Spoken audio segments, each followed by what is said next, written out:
focus is attacking our women. That shooter in Buffalo, he mostly shot at our women.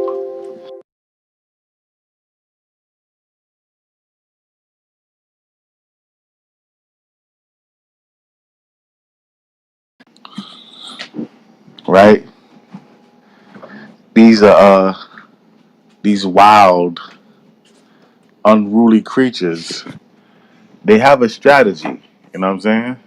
They have a strategy. See, the randoms amongst them, they're civilians and random, offshoots and splinter cells. They'll attack the women and children, and they'll save their law enforcement, right? They'll save their law enforcement to come after the men and the warriors. This is why you see gangbangers get hit with the RICO, but then random Caucasians commit hate crimes against our people. That's their strategy. Y'all gotta peep it and understand it for what it is.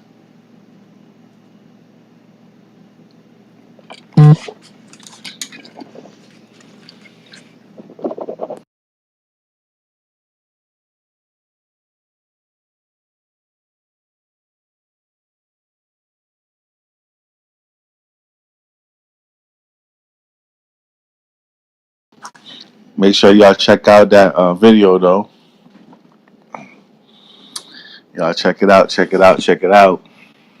Right? Y'all take a quick look at the video. If you had slavery, you know what I'm saying? There's no rush. Just make sure you copy the video so you can watch it later just in case I change it because there's other things I want to break out. But let me pull this scripture right quick. Let me pull this scripture. Right? Because they be telling you. Shalom, Mom. Shalom. Shalom, Zaquan. Put a bean on me, huh? How you going? I don't even see it.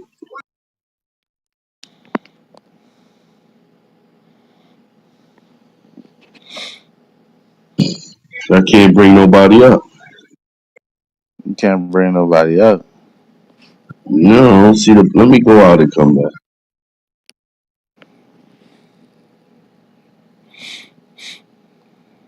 Hey, Shalom. All right, let's see. Shalom, Yabashim Shepherd the Thumb to the brother Shalom, Ari, and Torah. What's going on with y'all? Kwam Yasharala. Right, there's gonna be a good discussion today. There's gonna be a good discussion today, King. You sticking around for it? Yeah, I got about 3 more hours driving, so I'll be here. Depending on my service on the road, I'll be right here. What is the topic about specifically? If you can kind of explain the title.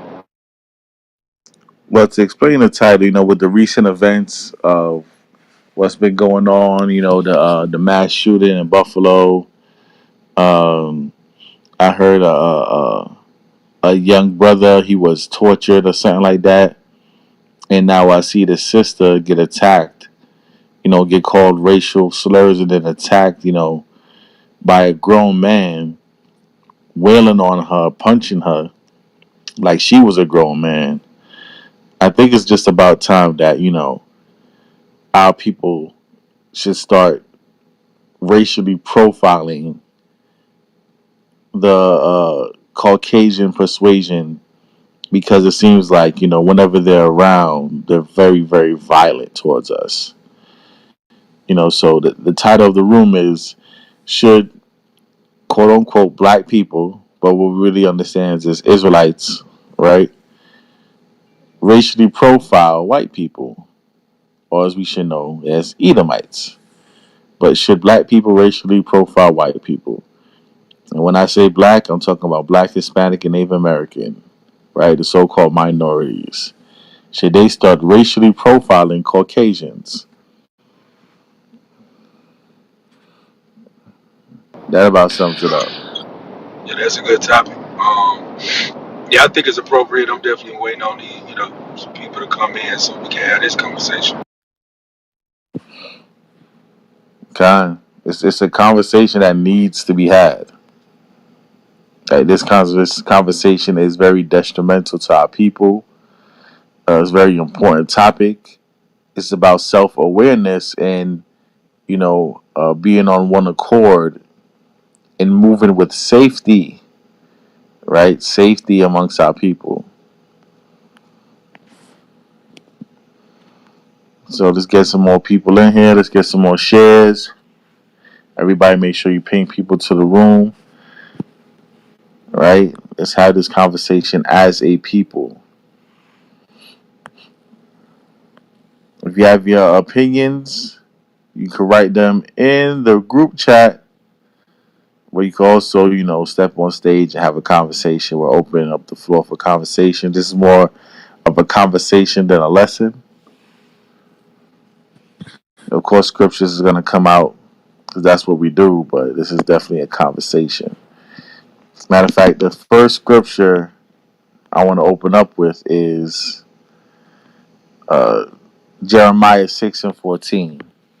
And it reads thus and so. They have healed also the hurt of the daughter of my people slightly, saying, peace, peace, when there is no peace. So out of the book of Jeremiah, a very honorable prophet of our people, it seemed like he was going through the same thing that I'm going through right now, where it seems like they're manipulating our people, and especially our women, to, have them think it's peace to heal the hurt that they already caused, the hurt and the trauma that they spent, centuries applying to our people. They kind of heal that slightly by saying peace, peace to our people, but there really is no peace. It's like really absolutely no peace out here, right? Only peace this sister got was a 2-3 piece from this drunken old white man, man. There ain't gonna be no peace, brother. The devil, he sees the black woman also as a strong enemy because he sees that she's the one that can bear children. So, and then she's the weaker vessel.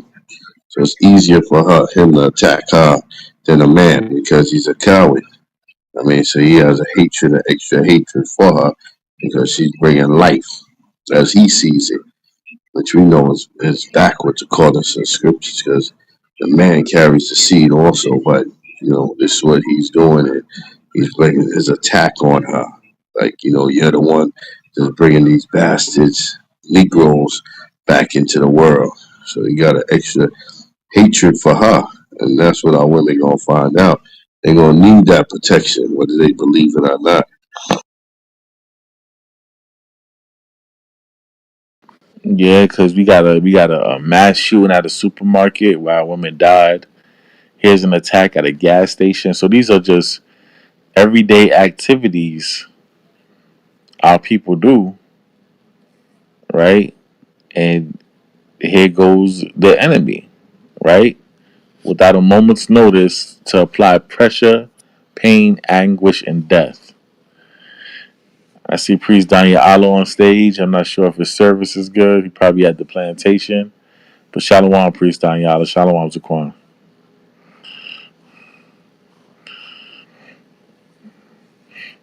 Right, so just looking at the article, y'all, and I think the article has a video attached to it, if I'm not mistaken. Y'all could go to the article and actually watch the video of the attack. Priest Terrell, did you see the video?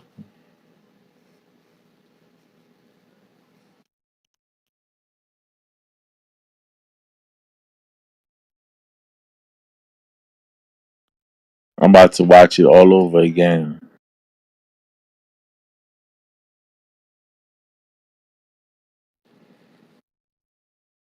Yeah.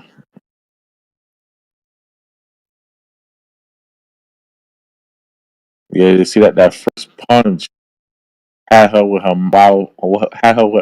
mouth wide open, like wow,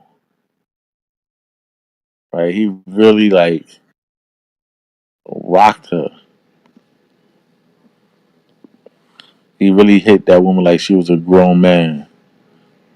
Like if y'all seen the video, right? Let me get a four.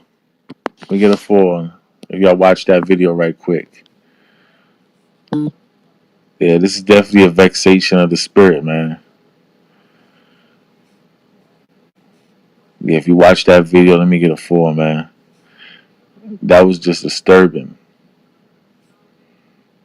And without people, they'd be like, oh, that could never been my mother. That could never been my sister. That could never been my niece and nephew. My could never been mine.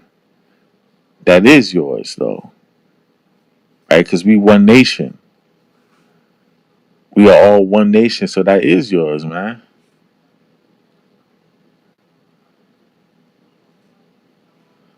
Right? The brother that was right behind her in that situation didn't do nothing. He ain't have her back at all. That's another sad thing. I think that's the most sad out of everything because he must have been thinking the same thing. Ooh, damn! See how he hit that woman? Shit, that could never been my daughter. Like that is the daughter of your people, right? Let's get back to the book of Jeremiah, man. Let's get Jeremiah 8 and 21. Let's get that right quick because you gotta hurt all because it's the daughter of your people. Doesn't gotta be your daughter. This coward ass nigga just watched a woman get mollywop, man. Ooh, damn. That couldn't have been my woman.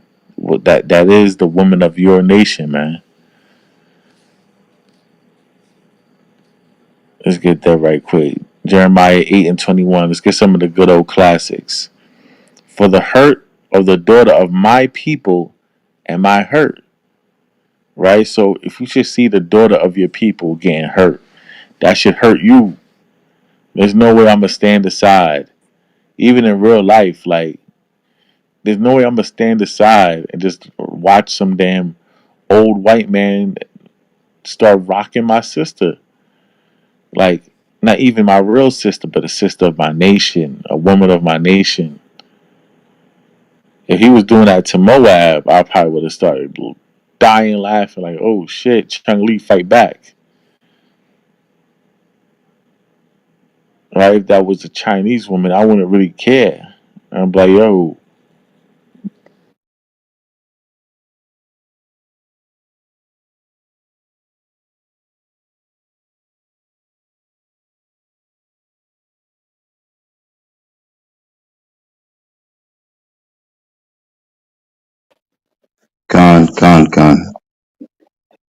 Con. Yes, Shalom family, Shalom to Brother Corey, Priest Daniela, out of sight, Elder Torah, Shalom to everybody, man. Oh, you back, Shalpar? kind back. Okay, Con. Okay. Shalom, shalom. Yahweh Shemiel Shabbat top of the top. Yeah, Bashman Shabbat. I'm on the top of Shalom, the top. shalom, shalom. Sean Paul and Terrell, I'm still waiting on my plate, man. I heard that you had some good food, and I'm still waiting on the plate. I'm just saying. Y'all still traveling or y'all made it back to Con. your perspective, cities and stuff? We still traveling. I think Shalpar and Ari back, though. Yeah, Oh I'm back. wow.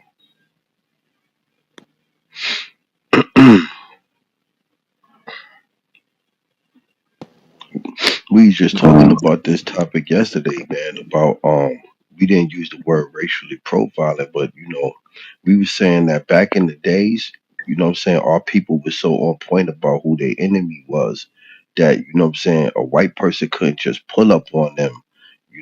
Like how like even at the supermarket situation in Buffalo, right? Back in the 50s and then, the late 40s and the 50s, early 60s, our people were so on point that as soon as a white person would have pulled in a parking lot, they would have been on guard, like, yo, who's this? Why is this white man pulling up in the parking lot? And every white person was met with skepticism. You know what I'm saying? As soon as they came around, like it was like, what's this white person's intentions? But we've been, since integration, the whole thing with Martin Luther King and the civil rights movement, we've been so, they pump this image of the white man always coming. They're not all bad because the white ones come to your rescue, and Ecclesiastes 7:7 is a good scripture for that because it says, oh, surely oppression make you mad, and the gift destroys the heart.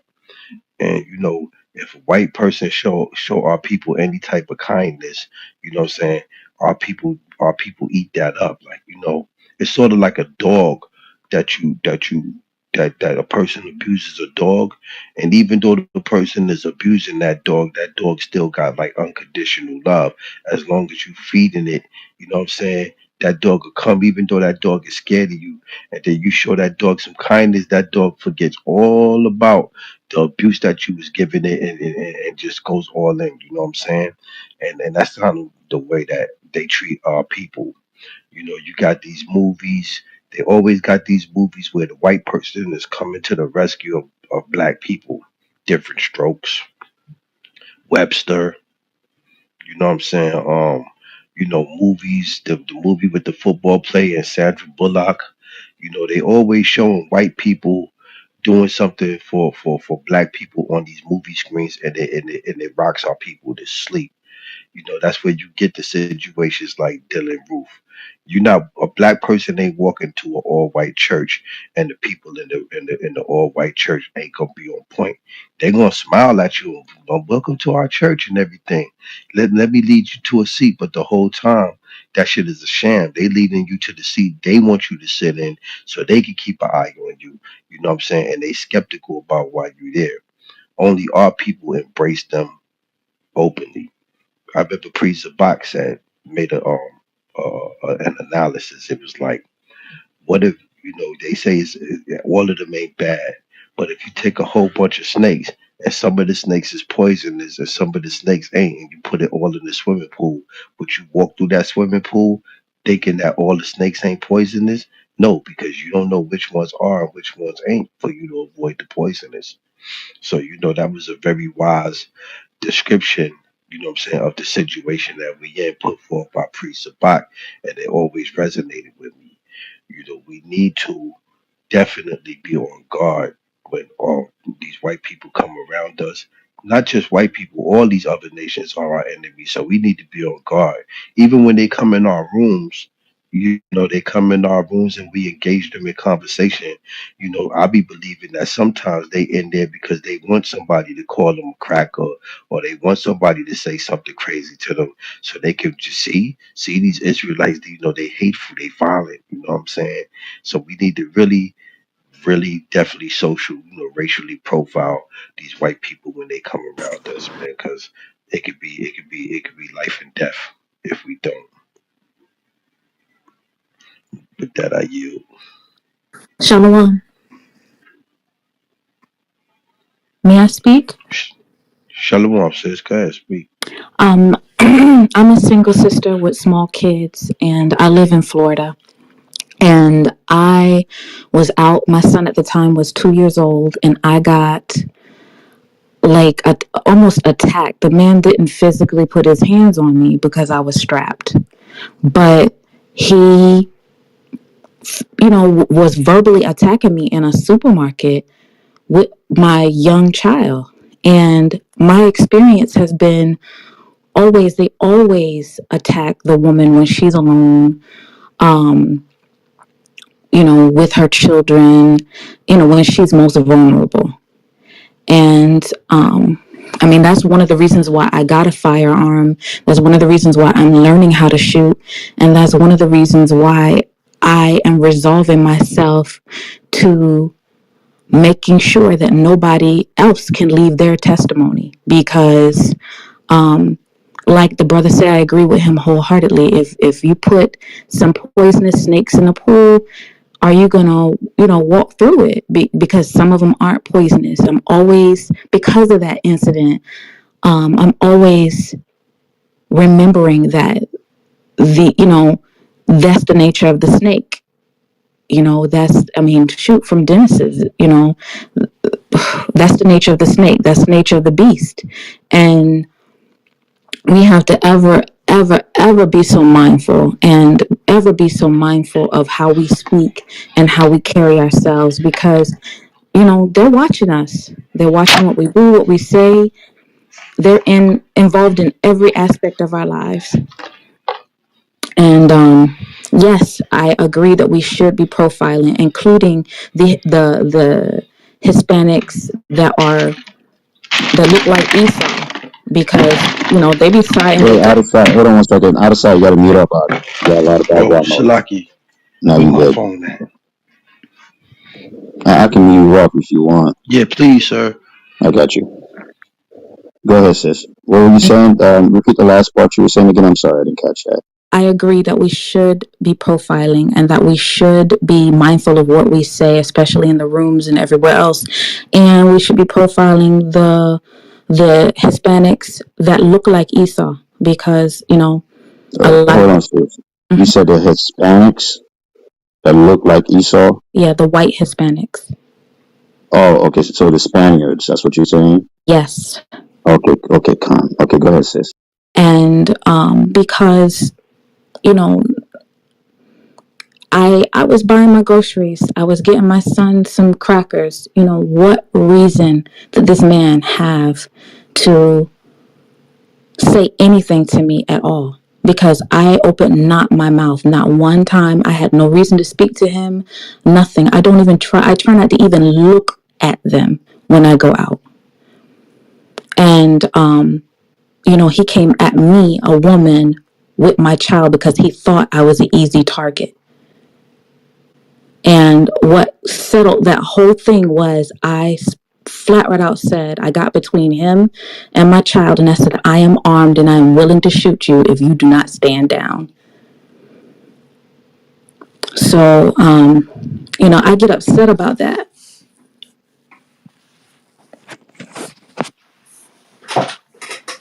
This is the place that we live in.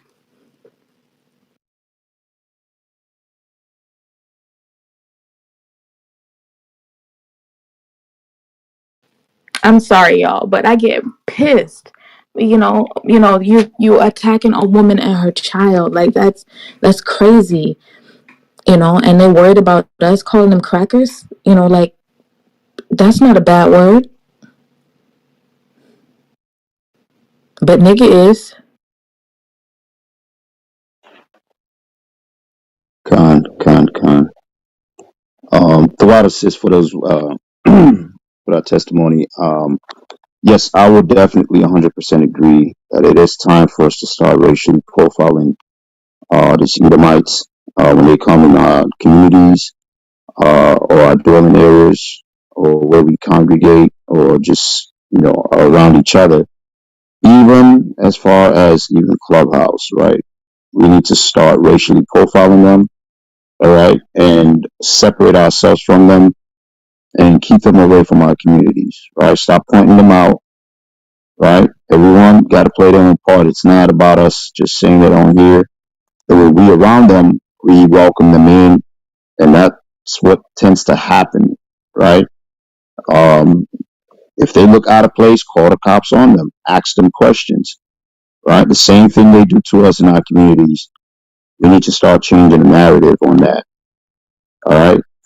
This whole trust, every time we see Edomite in our community, we think that's a good thing. Because some of our people literally think that's actually a good thing, right? Oh, we got white people coming to our area and trying to be around us, right? Because we can see, and to be honest with you, what's going on is they're seeing that their kingdom is coming to nut, right? Their population is dwindling, all right? They're not having enough kids as much as they're dying, all right? They're at war with each other, right? We can see that in Ukraine and Russia, and they have little proxy wars amongst themselves in other parts of Europe.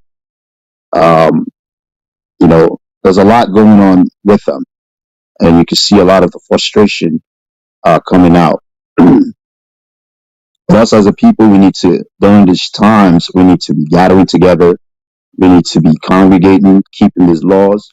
Because trust me, it's the fact that we are coming back to who we truly are is what's revealing who, that man of perdition. All right. Bringing their society down because we're playing our part. Right. We read in scriptures, the Most High says, when we come back to Him, then He will turn back to us. Right. And start reversing these curses on our enemy. I want to read a scripture real quick. This is Psalms 94. I'm going to read the first verse on down to, I think, 8. All right. O Lord God, to whom vengeance belongeth, O God, to whom vengeance belongeth, shew thyself. Lift up thyself, thy judge of the earth. Render a reward to the proud. Lord, how long shall the wicked trump? Right? A lot of us, we sit and say that.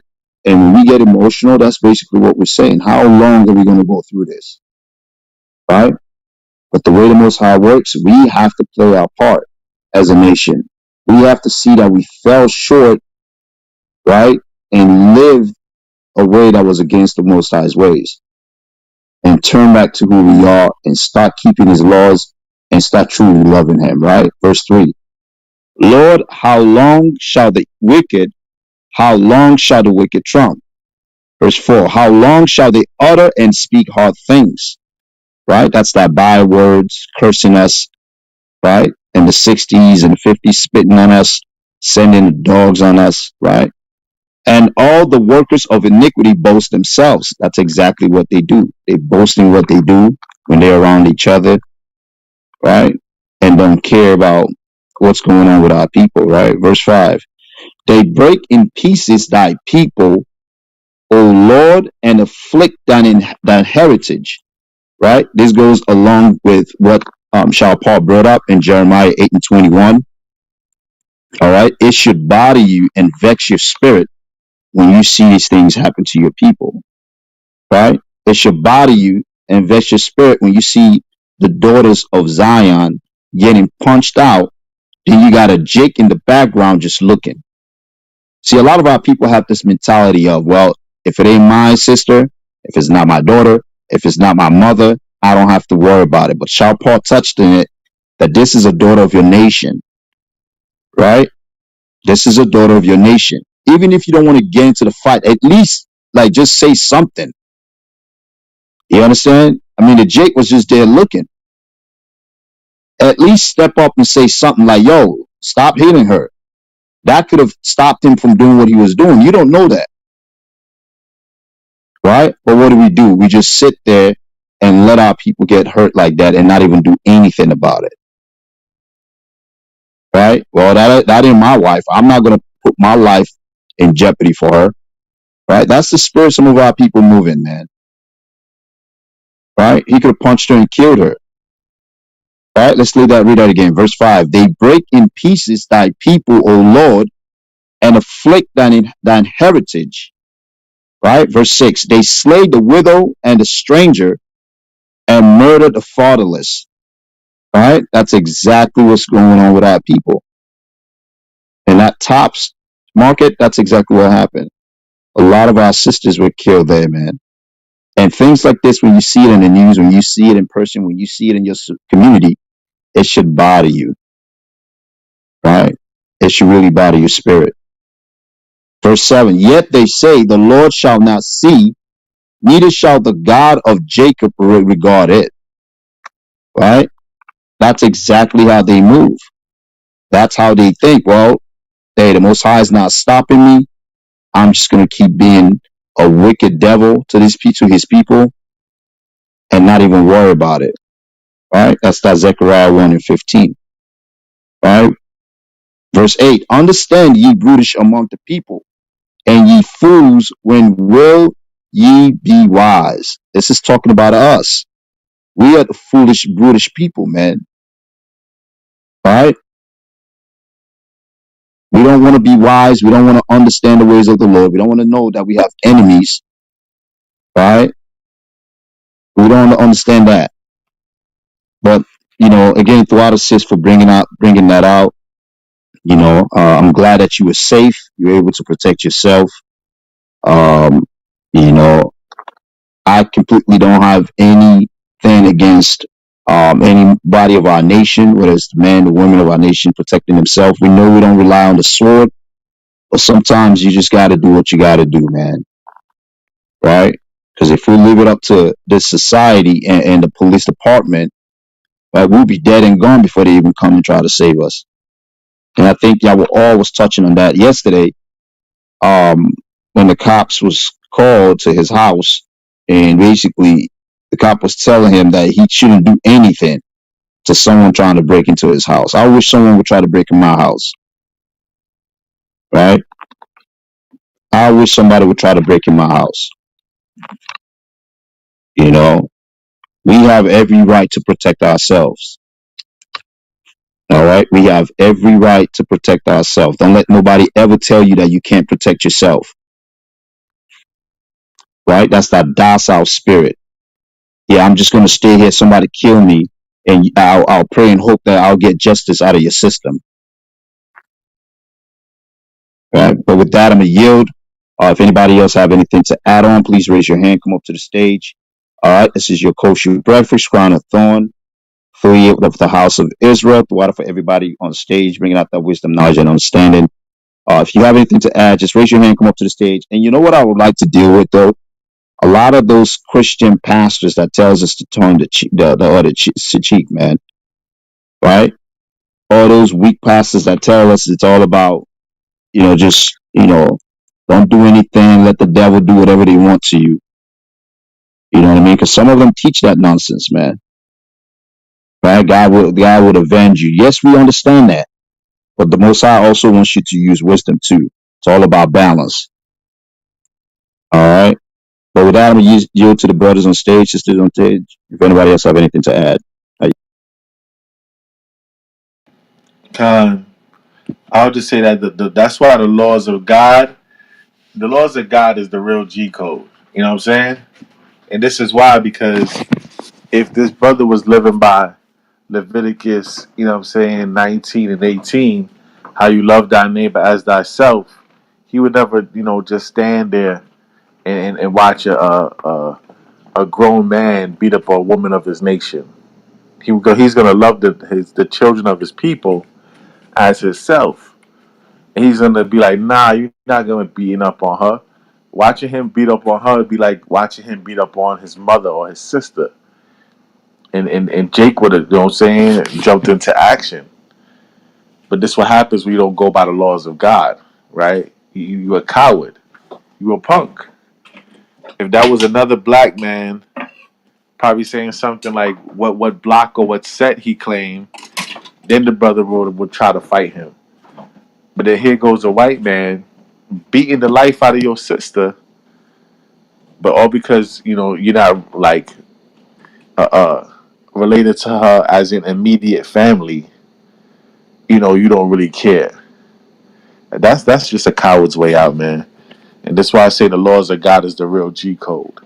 Because under the G code, even when you go to Leviticus 19 and 16, when it says don't stand against the blood of your people, that means you're not supposed to stand there and watch somebody destroy your people or hurt them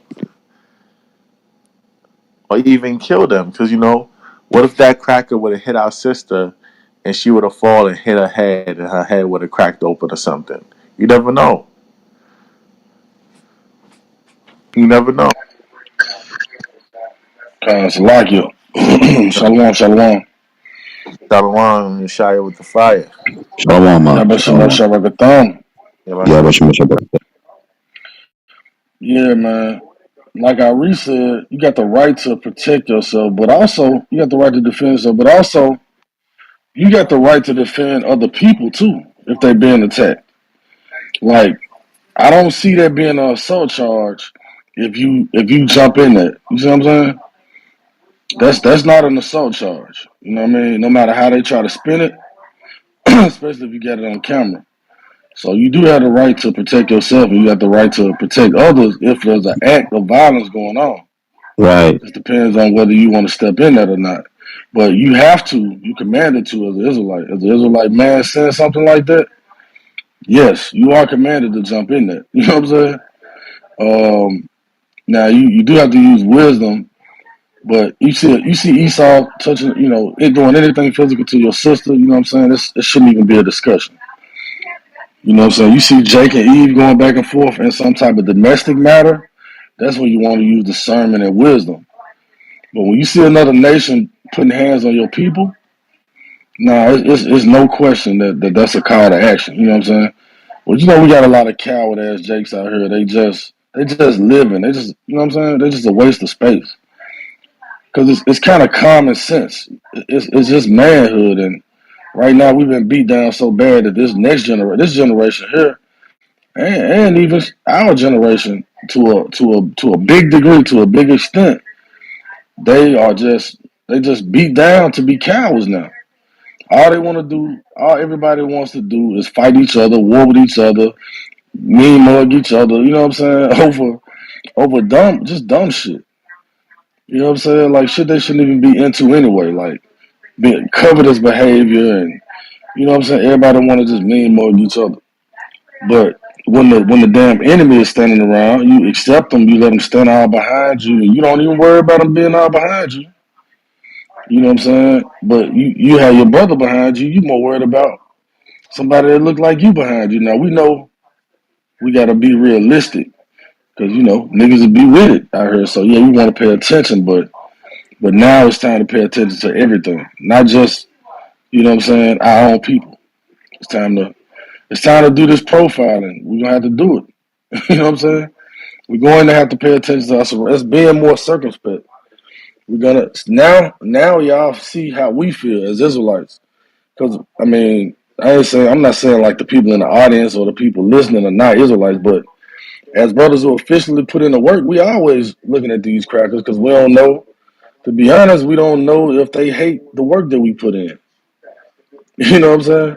So the days of walking around incognito as a damn individualite and being able to blend in, and you know what I'm saying, you trying not to let Esau know what you're doing, and nah, them days is long over, bro. All that individualite shit. A lot of y'all, I'm gonna keep it a buck. A lot of you brothers and sisters who stand individualites, you doing it because you scared as hell. You know what I'm saying? You literally scared as fuck. It's time to get up off that scary shit.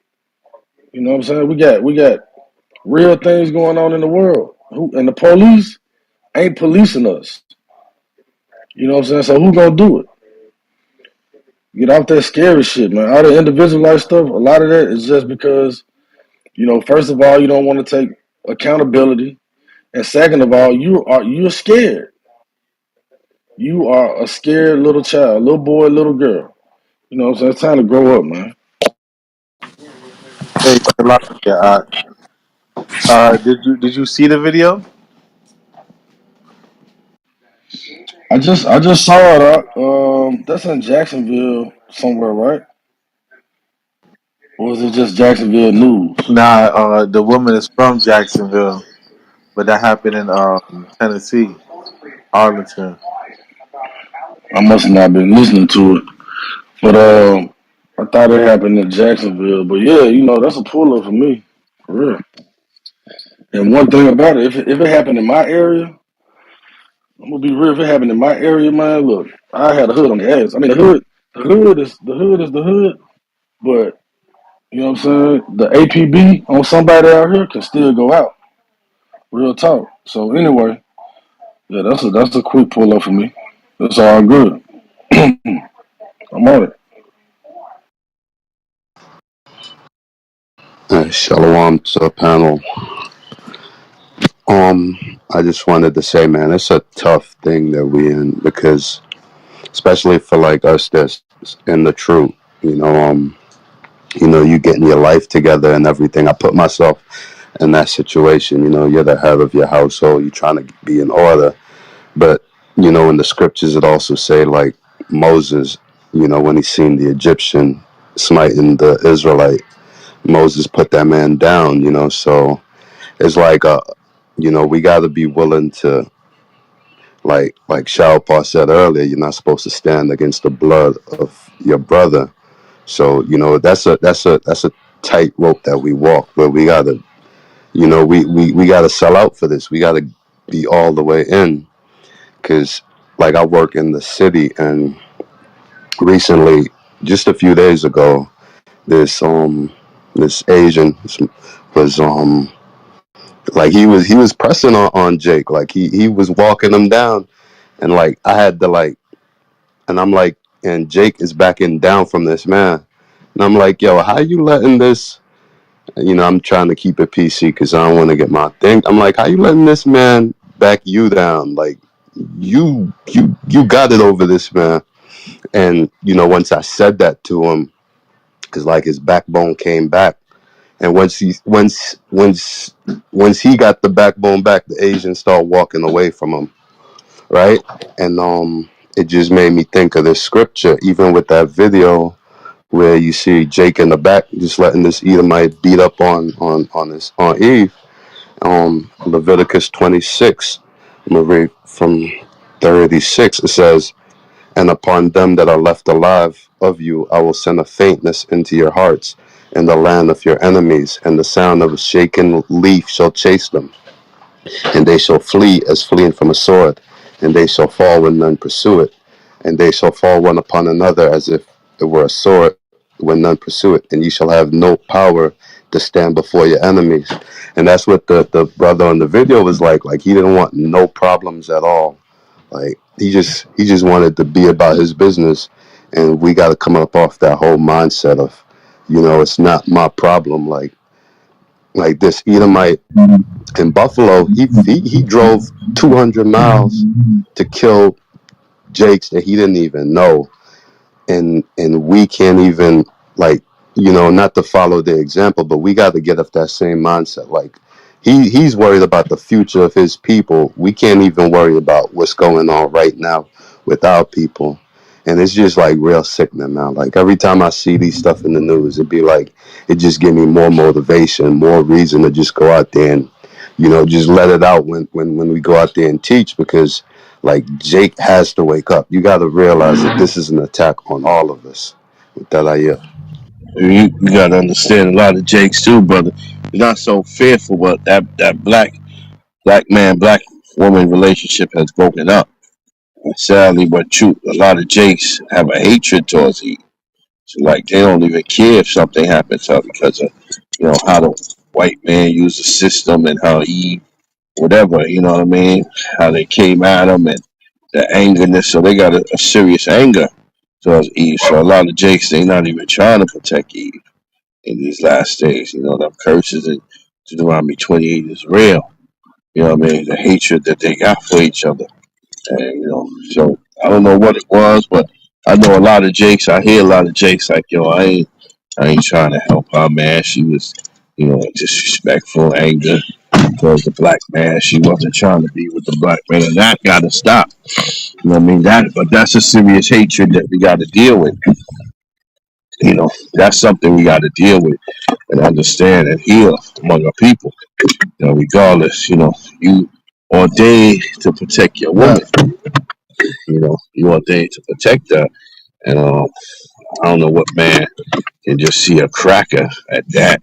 I've put myself on the line for Eve, and the Eve, she was kind of rebellious, out of order, and a lot of shit, but I just couldn't stand there and see a white boy beat her down. You know what I mean? I just couldn't do it. So I don't know, but that's something that's real among our community.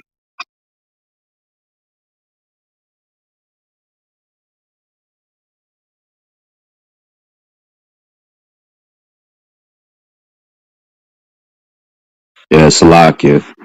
Um, Khan Elder, Khan. I think that's part of the reason why in most cases you get Jake, they don't get involved, especially when our sisters are getting attacked like that.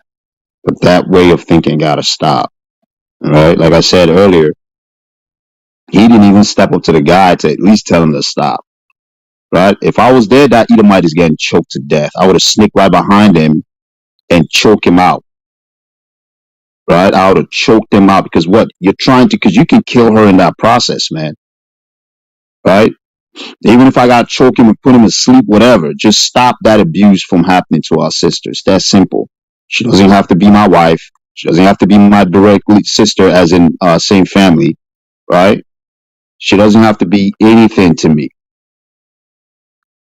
It's that simple.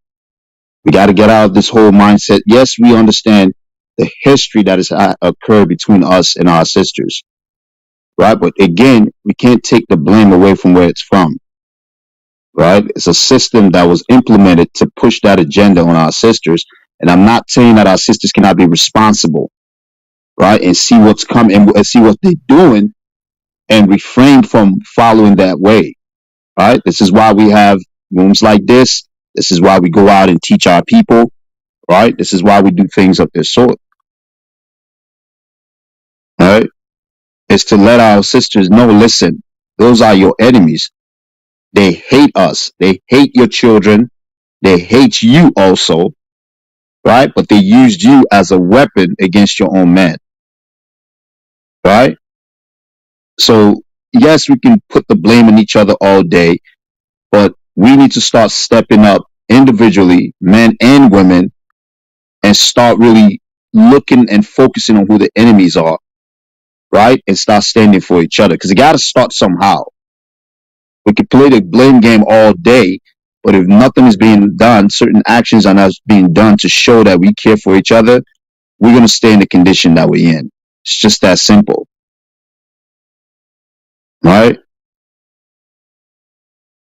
That Edomite would have not continued hitting that sister if any of the brothers in this room, right, was there.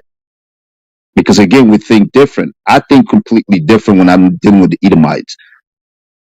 I don't think, oh well, they're white people, they're good people. That doesn't even come in my mind when I see them or when I'm dealing with them. I don't trust anything they say, right? I don't. Not at all. And that's the same spirit we should be moving in. So yeah, we got to get up that whole mindset because I've heard brothers use that as excuse. You know, well, she and my wife, well, I got to do something for her.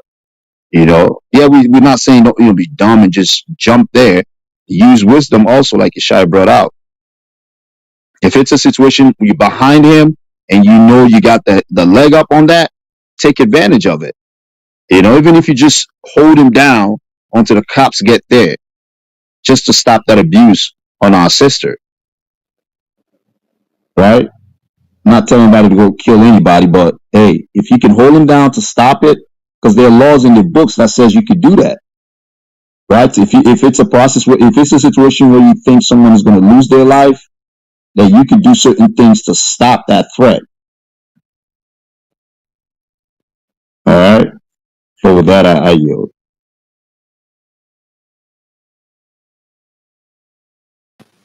Shalom. Good morning, everybody. Shalom, I sis. was in a room the other day, and there was an Israelite brother in there that said he would not have defended the sister because it was the Most High's judgment on her. And I just thought that was so lame and cowardice. How do you know that was the Most High's judgment on that woman? He would have actually stood there and watched that cracker beat up on that sister like that. I don't know if he said it because she wasn't in the truth or if he just said it because he claims it was the Most High's judgment on her, but I think that's lame and that was a cop out. And he was an Israelite brother. Like I don't understand why that even was said. I don't know. Make it make sense. I don't know. Hey, Salakia. Everything is the Most High's judgment. You know what I'm saying? If I stubbed my toe, that was the Most High's judgment. You know what I'm saying? But regardless, the Most High's judgment on our people is captivity. Period.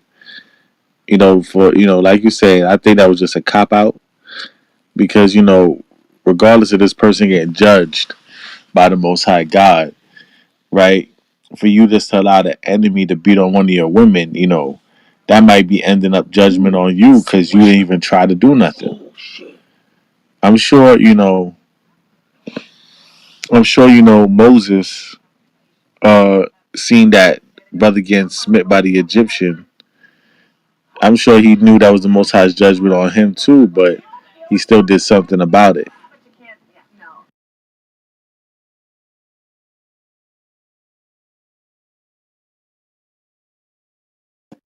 Yeah, Sister RT, I think that's a coward's way of thinking, right? Yeah, we Israelite, like Shaw Paul just said, we all know everything is the Most High's judgment. But have you ever thought that the Most High put you there for a reason, right? Because yeah, you're looking at it one way, but hey, he might have put you there to do something to protect and help your people, right? We got to take examples from the scriptures. And again, nobody's telling you to use more force than that is needed, right? But you know, if you think in any way that he's going to kill her through that process, you got to do what you got to do to protect her and stop that threat immediately, right? They do it for each other. Yeah, you go start hitting an Edomite woman in a white neighborhood and see how quick them Edomites will shoot you down, man. Why don't you try that? Go to their neighborhood and start beating up a Edomite woman with yourself, right? I'm talking about their neighborhood and see how quick they'll protect that woman. You understand? You know, our men of our nation, unfortunately, are damn cowards, man. A lot of them are. They're cowards. This is why they don't want to be part of a camp. This is why they don't want to stand up against oppression. This is why they would rather be pastors, right? Pastors and sit there and make money off their own people, right? And basically teach the agenda of the oppressor, right? Because it's easy. This is why a lot of them sit and lay in their mom's house till they're 50 years old, right? They don't want to gird up their loins and say, listen, I'm the man. I need to start taking responsibility and start taking care of my family, my nation, my community, right? They want to be pacified by Esau's system, right? Why do the work when everything's already put together for them? All they got to do is play Xbox all day and chill in the house and get taken care of by their women, right? Those days are done and over with. We men have to take our role, right, and take care of our family and lead them in righteousness. Sister Qatar, the floor is yours. Just see the topic you here to build. What do you got to add to it? And Shalom. Shalom, family. I just want to say, yeah, I saw the article and it had me in tears, and and that should never happen. Especially that brother, like in the back, he shouldn't have been sitting there watching. I mean, maybe he was scared, but even so, he should have at least stepped in there. I mean, we're supposed to be a family, like wife or not, or that's your sister. Go help your sister out, just like you said earlier, go brother. Brothers and sisters, like when you guys were mentioning about Moses, when Moses saw something was right, he went there and he, like he went there and he went there and sorry, I'm getting myself ready right now. I'm just like so upset right now. He went there and helped, the brother when he saw that the Egyptians were attacking, their brethren. So I'm just saying is, it's not right, and I know that we are in time of Jacob's trouble. I know that we're in a time like where I know we're still, in the curses, but we're waking up from that. And the Most High, He will definitely deliver us from that. And I'm just so thankful that the Most High did deliver, the sister. It could have been worse. He could have killed her. And these stories you see online, most of the time, they kill the sisters, but they don't like really show it, on like, I mean, should I say, they don't show it in the media as much. So and that's all I want to say. All praise to the Most High that she was able to escape from that and still be alive.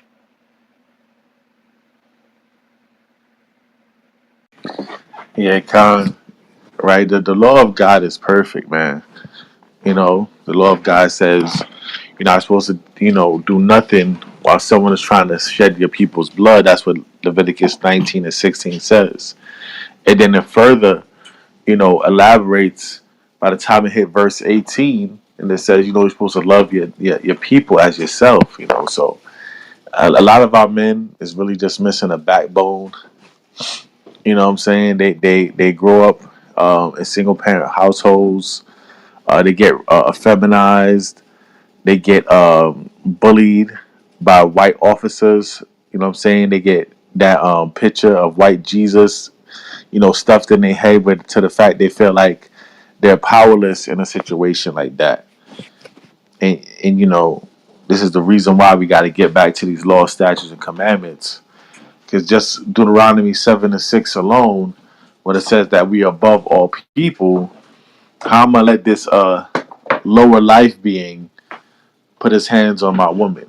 You know what I'm saying? A woman of my nation. Right? No man should be putting his hands on a woman of my nation, but especially not no damn less of a person. Right? He should be afraid to even look the woman of my nation in the eye, much less come out his mouth and talk to her. Like when he was even talking to her aggressively, that should have got shut down. It should have got shut down when he was even talking to her aggressively, racial slurs and all. He should have had a brother on his helmet saying, "Yo, what you say to her? Yo, watch your mouth. What's your problem? Say something like that. Like, say something again. Say something again." He should have had a brother on his helmet quick, fast, without even having to put his hands on her, but just the way he was talking to her. A brother should have stepped in real quick, But a lot of our guys, man, they don't have the might of Moses, man. They don't have the might of Moses or Ezra, what I'm saying, or Solomon or Samson. They would just allow the heathens to do anything they want to their people. Or they feel powerless. It's sad. It's absolutely sad. And if we can, let's get a read on deck so we get to the article. I read, you got something to say? Yeah, I was gonna say let's actually yeah, we'll get to the article definitely. But I think we should bring up the account we've been mentioning it with Moses when he fought for his own people, right? Because some people will bring that out and say, "Oh, Moses committed murder. Why did he do that?" Even the laws of the land now, if you see somebody getting to a situation where their life is in danger and there's chances they could lose their life, you have the right to protect them, right? To preserve that life, right? Even in the laws of the land now, it's in their books, right? You can protect them, all right? And that's exactly what Moses did, all right? But when it comes to Esau, and again, it's because of the way we think, right? Even with me, when I was bringing up the point, I had to clarify certain things, right?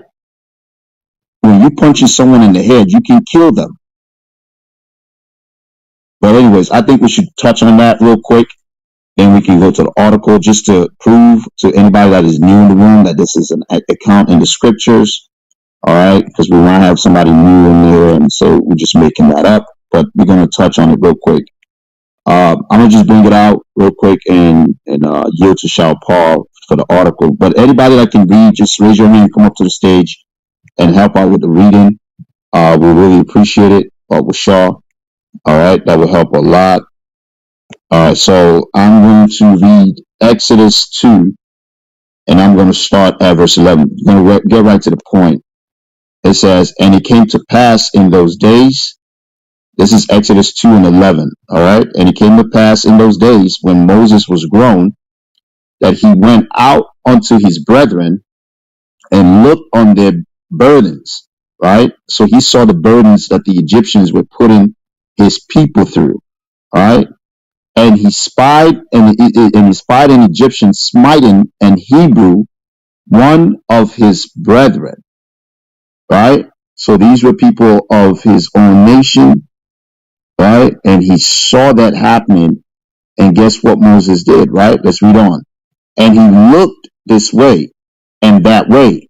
And when he saw that there was no man, he slew the Egyptian and hid him in the sand." Right? He slew him because what? He was smiting his people. Right? That's how Moses moved. All right? And again, we understand that this nation, they go by force to force equality kind of system. So you cannot add more force than was perpetrated on you or on a third party. And like I said, in that type of situation, just choke him, hold him down, and just hold him down till the cops got there. Even if you did that, that would be more than enough, right? Or at least say something. The brother didn't even say nothing. right? And that's a coward, right? And that's someone that don't want to lose things in this society. That's someone that is saying, well, I don't want to be treated. I don't want to, because if I do that, I might end up losing stuff or go to prison or this and that. But we can't move in that spirit, man. Right? I'm gonna bring up another scripture that kind of aligns with what we're talking about here. With the scripture in Exodus 2:11, right? This is Hebrews 11:24. Says, by faith Moses, when he was come to years, refused to be called the son of Pharaoh's daughter. Right? Sometimes we got to get out that mindset where I'm going to lose everything, right? If I try to help my people, right? And this goes into brothers too that are questioning coming to, being part of a camp. Because you get some people that are so scared. They're like, man, Esau is watching too much, man. I don't want to go to prison. I can care less how many pictures they take of me. I can care less how much they put me in their system. I can care less anything, any affliction that they want to put on me unjustly, right? I can care less about it, right? I would rather go down trying to help my people and serving my God. That's how much faith I have in the scriptures, right? And I know that's the same spirit my brother's moving, right? It says, by faith Moses, when he was come to years, refused to be called the son of Pharaoh's daughter, choosing rather to suffer affliction with the people of God, that to enjoy the pleasures of sins for a season. Right? That's the spirit we got to move in. Like I said, I don't care about the affairs of this world anymore. I don't care about this society anymore. Right? Yes, I'm not going to put myself in a condition where I'll be in a bad position. Right? Knowingly, I'm going to move with wisdom. But if said things happen to me, guess what? It's of the Most High's doing. Right? The Most High allowed it to happen. And guess what? It is what it is. And if it happens during the time of me serving my God or trying to help my people, and so be it. Right? It says, choosing rather to suffer affliction with the people of God than to enjoy the pleasures of sin for a season. Right? That's how we got to move. Right? Esteeming the reproach of Christ's greater riches than the treasures in Egypt, for he had respect unto the recompense of the reward, man. All right. So, us as a nation, we got to stop moving in that docile spirit.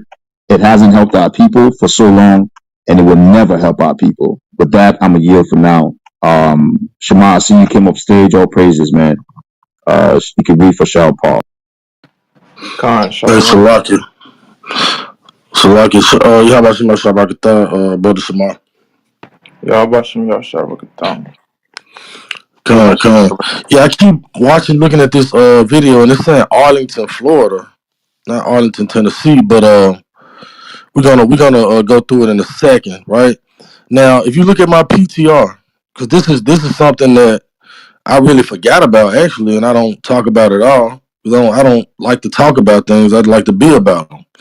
But this rally right here, what you see on my PTR, this happened in Memphis in 2019. 2000, actually it wasn't 2019. It was about 2017. So this happened in Memphis, right? One of the brothers, that's just, I think he was from like, now he wasn't from any local Black Panther Party or anything. He was just an activist. He got kind of like got the streets behind him, right? He had called a march from the hood, like the projects, all the way downtown to the Memphis Bridge to shut down the bridge. But he had a small like party of people that showed up. So I was one of the people that helped him gather. You see all these people that's on this bridge that shut down the Memphis Bridge in 2017. Google that. That we walked because there was a young brother that was shot and killed by the police. So we marched from the hood and shut down the Memphis Bridge. And this is what you see right here. Maybe a couple of 100,000 or a few 100,000 people. Yeah, I made the picture black and white, but it wasn't that old. So when we have a situation like that here in Memphis, to be honest, I can make a couple of calls and mobilize the hood like this. You know what I mean? And Esau don't want to play those games. I'm telling you. Esau don't want to play those games because we had that damn gas station surrounded, and we would and I would just stand in front of everybody and teach. To be honest, so this is Memphis is actually there's a lot of cowards here. I'm gonna be real. They're scared of Esau, but there's a lot of people in the hood that's just tired of it. They tired of it, man, and they looking for any reason. They looking for some get back. They're looking for any reason to get their lick back. You know what I mean? And man, look, I'm just saying, Esau don't want to play them games. You know what I'm saying? I got some other pictures I'm gonna put on my PTR. But yeah, I mean, it can be done, man. It can be done. And I wasn't a part of this at a low level. You know what I'm saying? I was making a lot of calls to get a lot of people rounded up. We ended up with a couple of 100,000 people on the bridge, shutting the whole damn bridge down. If you were in Memphis, you probably rode this weekend. You probably rode past this bridge with me, and I probably showed you some of the sites. But I forgot to mention that part. I don't know how conveniently, but yeah, it's not gonna be nothing like this. Is gonna be taken lightly if it happens here. I'm just gonna keep it a buck. With that, I yield.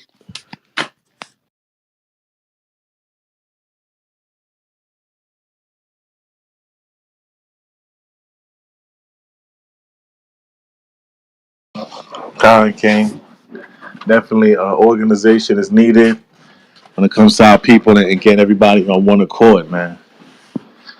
Most high willing, these kind of situations keep on happening till our people is forced to wake up. Because like the scriptures say, Judah, you know, and especially the tribe of Judah, but the whole kingdom of Judah, was like a crouching lion. Like the so-called African Americans, they got the power to do certain things because they right here in the neck of the enemy. They got their hand on the neck of the enemy when they giving the enemy a gentle massage, man, when they really should be choking them out. You know what I'm saying? Really should be choking them out. Because the so-called African American man, like tribe of Judah, they over here right in the neck of the enemy. Instead of giving that enemy a massage with Christianity, choke him to death with this truth, man. I'm talking about a spirit in a spiritual. You know what I'm saying? In the spiritual outlook, that hand in the neck of the enemy need to start tightening up. We need to come out here and start, laying down these laws, statutes, and commandments. And the scripture says Judah's like a crouching lion who shall rouse them up.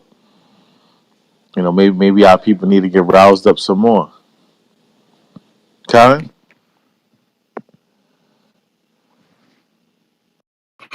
God,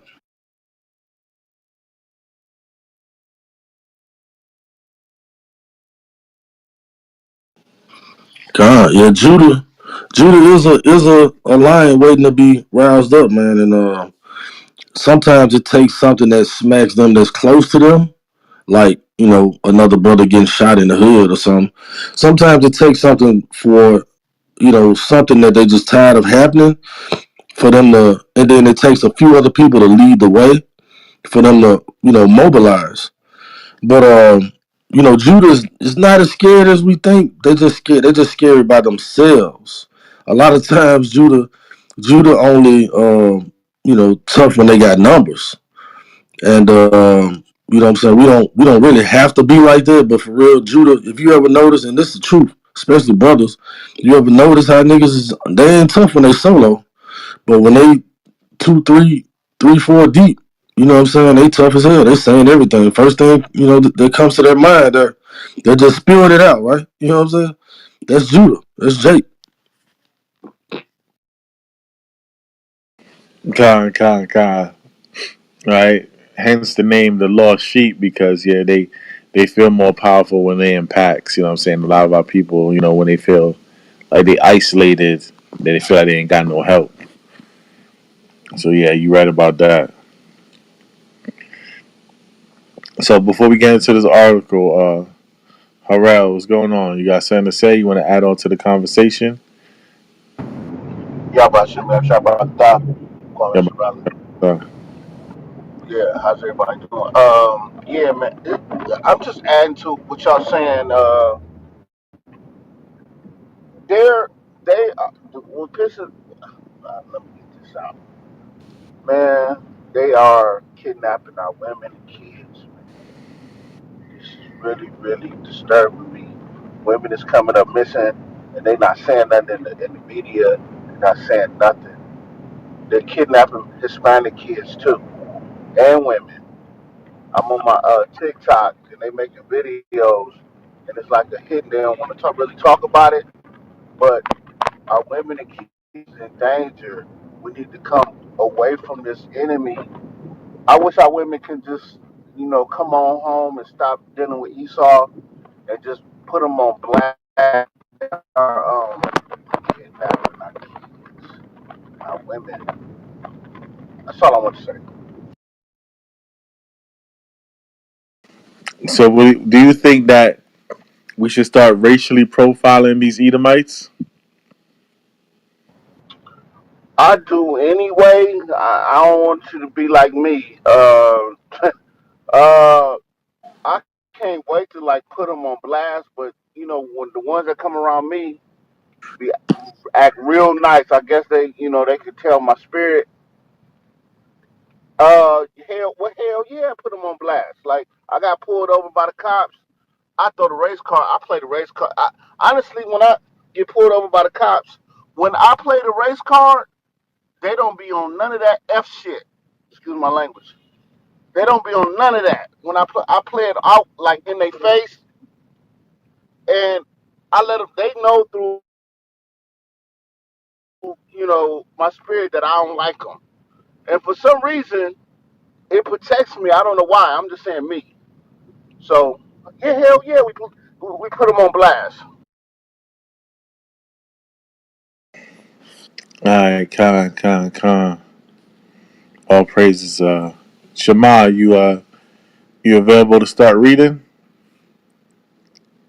Con, what you need?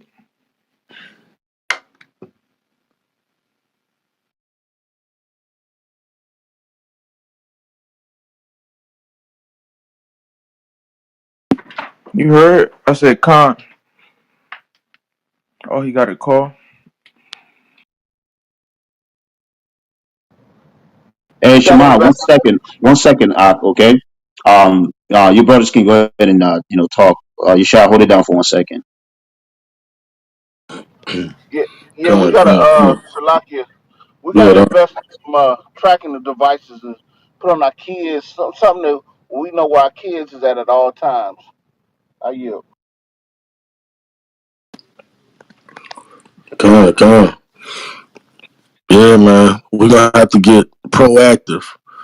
You know what I'm saying? And I think that's a new message that we're gonna have to teach when we go out there, you know what I'm saying, on these highways and byways. We're gonna have to, you know what I'm saying, just warn the people to, hey, look, when you see these crackers, I don't care if they're young or old, when you see them lurking in your space, in your neighborhoods, because in most of these states now, especially in the South, right? Everybody got a gun. I don't give a damn. Even the damn 15, 16-year old got guns. Everybody got guns because it's legal. If you're 18, you could just carry now. So if you see a cracker, just lingering around, you know what I'm saying? Got that lingering spirit, right? Just keep your eyes on him, man. I ain't saying do nothing to him. Keep your eyes on him, and to be honest, be ready. Like be prepared if that cracker does something that deserves death or that deserves a reaction to stop him, then stop it. You know what I'm saying? And that's a call to action right there. We gotta call Jake scary ass out, bro. Like real talk. Yeah, Jake might not like it at first, but he know he being a fucking coward, bro. You gotta call him out. And don't be scared to call him out. You know what I'm saying? That's another thing. A lot of sisters. Well, sisters, I wouldn't, you know what I'm saying? I wouldn't suggest that you try to, take on that masculine role like that. But a lot of brothers, man, they out here, they scared to do anything. So then that's why everything just keeps perpetuating. It's just a cycle because you gonna stand there and watch it. You gonna stand there and watch your own brothers do shit to each other. You know what I'm saying? Like a lot of times in those cases, it's retaliation. You can't stop that. But you talking about like a Edomite attack, a physical, slapping this woman around like that, punching one. Come on, man. You know what I'm saying? Come on, Jake. It's a sad day for Jake, man. Hey, Sean Paul, you want me to go and read this article? Yeah, Con, he can start an article now.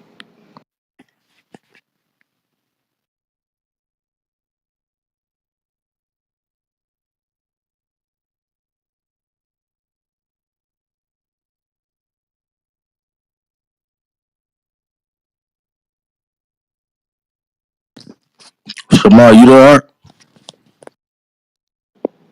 Shema, you there? Con.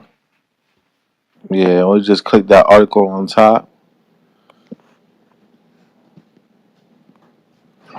You can read through it.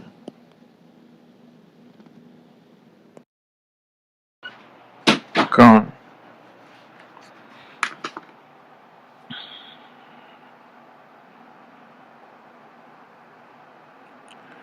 Con, you want me to read from the top? Con, King. Alright, it says woman says man used racist language before Arlington gas station attack seen in video. Jacksonville, Florida. A woman told News 4 Jax a man used racist language before he attacked her on Monday inside an Arlington gas station. The attack happened on Monday at a gas station on University Boulevard, was recorded from store surveillance video and shared with News 4 Jax with a 23-year-old victim, Rain McCoy. Yeah. Yeah, Yeshaya, you was right. It's not Jackson. It's not Arlington, Tennessee. It's Arlington, Florida. So Tennessee, y'all don't get that L, but Florida got that L. Florida got to hold that L right there. For Jake being there and not doing nothing, that was a Florida dude. That wasn't a Tennessee dude. But go ahead, read on that. Who is black. McCoy said she walked into the gas station near her home and was followed by an older white man who was already involved in an argument with someone outside. McCoy said the man was ranting and raving and using racist language, and at one point, the man walked towards the counter where McCoy was standing and she asked him to back up. That's when the man said he had a gun in his car, McCoy said. So at that point, I felt threatened, McCoy said. He put his beers on the counter in front of my stuff and I slid them over. And at that point, that's when he started punching me in the face. Video shared with News 4 Jax, which does not contain audio of the exchange, shows the man with a mustache and a green shirt punching McCoy in the face at least 10 times before he walks out of the store. The video was posted on social media and shared thousands of times. I was literally shocked, she said, after the first hit. You can see my mouth drop. After actually seeing the video, it's just shocking to see there was other people there and nobody did anything. McCoy said the Jacksonville Sheriff's Office responded and gave the clerk an officer the Salakia responded and the clerk gave an officer the man's license plate number. A police report was filed for the incident with the alleged crime listed as battery. McCoy said she felt dizzy after the attack and was left with cuts and bruises on her face, so she went to a local hospital to get checked out. At least two witnesses to the incident were interviewed by police. A report shared by McCoy shows we tried to contact them, but they did not immediately return our calls. News 4 Jax also tried speaking with the people at the gas station, but they did not want to comment. McCoy said Thursday, as far as she knows, no arrests were made. I just hope that they actually find him and that they actually do something about it. McCoy said, I want real charges to be brought, not just something simple. Like, this is an actual hate crime based on everything he was saying and like screaming out. I just feel like it should be, a bigger charge given to him. The JSO report obtained by News4Jax does not clarify the attack as a hate crime. In social media, in a social media post where she called the attack a racist rampage, McCoy said the man drove away from the gas station in an orange Chevrolet Sonic hatchback. The police report said J-Soap has probable cause for an arrest. Anyone who knows the identity of the man should call J-Soap. Uh, the Jacksonville branch NAACP sent News4Jax a statement Thursday evening saying it is outraged at the video.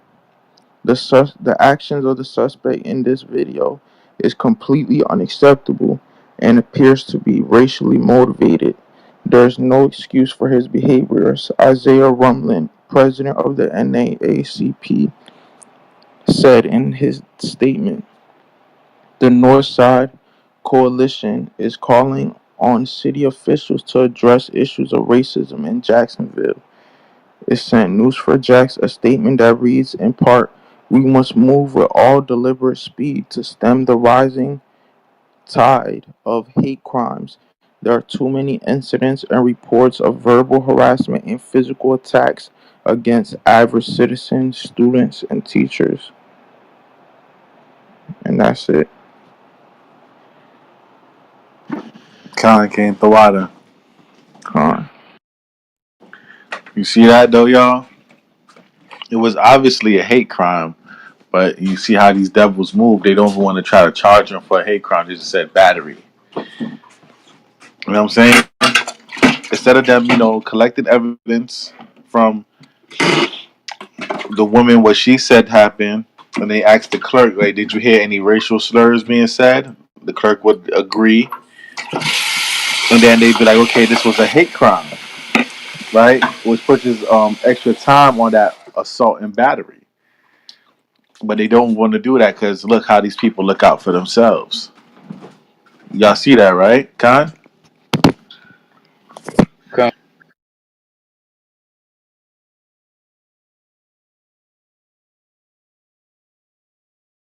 This is why at the end of the day, we got to definitely protect one another because you can't expect the justice system to really protect you like that. It's obvious this thing was a hate crime, right? It was racially motivated. This guy should be charged as a damn domestic terrorist, right? But guess what?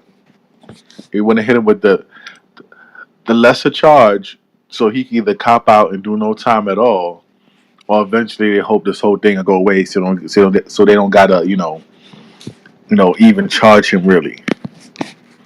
Because it says that they have a license plate. How could they didn't track him down and arrest him yet? It's not making any sense. Zechariah 11:5.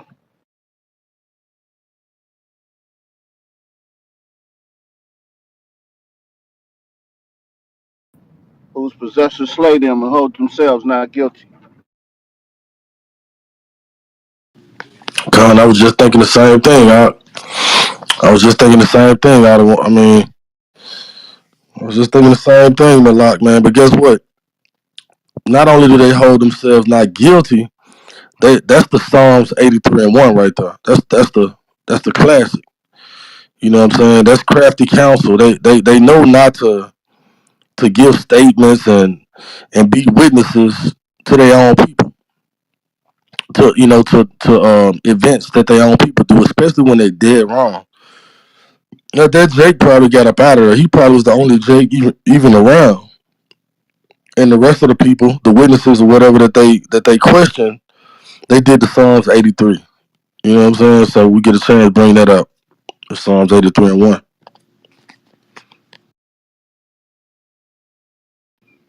Matter of fact, just bring it out now. Hey, Shema, you there? All right? Con. Bring the Psalms 83 and 1 out. All right?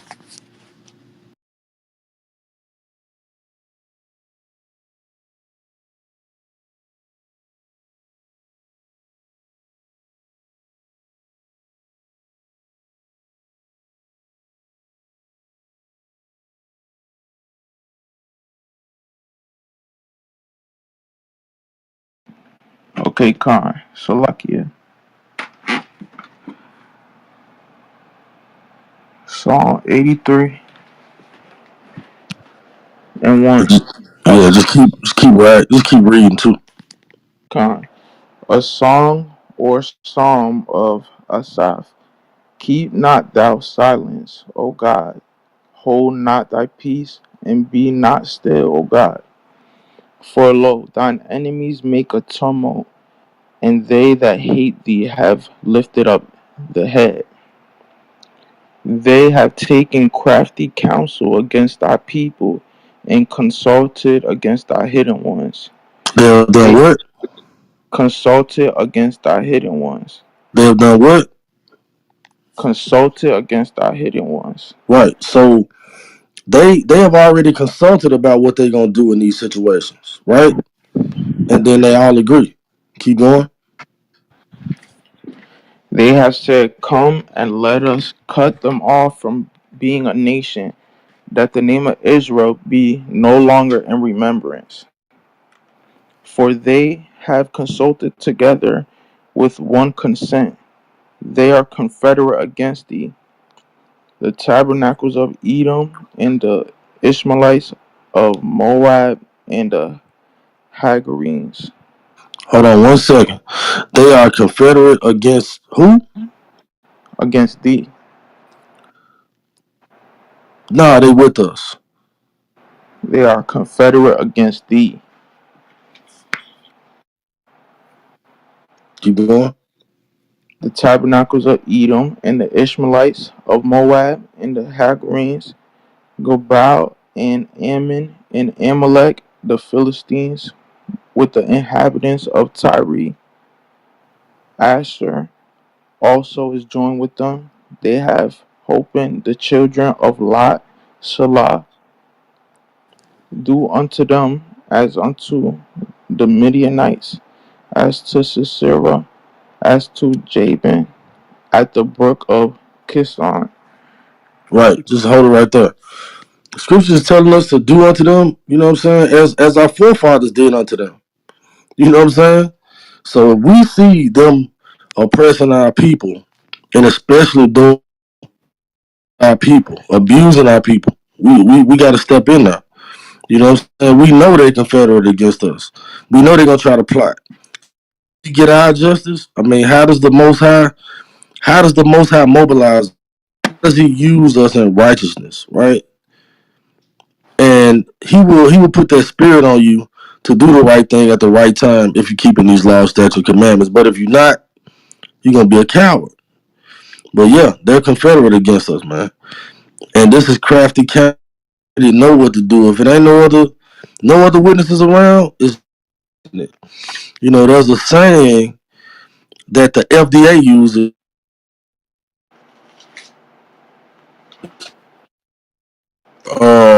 when you're at a company and things are happening like at a corporate level, right? If it's not written, it's not done. So if it's not in black and white, it didn't happen, right? So if you didn't document what you did or what you saw, or if, you know what I mean, when they try to interview you or they try to ask anybody a question and nobody says anything, it's not getting documented.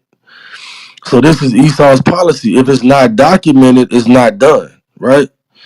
And we should know that that's what's gonna happen. If nothing gets documented, nothing's gonna happen behind it. So therefore, how do we get something documented? You know what I'm saying? Hey, if you take that damn cracker down when they trying to assault your people, the damn Edomite is gonna want to document it, man. Because to be honest, he's gonna want to try to find some type of loophole to see if he can catch you up in. So he gonna want to document it, but it's gonna work against him. That's how beautiful the Most High is.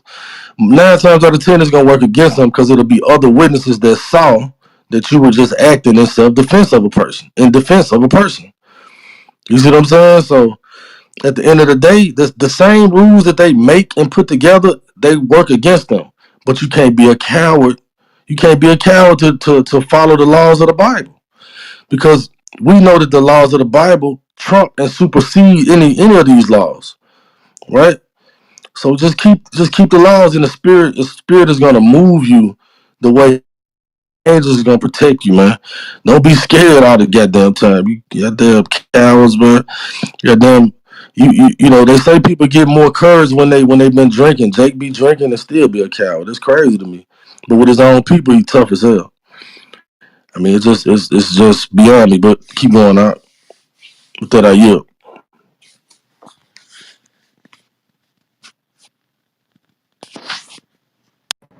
Like I already was saying, this ain't the time to be a coward. Um, whether you whether you're a coward or not, whether they kill you or not, whether they know you Israel, they know who you are.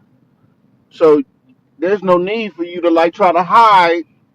People try to hide. And they don't want people to know that they follow this Bible and follow the truth. They're trying to hide it. They don't want to. They don't want to just say, "Hey, this is what I am," because it's gonna make them unpopular amongst the peers. Regardless of whether they kill you or whatever they do to you, you still gonna be Israel. You might as well just come on home and just defend your nation. That's the way I see it.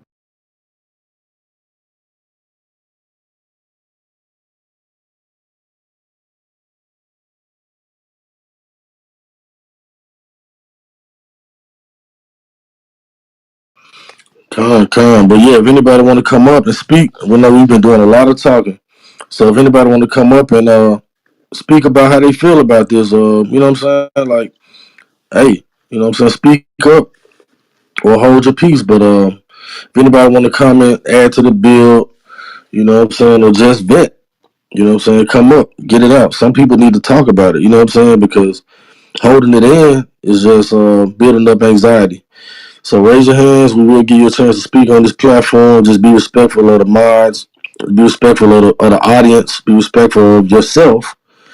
You know what I mean? And come up and you don't have to respect the damn heathen though. You know what I'm saying? So we can do what the hell we want to do on that note. To be honest, you know what I'm saying? That's your consequences if they freeze your account or something. But we ain't going there like that. So raise your hands, huh? And I'll walk. Yeah, we got brother Daniel on stage right now, though. Daniel, would you like to add to the conversation and also answer the question of the room, brother Daniel? Salaki. Yeah, cuz Shalom family. Come along. I'm glad y'all safe and y'all did your thing, man. Can't wait to see what y'all did. Um, yeah, I came up because the young brother was gone for a hot second, so I didn't know if y'all needed somebody. But yeah, to the topic, we should definitely raise the threat level to like level 4. Um, it's getting ridiculous, but it's been like this. This occurrence is not even something that is new to anybody. Shouldn't be new to anybody. It's just, I think now it's getting to the point where now the frustration is at a new level. And I think people are going to start reacting to these things. Unfortunately, he didn't act on it as he should have. Um, but, yeah, it's definitely getting to that point. You just had this situation in Buffalo. Um, Back in my hometown, El Paso, you saw when that happened at Walmart for the same thing, but against who? Guess what? Northern Kingdom, in Buffalo, against who? Southern Kingdom. So it's gonna it's gonna get worse. At some point, people need to realize that the Most High really trying to wake y'all asses up, man. It's time to wake up and realize what it really is. It's in your face. Um, and as far as the boy has finger amputated after racist bullying. I haven't even seen that yet. I just saw the other thing. But yeah, other than that, I think the climate has been the same for like the last 10 years. I want to say it's gotten worse over the last 10 years. But I think now, you know, We don't need no, BLM movement. We don't need none of that because what all that does is say, okay, let's go march a little bit. And I know everything is done through the Most High. We got to get it done with Him only. But we can't be relying on these marches and on these programs that people are putting together to have a voice heard. At some point, people just need to start defending each other. Because here in Texas, if your neighbor is getting attacked or house broken into, it's just as if you're getting attacked or your house is broken into. If somebody's on the street getting whooped, it's like you're getting whooped. But that applies to all of us too, man. It shouldn't just apply to, just a random stranger. It should apply to your people, man. Hey, brother Daniel, what you were just saying, that kind of reminded me of a song we used to sing in the hood. Right, we used to have a song saying, "Fight, fight, a nigga in a white. If the nigga don't win, then we all jump in." Yo, Right? I remember that in elementary school. Yes. Yeah, we used to have like the race war songs, like "Fight, fight, a nigga in a white. If the nigga don't win, then we all jump in." Right? We gotta have that mentality again amongst our people, that we just Right. can't allow random white men to be smacking around our sisters in the stores, and then allow white children to bully a child of ours to the point where he loses a finger. Mm. Hmm. And then they try to blame it. If it's an Edomite, what do they do? Oh, he got a hard life at home. He got mental issues, all this other stuff. But if it's an Israelite, nah, it's a behavioral problem. He's just a bad kid. Like it's ridiculous how they but we know what it is, man. We know where we're at. That's the way the kingdom is set up, and that's just the way it's gonna be until the Most High get back. But the more and more y'all are doing this out there, especially going into Memphis like that, man, that's a trip. Um, I heard what happened to y'all. Unfortunately, I was watching this video posted 10 days ago, and somebody had snuck in and spoke to a leader of a church who was also a part of the KKK, a town named Zeke. I don't know if y'all was out there close to it, but they kind of tricked him into an interview. I'm gonna send you that video a little later, but yeah, man, it's crazy because the young men and women of our people, if you notice, they riled up, man. I think they I think they if a younger person was in that store with a couple of other of our people, I think they would have did something real quick. But yeah, we there. We there, family. We know what it is. We know it's coming. Shalom. All praise.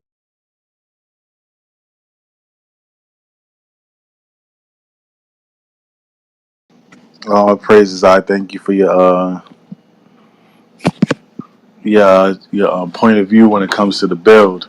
Yeah, I threw up this other article because this is showing how even the Edomite children are hazardous towards our children.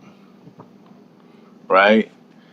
The Edomite children are also hazardous for our children to be around. Point an example right there. Right? New article right there shown. A brother, a young brother, a boy of our nation, a young prince, gets bullied to the point where they take away his finger, man. And this is what racially involved. So at what point do we tell our children, hey, you got to stay away from these white people? They will hurt you. They will kill you. There's something wrong with them. Their children shoot up schools. Would that be bad to profile them that way? Hell no. Proof is in the pudding, man. And it's crazy because this kid got his finger torn off by getting his stuck in the fence, running away from these people. And the school won't do nothing about that. And if a young man defended himself, this brother in particular, this young man in particular, if he would have defended himself, guess who's getting suspended? It's not going to be the other kid. It's like they condone bullying, man. And if you defend yourself, you just as guilty for.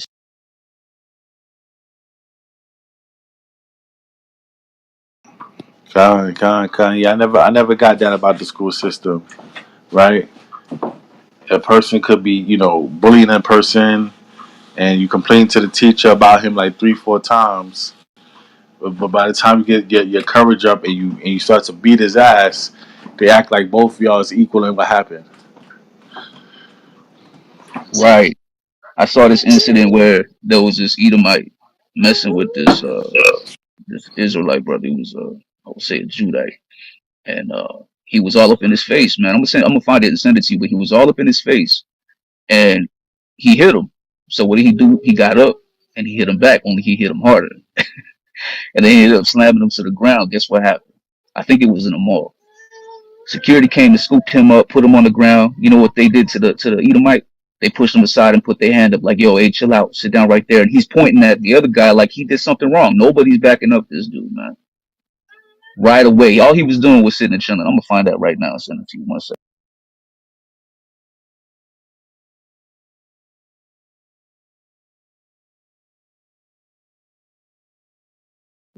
This topic got me mad, man. Y'all, I seen shower bar, I swear. I seen that situation. That was in a mall in Jersey. I seen that situation. Yeah, Okay, Con, you see. yeah. The Edomite tried to fight him when he fought back. The police came, tackled him, and treated him like a criminal and treated that Edomite like a victim. I seen that. And like you said, a lot of our people were just standing around saying, "Oh, you wrong, you wrong." But they wasn't really be like, "Yo, y'all need to stop because this guy right here was the aggressor." Right, and you know what? A lot of the problem this has to do with is James 2:9, man.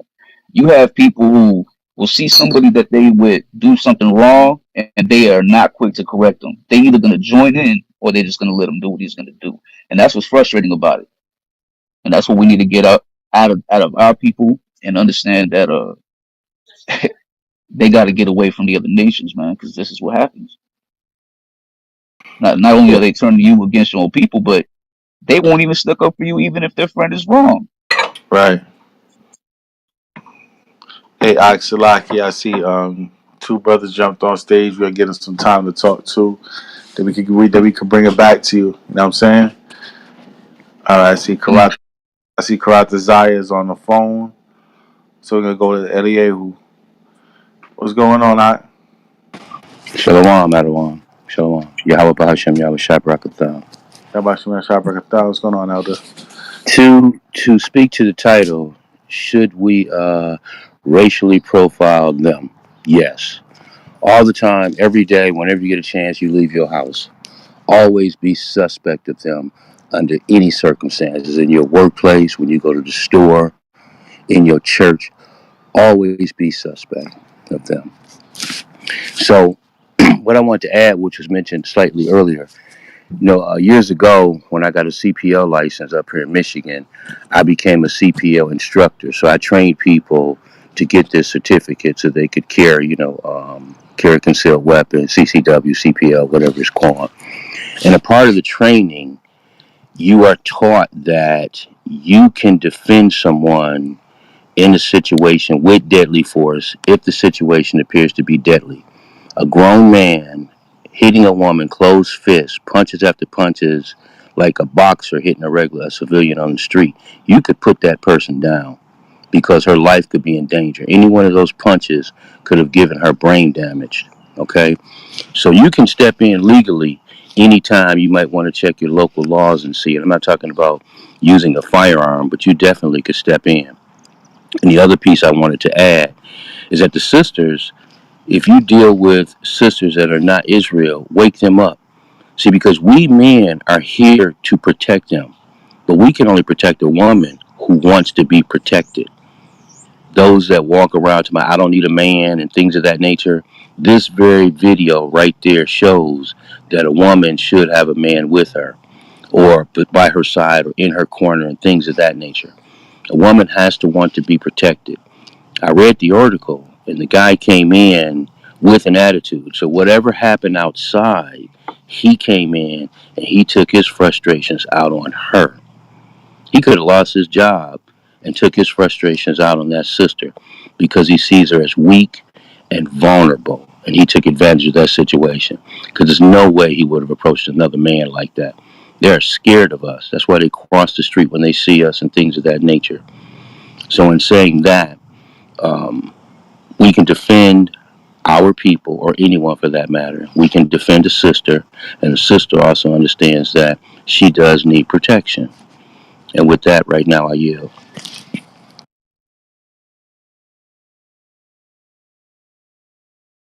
Con King. Con. Like you said, like we would defend our sisters to the death, you know what I'm saying? But it's just about, if they would allow us to take control and, you know what I'm saying, not run with that stupid rhetoric, I don't need no man, that's like kind of retarded.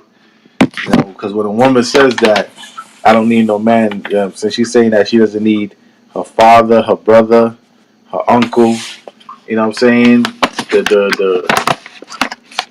The men around her neighborhood, her husband, like that rounds it all up. Your son, everything. When a woman says she don't need no man, she just gotta, dead that whole situation because no other woman of any nation would be saying that retardation. So yeah, definitely like our women do need to try to wake our women up, to the best of their ability because when Jacob's trouble comes, there's gonna be a lot of women like that just vulnerable to the attacks of the enemy.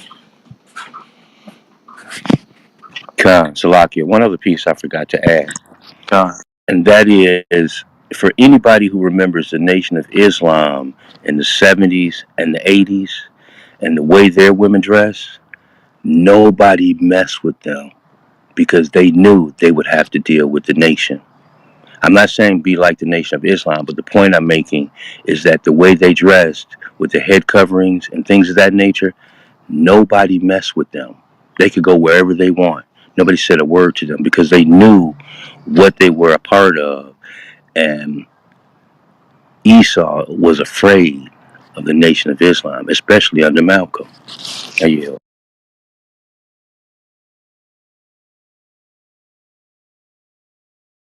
con. Under Malcolm, definitely. Under the crackers would have dared touch the woman of our nation. You know what I'm saying? Yeah, you're right. We needed to, get it to back like that. Where these enemies, if they see a woman with fringes on, they should automatically know better. But man, in the kingdom, a daughter of Zion, period, man, they should know better to even like look too hard in her direction, period. Like they should be able to put their eyes to the floor whenever our women come around. That's the way I feel about that type of situation. Put their eyes to the floor and keep their mouth shut whenever our women come around. You know. But I sent you an article in the back chat. Check that out when you get some time, okay, Adawan? kind of I'll check it out. But moving along in the queue, we got Karat. What's going on, Out? Yabashim Yashabakata. Khan, y'all Bashem Yashabaraka. How y'all doing? Akim. All praises to the elders on the stage. I usually don't get up on Clubhouse. I usually stay in the audience, but this is my topic. Just wanted to give y'all some good news. About 2 months ago, my son started training my son in boxing because he said he was getting bullied by this white kid at school, a couple white kids, some black kids. So he just wanted to take up boxing just to get confidence in himself, not to really touch anyone because nobody touched him. So about 2 weeks ago now, he got into a fight at school. A white racist kid who's known for saying the word nigger openly in school. I live in Virginia, so I guess it's common out there for them to say this, but I don't really hear white people saying it. But I guess in school they say it. So this kid that's known for saying the N word hit my son in the face with a book for defending his uh, Israelite friend, so-called African American friend. So when the white kid hit him with the book, my son stepped back, threw a two. If anybody knows what that is, that's a straight right to the face. He threw a one and followed up with a three to the body, but the kid ran away. He Damn. started running down the hallway. So came home. I was upset at him. I thought he fought a black kid, to be honest with you. But when I heard the story from the principal, she said it was a black principal. She said she was proud of him for sticking up for himself in that situation. Now, I'm not saying uh, he wasn't wrong in any way, but in this day and age, since I don't live too far from his school, I'm not registered to carry, but it looks like I'm going to have to be because these kids around here, they carry, they shoot. You know, I live next to the base, Quantico base, so you hear gunshots and stuff going off every so often. But I'm not worried about the child going back with a gun and shooting up the place, but that's a possibility. And if that's going to happen, I'm closer than the police. If that's going to happen, I want to be there to participate in the protection of my people because it's a lot of Hispanics and Native Americans and so-called African Americans who attend that school, which is less than a half a mile from my house. So, you know, these conversations must be had. As far as the question, I've been on that tip. I've been profiling and being prejudiced to white people since the 90s. So I've been on that tip. I kind of slipped when I came to Virginia.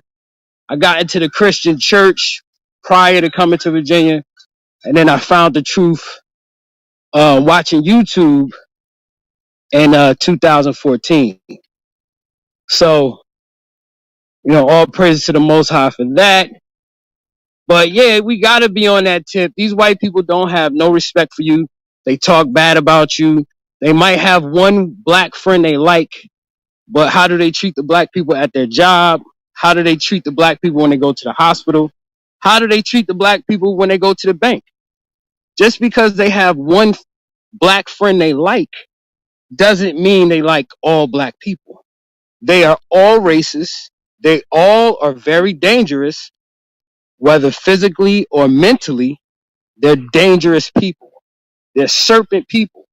I see more snakes on license plates living in Virginia than I've ever had living in. Well, that's their state flag. I don't know if y'all know that, but one of the original flags is a snake. They are the snake people. They're wicked as hell. And I thank the Most High for giving me the opportunity to really get to know how they think, how these people really are. Living in Virginia has been a great experience. And I wouldn't give it up for the world. But it looks like I'm gonna have to move pretty soon because it's getting out of control with these crackers. But I yield on that. Con, Salakia, Shower Paul, would you mind if I brought out a couple of scriptures right quick? Hey, and Karatas, all praises, man. That's just that you teaching your son like that. That's what's up. And now Yeah, with that, Daniel, go ahead. You got the floor out. okay, all praises. And just to add to what he was saying too, real quick, your son now will be looked at somebody in respect and somebody that somebody can go to and be around to feel that type of protection and ask, hey, where you learning that from? You know what I'm saying? It might turn into a whole thing, man. You never know. But that's what's up. I wanted to bring this out real quick. This is gonna be Sirach chapter 12, verse 10. I'm gonna read on it down. Scripture reads, never trust thine enemy, for like as iron rusteth, so is his wickedness. Though he humble himself and go crouching, yet take good heed and beware of him, and thou shalt be unto him as if thou hast wiped a looking glass, and thou shalt know that his rust hath not been altogether wiped away. Set him not by thee, lest, when he hath overthrown thee, he stand up in thy place. Neither let him sit at thy right hand, lest he seek to take thy seat. And he been doing that. And thou at the last remember my words, and be pricked therewith. Who will pity a charmer that is bitten with the serpent, or any such as come nigh wild beasts? So, this topic has been a long time coming. And it's funny that that's the title, should we racially profile white folks, which is funny because they've been doing it for over a century. Yeah, I'm talking about America. It's been going on forever, but when you think about it, clutching their purses, walking across the street, he must have did it, that type of nonsense. So I don't see why it should be a problem for it to be thrown back the other way, man. That's hypocrisy. If somebody gets mad and says, "Oh, you shouldn't do that," it's not right. Why? Because you named yourself after something that means pure. It's crazy, but kind.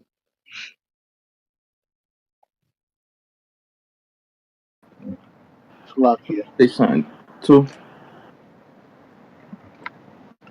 Did y'all see Salaki. that?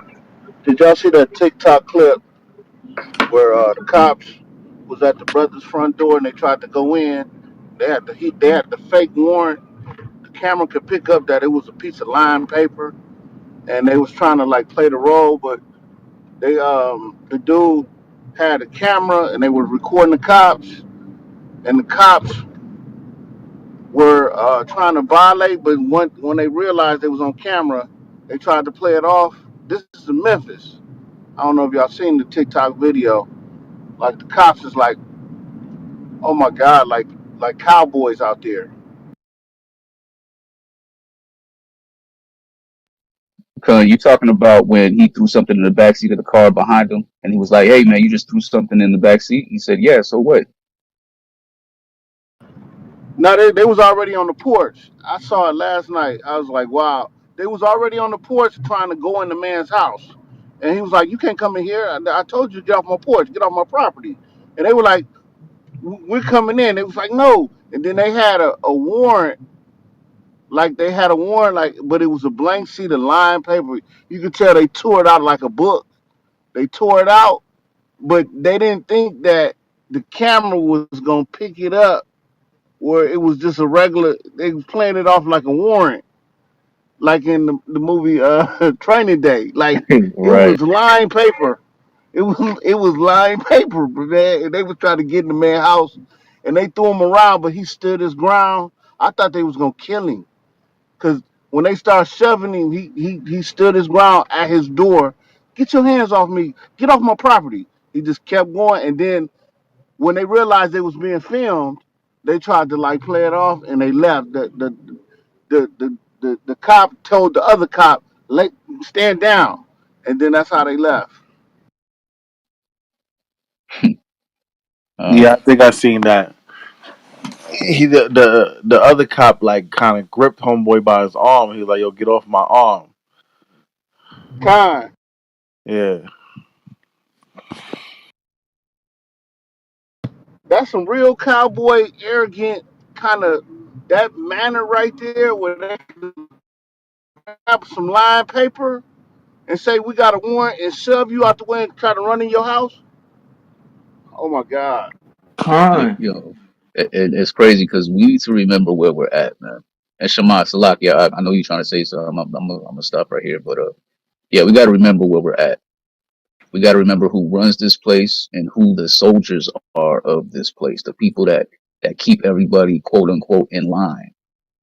The perception has to be, or Salakia, the perspective has to be that of the old times, back in all the other captivities. That's what the perspective has to be.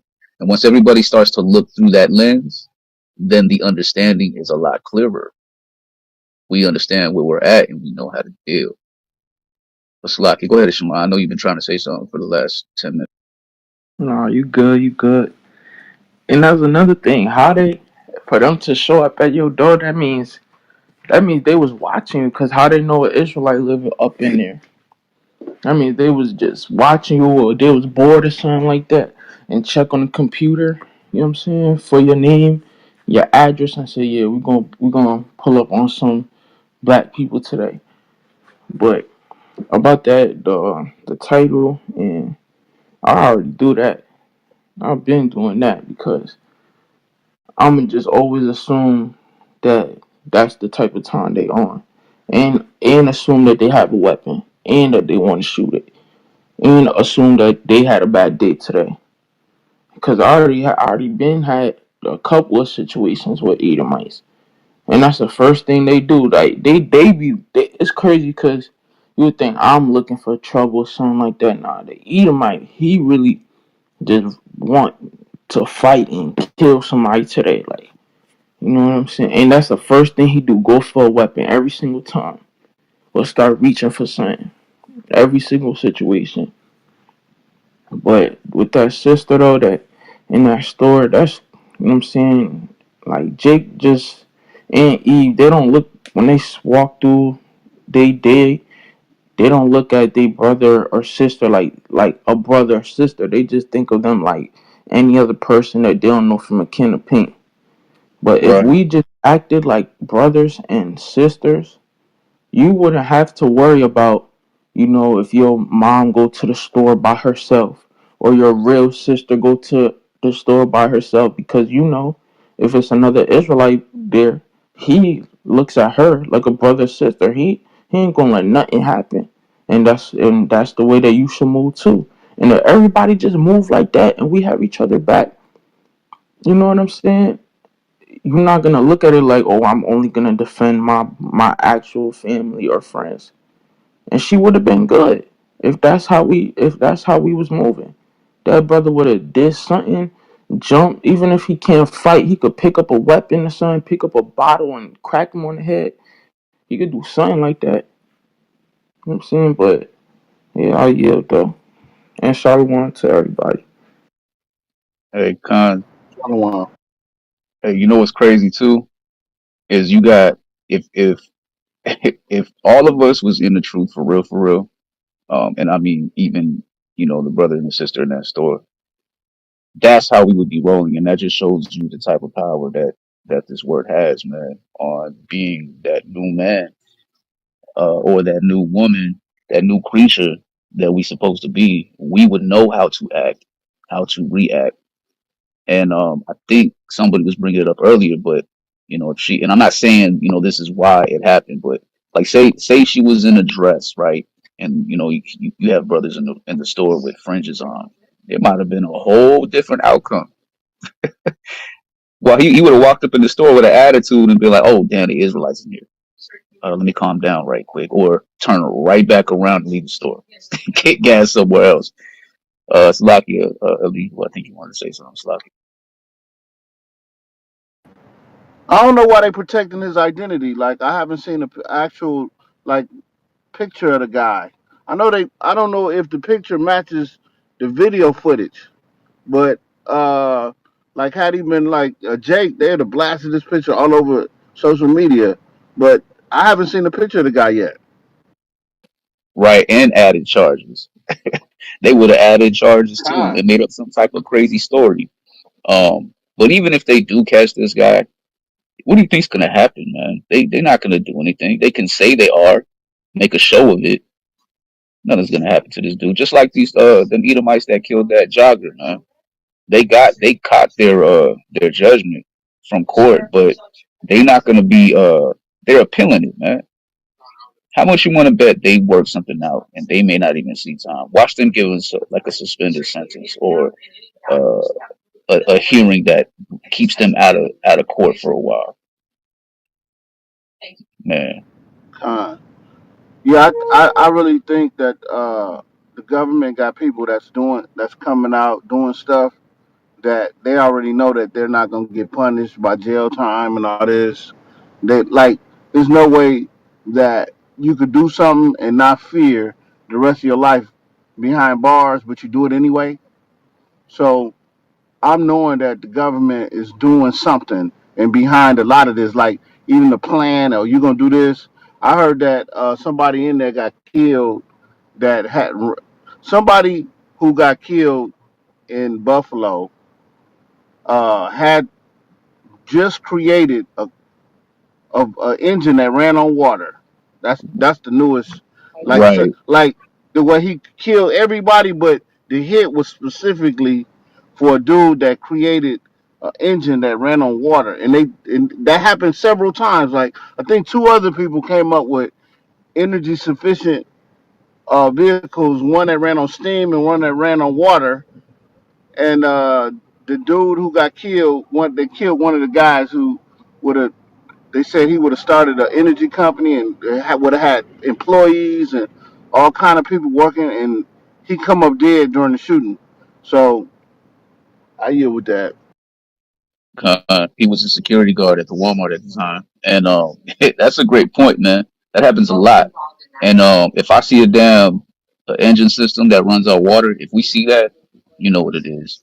But hey, in the back chat, Sister Natisha has a link. We can't get it from that back chat, but um, I'm gonna copy it and I'm gonna send it to the elders in here. Salakia, Elder Torah in the building. Shalom, brother. Yeah, Bashim Yashab.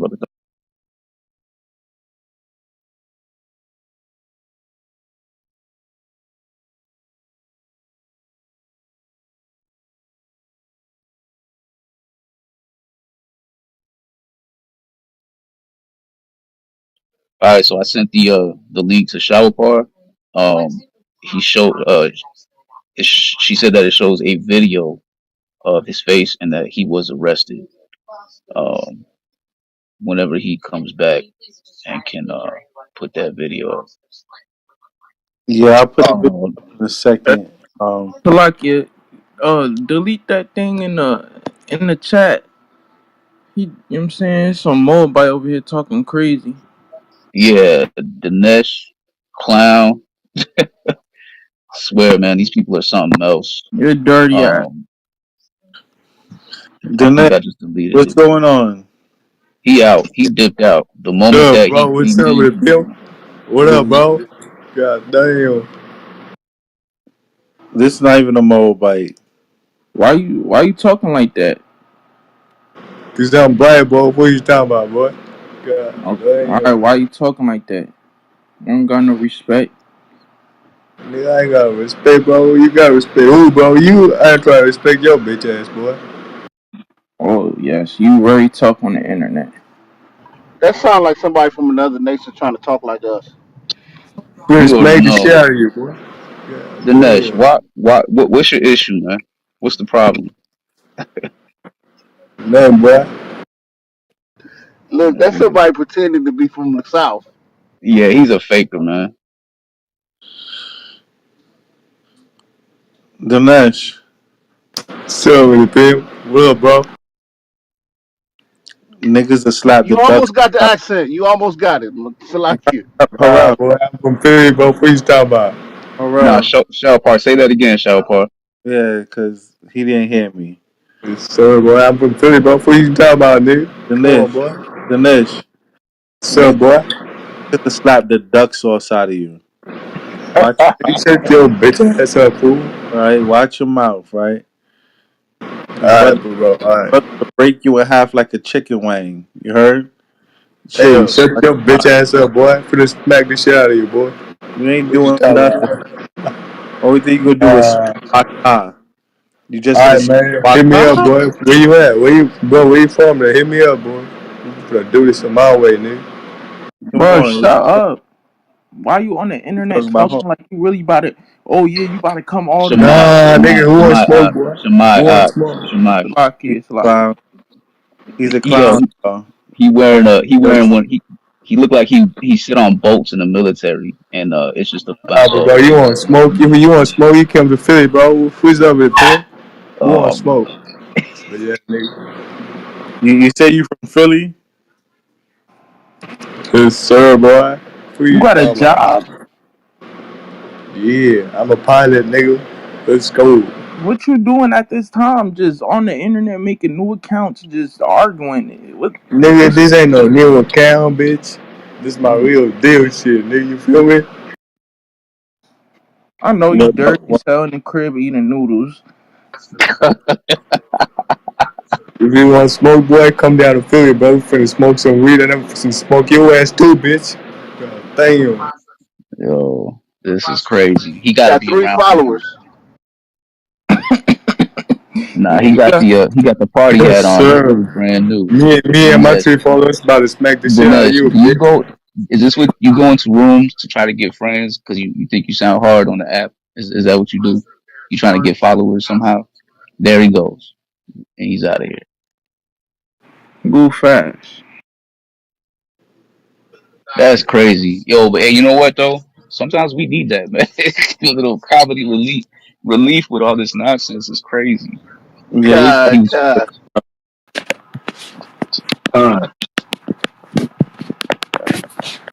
see money. What's going on, bro? What's up, family?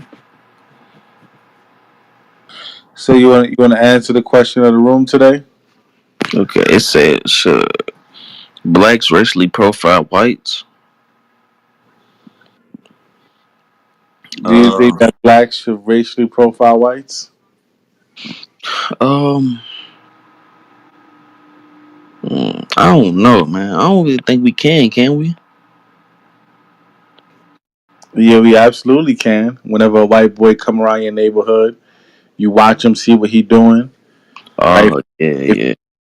if he looks suspicious, you go and ask him what business he got around your neighborhood. Tell him to leave. You know what I'm saying? If you don't want to leave, call cops on him. All sorts of stuff, man. You can racially profile everyone. I think, hey, since you said that, I think that's a good idea because, like, we should play the same game they playing on us. I think that's a good idea. And eye for an eye. Shalaki, shower part, but most of the whites that come to the hood is trying to buy something. They trying to purchase something. Or they want to be like us. those are the people you that trying to set people up too. You're gonna be looking at Jake's clients, man. Those are clients.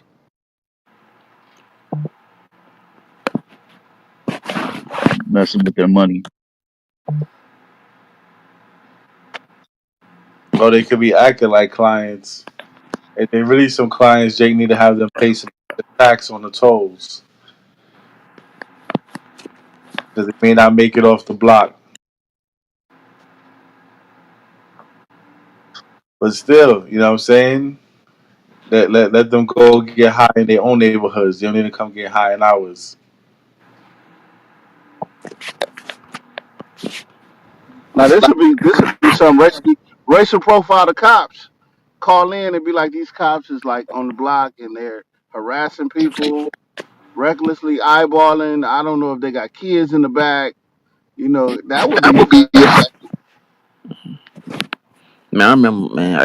I remember in ninth grade, I got racial profile real bad, bro. I was real scared. Bring it out. Man, it was like, this was 2015. It was 2015. I was like 15 years old. I was a freshman. I had to move from Tennessee to Nebraska. And when I say, bro, like, I was like the only black person at like a whole white school. And when I walked in class, it was like white teachers and whole white students turning around looking at me crazy, bro. I was like, dang, ain't no brothers here?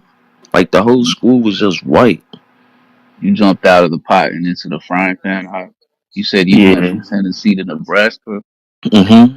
Good God, Yeah, bro. But man. I ain't gonna lie. Hey, look though, what's crazy is like a few weeks, a few months going on, like all the all the white dudes, they girls start liking me because I kept killing them on the basketball squad in practice. Because not saying white dudes can't play basketball, but they ain't seen nobody like me yet. When I came to their high school, bro, I was dunking, I was doing everything, bro. I was going crazy, bro. They started respecting me and loving me. They was on my dick and everything.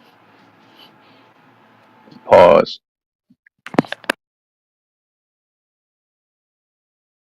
That's just what it is. They well, we don't even need to speak on it, but that's just what it is, man. But I'm glad you made it out of there and ain't have to deal with that too much, man. Nah, for sure, Yeah. facts. And you saying there was no Luca in there? No, no, not. Nah, it was a lot of. Cal Corvus, just because a lot of all the like the white people I know, they just can shoot. They ain't got handles or they can't jump, but they good. They got a wrist game on them. They just can shoot. God, But they well, wasn't. They ain't seen that nobody athletic like me on the court. We just glad Becky didn't suck you in. Yeah, for right. real. All right. Hey, Shalom, Trap. Did you want to add something to the topic? And hey, Salakia, real quick, Elder Terah, Shalom. Did you want to say something? I thought I heard him come off from mute. Hey, shalom, everybody. Hey, Shalom. Shalom King.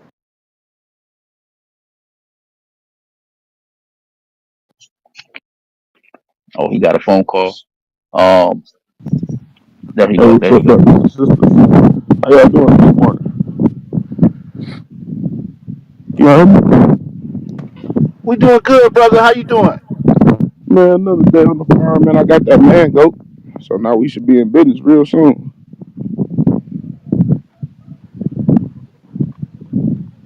Elder Terrar, Shaw Ari, what's going on? What I missed this morning, y'all, Hey, should black people racially profile white people? Absolutely. I think that I would agree that the commandments teach us to do so.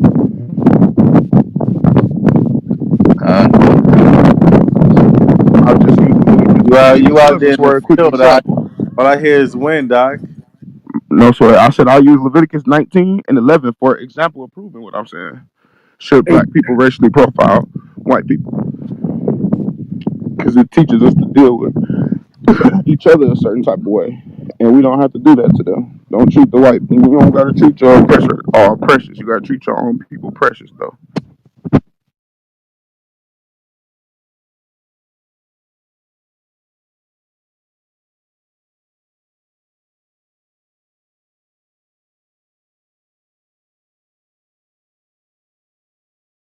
Hey, see, man, look at your back check. All right.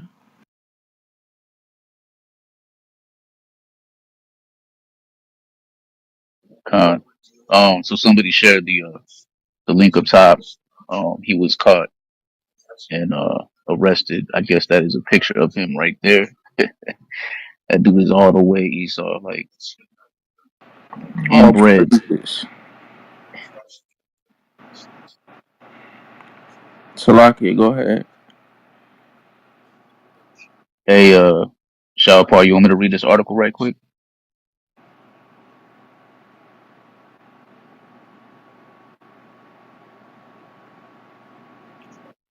I'm gonna assume that because we I have listening to you, brother. We listening. You got the floor, man. okay, Con. I'm gonna read this article right quick. All right, man caught on video in Arlington gas station attack arrested. JSO says. Let's get to it. Jacksonville, Florida. It says days after woman told News 4 a man used racist language before he attacked her on Monday inside an Arlington gas station, the Jacksonville Sheriff's Office announced it has made an arrest in the case. Kevin Troy Williamson, damn, 59, was arrested Friday and is charged with misdemeanor battery. Police said. Hold on, Salakia, did y'all already read about this a little bit ago? I was kind of late. Yeah, but yeah, we read about it, but that was before he got caught. There's an article saying that he got caught. That's good. Okay, Um, come. but he's still being charged with misdemeanor battery, when he should get charged for a felony hate crime for assault and battery, man. Clearly an assault. At the very least, they ain't gotta be like that. That's just a spit in the face, man. That's ridiculous. Um, wow. All right, let me. All right, it says he appeared before a judge on charge Saturday and was ordered to be held on a $20,000 bond. Damn, he got out easy, man. You already know what 10% of that is. Bond and not to have any contact with the victim or witnesses, or return to the gas station where the incident occurred. There's a note that says that News 4 does not typically release the names and mugshots of those charged with misdemeanors, but we did in this case because of the notoriety the incident has received. Because everybody knows it should have been more than just a damn misdemeanor.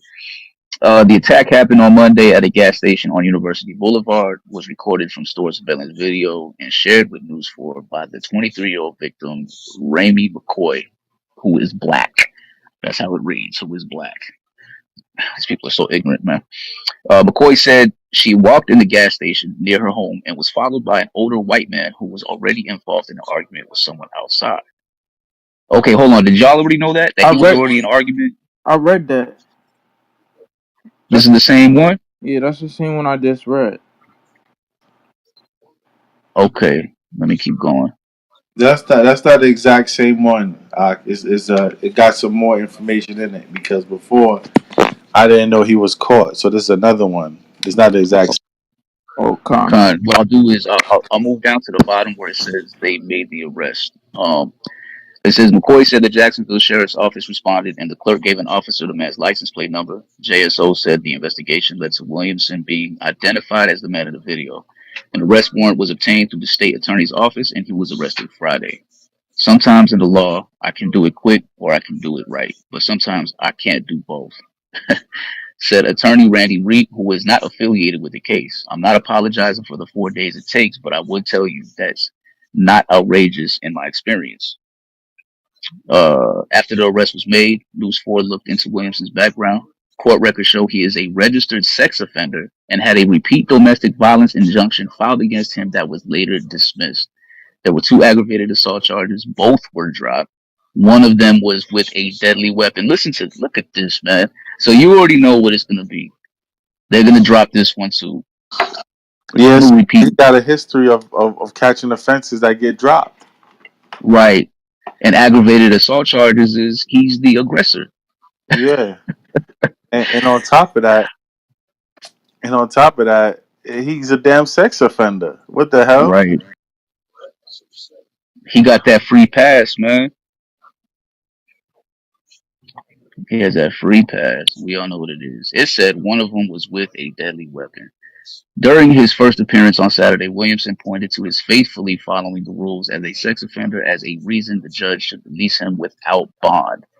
Oh, okay, here we go. Here come quotations from this guy. Ma'am, could I speak a moment?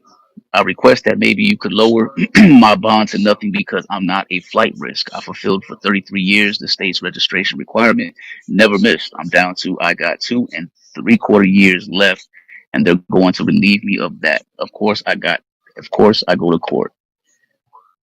Here's the judge's response. It says the judge responded that she's glad he's going through with his requirement, but that she can't fulfill his request. Yes, ma'am, just thought I'd ask you, Williamson said. Have a wonderful day, ma'am. Yo, what a piece of caca, man. I can't stand this. After the attack Monday, McCoy says she was left feeling dizzy and had cuts and bruises on her face, so she went to a local hospital to get checked out. Some people commented on the story, questioning why no one intervened to try to help McCoy. Reeve said, as a bystander, there is no obligation to intervene in a criminal act. Not as a human, but as a lawyer, the advice I would give them is dial 911. Those are the people with the training and experience to handle that. Okay, hold on real quick. Those are the people with the training and experience. The police are not obligated. They're not. Supreme Court already ruled they're not obligated to protect you.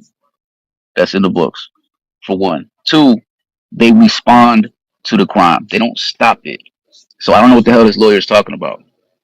It says not as a human, but as a lawyer, the advice I would give them is to dial 911. Those are the people with the training and experience to handle that when you intervene in somebody else's conflict. You are buying all the problems that come with that, and you don't know enough necessarily to jump in. Oh my gosh! All right, this next part is called hate crime charge? Question mark. Because of the racist remarks Williamson was heard making, some have asked whether the battery should be considered a hate crime. On the report, JSO wrote down there was no hate crime. Reeve said it's up to the state attorney's office to decide if they'll pursue that charge. So the battery is an unwanted touching that is easy to convince a jury of in this case. That woman did not invite the punches that she received, Reeve said. But if you add in the hate crime element, like we saw in the Mr. Arbery case up in Georgia, you're adding in now a racial animus as the motivating factor to do that battery. Salaki, one second. I'm gonna start that part again. You're adding in now a racial animus as the motivating factor to do that battery. It becomes a harder thing to prove. There's a new element in the story to prove. Yo, these people are cowards, man. Reef said they'll interview witnesses, and in the 2 or 3 weeks, the state attorney will decide on the final charges. He says not to be surprised if this case is bumped up to a felony. McCoy said on Thursday that she wants more than a battery charge in this case, and that she knows this was a hate crime. We reached out to her Saturday to follow up after the arrest was announced. Um, this is the Northside Coalition sent a statement saying it was on behalf of McCoy's family. Oh, here we go. We are relieved to know that this man was arrested, and for the sake of public safety, we are very concerned that he be kept behind bars. We are hopeful that State Attorney Melissa Nelson will ensure that this racially motivated attack is prosecuted as a hate crime and not merely as a simple battery or assault. Miss Remy McCoy was singled out because of her race and the color of her skin by men spouting racial epithets. Unfortunately, JSO procrastinated in the apprehension and arrest of Mr. Kevin Williamson. Our sheriff should have moved more quickly. We are hopeful that the state attorney Nelson will move swiftly to prosecute this vicious attack as a hate crime. And there you have it. So, in the next couple of days, I'm pretty sure we're gonna know if it's bumped up to a felony. That's if the state wants to go for it. Even if Miss McCoy wants it to go up there, I don't think she has a say in it, unfortunately. So we gotta wait to see what the state.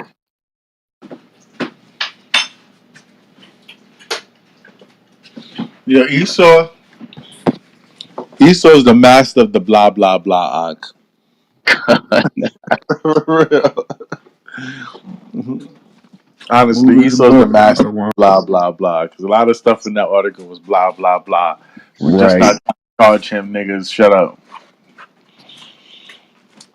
And it's crazy because he had the nerve to ask to be released without bail. So what you did in the gas station didn't matter. It only matters that you've gone to court for the 33 years that you've been a sex offender, nasty. And then they say, what did he say? They said, you know what they're gonna do?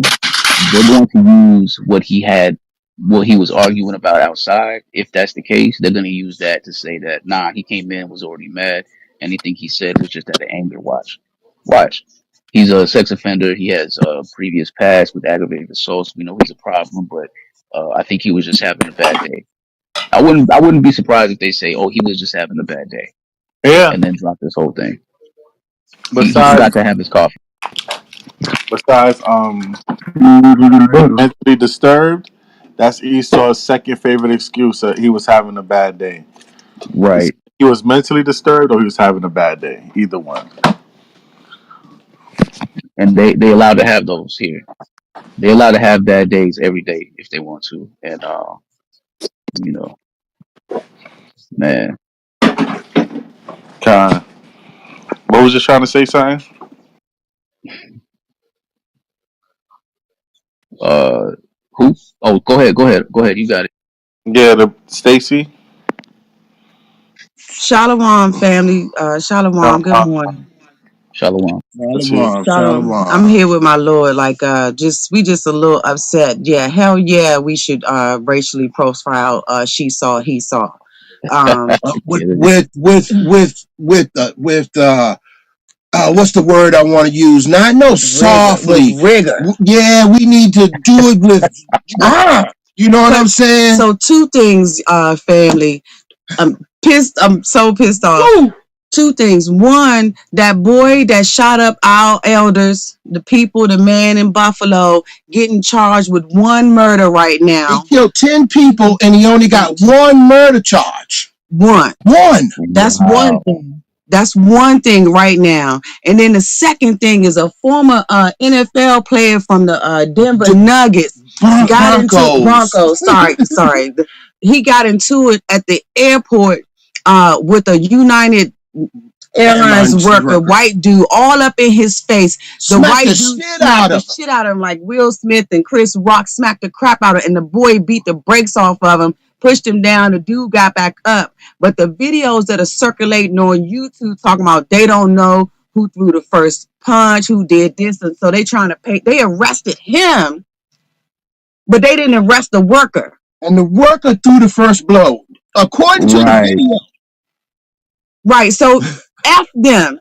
F them. F them. If any Jake come on this line, Christian apologetics, coming and talk about some kumbaya, brothers, get their ass. Don't have no sympathy for their ass. That's right. I'm so mad as a woman. I can't do nothing, but Lord have mercy. And the daggone white dude that beat the sister like a man. Ugh. And then they like downplaying it. Like, if this shit don't piss us off, then man, we need to sit down and shut our damn mouths. Cause like, if this stuff that they doing right in front of our face again, then like, what? Then yo, this is going to be. I mean, I can't even find the. I'm so angry. Right. I can't even find the right words for these three incidents alone. You kill 10 elders and you get one murder charge, and then at this video that you had up there, it's like they gonna push that shit under the rug.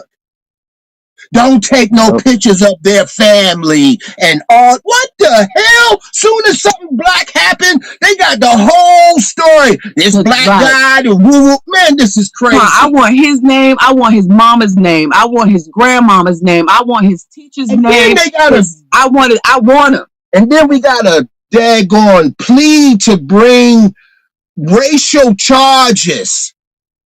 Like, if we kill a police, that's capital murder. But if they do something, oh, it's not that bad. It's okay. He was having a bad day. Well, at least we got him off the street. It's not that bad, for it took us 4 days to do this. Get the hell out of here. I'm telling you, the only thing that I could do as a woman, because I do stuff, but I don't hold the door for these evil, wicked sons of boogers. I don't hold the door for them. I'm not helping no more old ladies at the grocery store. They can kiss my ass like I am. This is what I can show to you. I ain't got to say nothing, but my actions should show it all. I don't have no sympathy for them no more. No more, excuse me. If you in my way at Walmart, bitch, I'm pushing your car out the way. Like, I am not playing with these people. I am so pissed off, y'all. I don't even know what to do. Hey, Salakia, listen, family. This is where we're at. This is what the Most High is doing. He is putting this fire under everybody's ass right now. But I want y'all to remember this, man. Everything all this wickedness that you see happening right now, there's another end of the spectrum. And the other end is the comfort that's going to come when you see him return and start to put a whooping on everybody. So, man, that's crazy. One murder killing 10 people. You know what they're going to try to say? Oh, everybody else that got shot was just collateral damage. He didn't have no intent to kill everybody else. It was just one person. Crazy. And if that don't make us go blackface, nothing will. Oh my God. I got tears in my eyes, y'all. I can't even. I'm so angry. If that don't send us blackface, I don't know what will. And I wish TD Jason, Joyce, I wish y'all would get up there and say some stupid shit. I was so mad at Al Sharpton. You up there again with this stupid shit. Don't nobody care about you paying for no funerals. You might as well put that ass in the ground and throw some dirt on it and be done with it. We don't care nothing about your money. You brothers said, I think Brother Shahpar and Ari said it best last week about how they do us.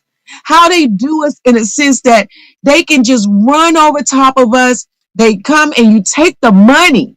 You done killed this person, Sandra Bland. You done killed Ma Arby. You done killed our people. Walked into that man's apartment talking about it was an accident. But the parents took the money. A gift destroys the heart. You took that money, so now you on their side. You can't say shit because when you take that money, you have to sign a non-disclosure agreement. And that shit is horrible. Fuck that money. Fuck the millions. What was you doing before you got that money? It cannot replace that life. And it's horrible that we are so ignorant with this daggone, what you call it, Stockholm syndrome, and this sympathy for he saw, she saw, and every day they shooting us down in the streets, doing stuff to us, and we can't do nothing back.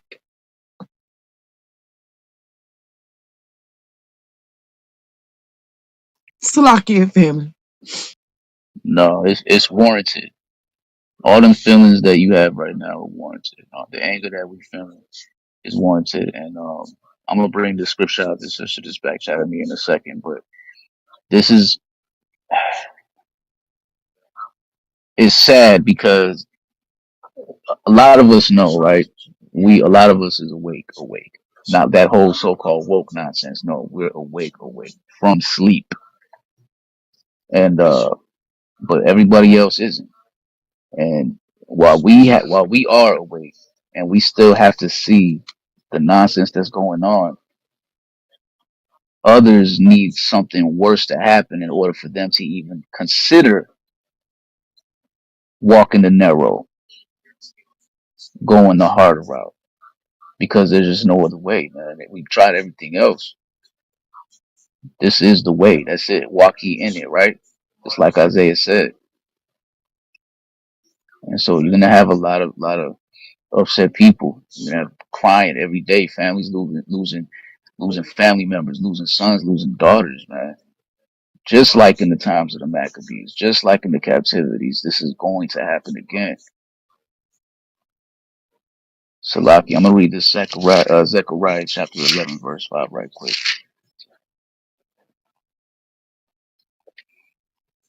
It says, "Whose possessors slay them?" Salaki, I'm gonna start at 4. "Thus saith the Lord my God: Feed the flock of the slaughter, whose possessors slay them, and hold themselves not guilty. And they that sell them say, Blessed be the Lord, for I am rich, and their own shepherds pity them not." Wow, Yo, wow. and Come.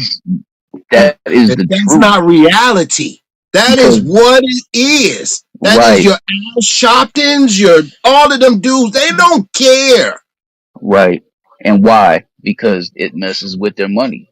They gotta push forgiveness. That's their order. If they go the other route, there's no order. Their churches is half full now. That plate is a lot lighter than it used to be. They don't care. And this is what should be pushing people out the churches. I know they losing people now, but I mean, the scriptures say what the scriptures say. And until people start picking up the Bible that's in front of them while they're in the church and read it instead of just looking at it while it's being read to them, this is the state that they're going to be in. And they're going to keep filling these damn buildings and keep filling their pockets, man. But you got to remember, the world to come is for few. It's not for everybody, man. That's just what it is. So judgment's coming. It's upsetting as hell. Make you want to jump through the TV screen, through your little screen on your phone. You don't know what to do. You got fire in your nostrils, and we feel helpless, man. But we're really not, because we know we got the Most High, man. We got what's coming, because we know we got judgment. And So that's the whatever you only do, consolation that we have, to know that, something or is coming better, but you waiting for us to get ourselves together so that could come on. Man, it hurts. It really hurts, and it make you want to go and do what we like, what's labeled as something stupid. Like, how is that something stupid? But that's what is labeled. You doing something stupid. But it ain't. It's like, yo, to do nothing is stupid. And we lucky, they lucky that we don't burn this MF down to the ground. They are We so will, lucky. but we just Like right? gotta like wait. But right now. They hey, because our Salakia, young Salaki, go ahead. Salakia. No, you good. Listen, I understand, and a lot of us can relate to that spirit. But we have to remember, yeah, they lucky, like you said, like we can't, that we don't. And those of us that know we could, because we have the capacity to. You could do it. Nobody's stopping anybody from doing it. But those of us who know better know that there's something worse coming for them, because we can't do it unless he's with us. And right now, that's not what's going down. Right now, we getting ourselves in order so that we can be ready, so that when he does make that call, we can start making the moves that he wants us to make. So the fire that everybody's feeling right now, keep that fire lit, man. Don't lose it. That includes going off, because as soon as you start going away from these scriptures, man, you start. This is brother that has a song. He says sometimes I'm tempted to catch amnesia. Sometimes can't do it, man, because Satan will yank you up real quick, take you right off the path. So the fire that you got right now, you got to hold on to it. Hold on to it until he releases us, man. Right now, these brothers up here, Shalpar, Elder Torah, Elder Shalpar, and Yeshaya, Elder Zabak, all the other camps out here doing the work.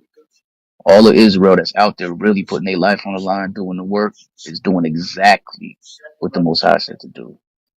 And then when all of that's done, then he's gonna send the hunters out, and then there's gonna be serious recompense, and that's when we can Oh, consider. what a day! Oh, what Yeah, a man. day! Con, Man, con. Cause First family, day, I'm yo, pulling people teeth out with the pliers. First day, you ain't got no teeth in your mouth. All your women ain't got no teeth, and I'm smacking the crap out your kids. You lucky. I'm cutting fingers off. You calm wait. down. All You praises wait. to yo, the Most High. yo, wait. Hey, when he lights the fire for us to go, I'm going with y'all. I'm going with y'all.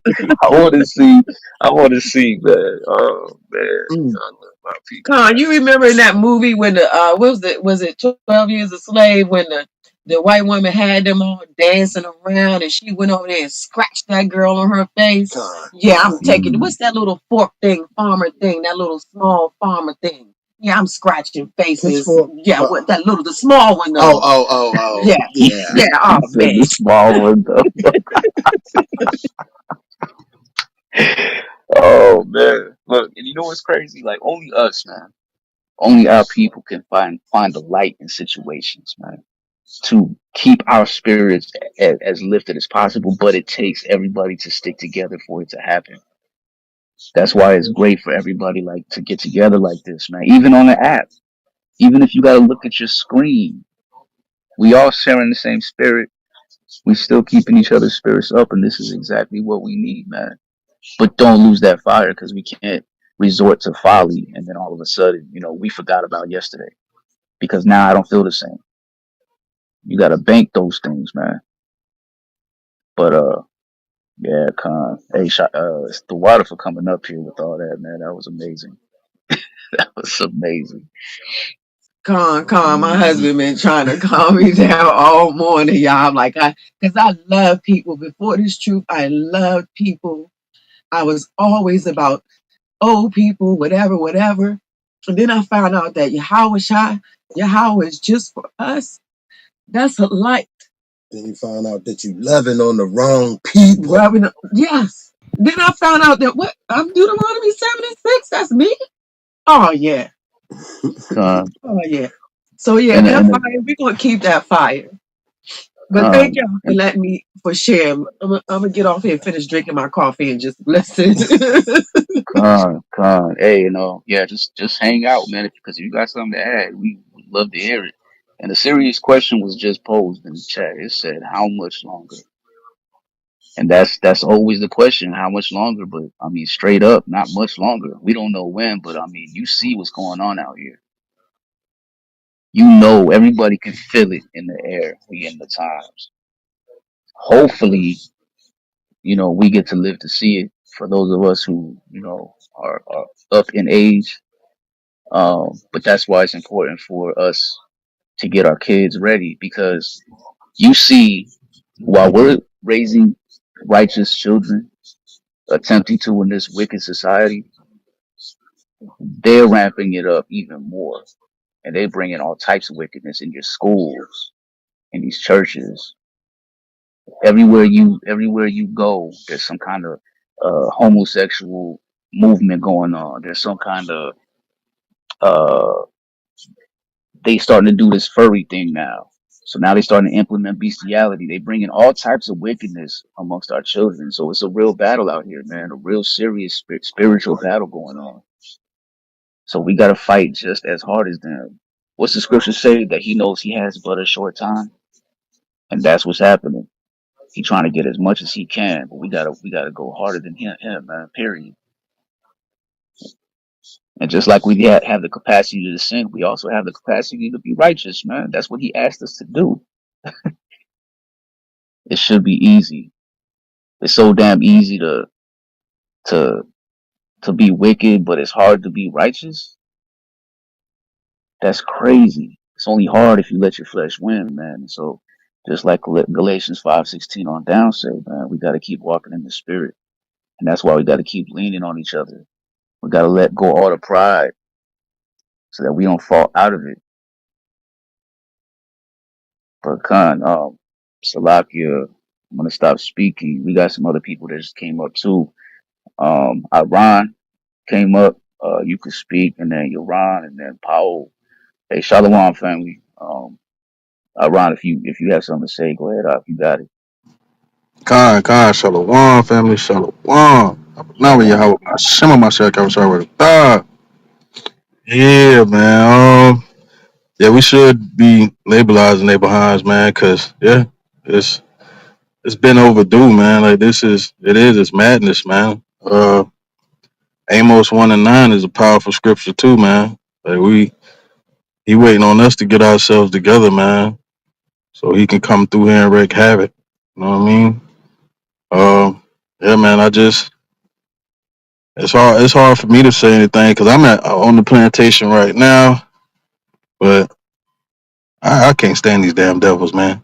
I'm at Home Depot, and they everywhere, like everywhere. And then the tension's so thick in the spirit realm, bro. You can cut it with a knife. They like looking at me all hesitant, trying to be nice and pleasant. They trying to be, you know what I'm saying? Because they I feel like they scared. They don't know what the hell, you know what I'm saying? But it's like like how you said, brother, we got to get ourselves together, man. We got to be ready. Got to get our children ready so we can have our glory, man, because it's ours. It belongs to us, man. So let's take it, man. And the hell with these devils, and the hell with the other nations too. Because I really feel like that gas station. I believe, if I'm not mistaken, I went to that gas station one time before when I was just passing through Jacksonville because I'm in Florida. And I believe it's Moab or not Moab, Salakia, Ishmael. That's an Ishmaelite's gas station. So he don't give a damn. You know what I mean? So it's like. Yeah, man, it's time, man. But we got to keep these commandments, keep these laws, and love each other, man, and hold each other down, and forget everybody else. Love us first and take care of us, man. And love our sisters, man. Cause ain't no way in heck Jake was supposed to just stand there and let that go down like that, man. That's crazy, man. But yeah, Khan, and you said something important too. You said he waiting for us to get it right, and see the church doctrine will say we waiting on the Lord, and that's why the church keeps everybody so complacent, man. Like, yeah, we just waiting. I'm sinning daily. I'm gonna go see y'all Sunday so I can repent again. But we waiting on him. No, get out of here, man. You got a job to do. It's exactly what we're supposed to be doing. yeah, Con. I just want to say one more thing too. These even our Jakes on this app, man, they off, man. They talking about uh white people have been oppressed too. Like, get the hell out of here with this rhetoric conversation that we be. But this app, I'm grateful for it because I met some Israelites, and you know what I mean. Like I said, I'm in this truth, so it's just to see that our people so content with trying to be, you know what I mean, make everybody fit in and fit in with everybody still, man. It's like it's madness, man. It's crazy, man. And after all this going on, and y'all still don't. They still don't see it. I guess more like how we say the Most High don't want everybody. He don't want everybody to wake up. So hopefully the people who do wake up wakes up. The ones who don't, I feel sorry for you. God, for real. And you know what though? They, as crazy as it sounds, man, they got a job to do too. These people that's doing that, you got to think about it just like this. This is how I see it. Satan was created, and he does a hell of a job. A brother taught me a long time ago. I want to say 4 years ago. He said, and it's crazy. It's gonna sound crazy, but he said Satan is like I don't want to misquote him, but I'm going to try to say it as close as I can. He said that he does everything correct. He's like the perfect being because he was created by the Most High to do what he's supposed to do, and he does it correctly without even twitching, if that makes sense. He has a job to do, and he's been doing it well forever. So well that him and the Most High had a conversation about Job, and he told him to go. Go. I want you to go prove him. I already know he righteous, but hey, go do this. Sent that man out, sent that demon out to go do that, man, to Job, and Job held strong. And that's why the Bible's so important. It's so important for us to actually read the print that is on the paper versus listening to somebody on the damn up at a podium. Because there's lessons in this book, man, that we need to be adhering to. So many lessons, so many examples of how you're supposed to be, the blueprint on how to be perfect. It's there. So we have no excuse, period, as to why we still wicked or why I couldn't fight this temptation, and why I couldn't follow the example set by Yahweh Shai. There's no example. There's no excuse. 40 days and 40 nights, and this man resisted Satan in the flesh. Yeah, family. There's no excuses anymore. Y'all need to get shirts. Y'all need to put that on your shirts. No excuses. Period. Period, man. We supposed to go through it. We supposed to. As gold is tried in fire, uh, and acceptable men in the furnace of adversity. That's just what it is, man. And before we move on to the next person, real quick, Colin, if it's okay, I see you put it in the back chat, so um, I'm gonna assume that it's okay. The brother asked for prayers for his ribs pops because he may go to there tomorrow. The brother's name is Bethel Sandoval, Northern Kingdom brother. The text reads, "Need some prayers for my ribs, Dad. He might pass today or tomorrow. He is Northern Kingdom, named Bethel Sandoval." And that's another thing we need to remember too, y'all. You know, our people are dying every day, not just, in the streets and by these wicked ass people, but, we're dying of sickness. Our health is bad. Old age. People are on their way out. So there's a lot of people in pain, man. And, sometimes in pain, you kind of want to go off sometimes. That's why Sirach chapter 2 exists. As a matter of fact, um, I'm gonna read just a verse right quick because it's important. Just like in Joshua 1 and 8, it says to meditate on these scriptures day and night to bring you good success. I'm paraphrasing, but this is exactly what it is, man. To keep this soul like titanium. It says, I'm gonna read verse 4. This is Sirach chapter 2, verse 4. Whatsoever is brought upon thee, take cheerfully. Take cheerfully. You got to look up at the Most High and be like, all right, Lord, I got you. I got you. I know what you're doing, right? And be patient when thou art changed to a low estate. For gold is tried in the fire, and acceptable men in the furnace of adversity. Believe in him, and he will help thee. Order thy way aright, and trust in him. Ye that fear the Lord, wait for his mercy, and go not aside, lest ye fall. Ye that fear the Lord, believe him, and your reward shall not fail. Ye that fear the Lord, hope for good, and for everlasting joy and mercy. Peep this. Look at the generations of old and see. Did ever any trust in the Lord and was confounded? Or did any abide in his fear and was forsaken? Or whom did he ever despise that called upon him? For the Lord is full of compassion and mercy, long suffering, and very pitiful, and forgiveth sins, and saveth in the time of affliction. Watch this. Woe be to the fearful hearts and faint hands, and the sinner that goeth two ways. Now, I highly suggest read it all, but Sirach chapter 2 can really help you out when you're feeling a little shaky, man, when you feel like you're going to fall off that path to the left in the fire or into the water on the right. just like Second Ezra chapter 6 talks about. Salakia chapter 7 talks about. Is it chapter 6 or 7? Let me get that right quick. You gotta as soon as you start feeling that imbalance, you gotta catch it real quick. You gotta call somebody. Yeah, chapter 7. Second Ezra chapter 7 verse 6. Read that. Make sure that y'all keep y'all balance right. You know how it goes when your car comes out of alignment. You don't know which way it's gonna turn, man. You on the freeway, all of a sudden it's over. So, um, yeah, I'm not gonna keep going, be long winded. Salakia, Yaron, I saw you up here too. Shalom. Bring it out if you Shalom got the King, balance, yeah, how brother. about Shem El Shabbat? Yabashim Rashabrakatan.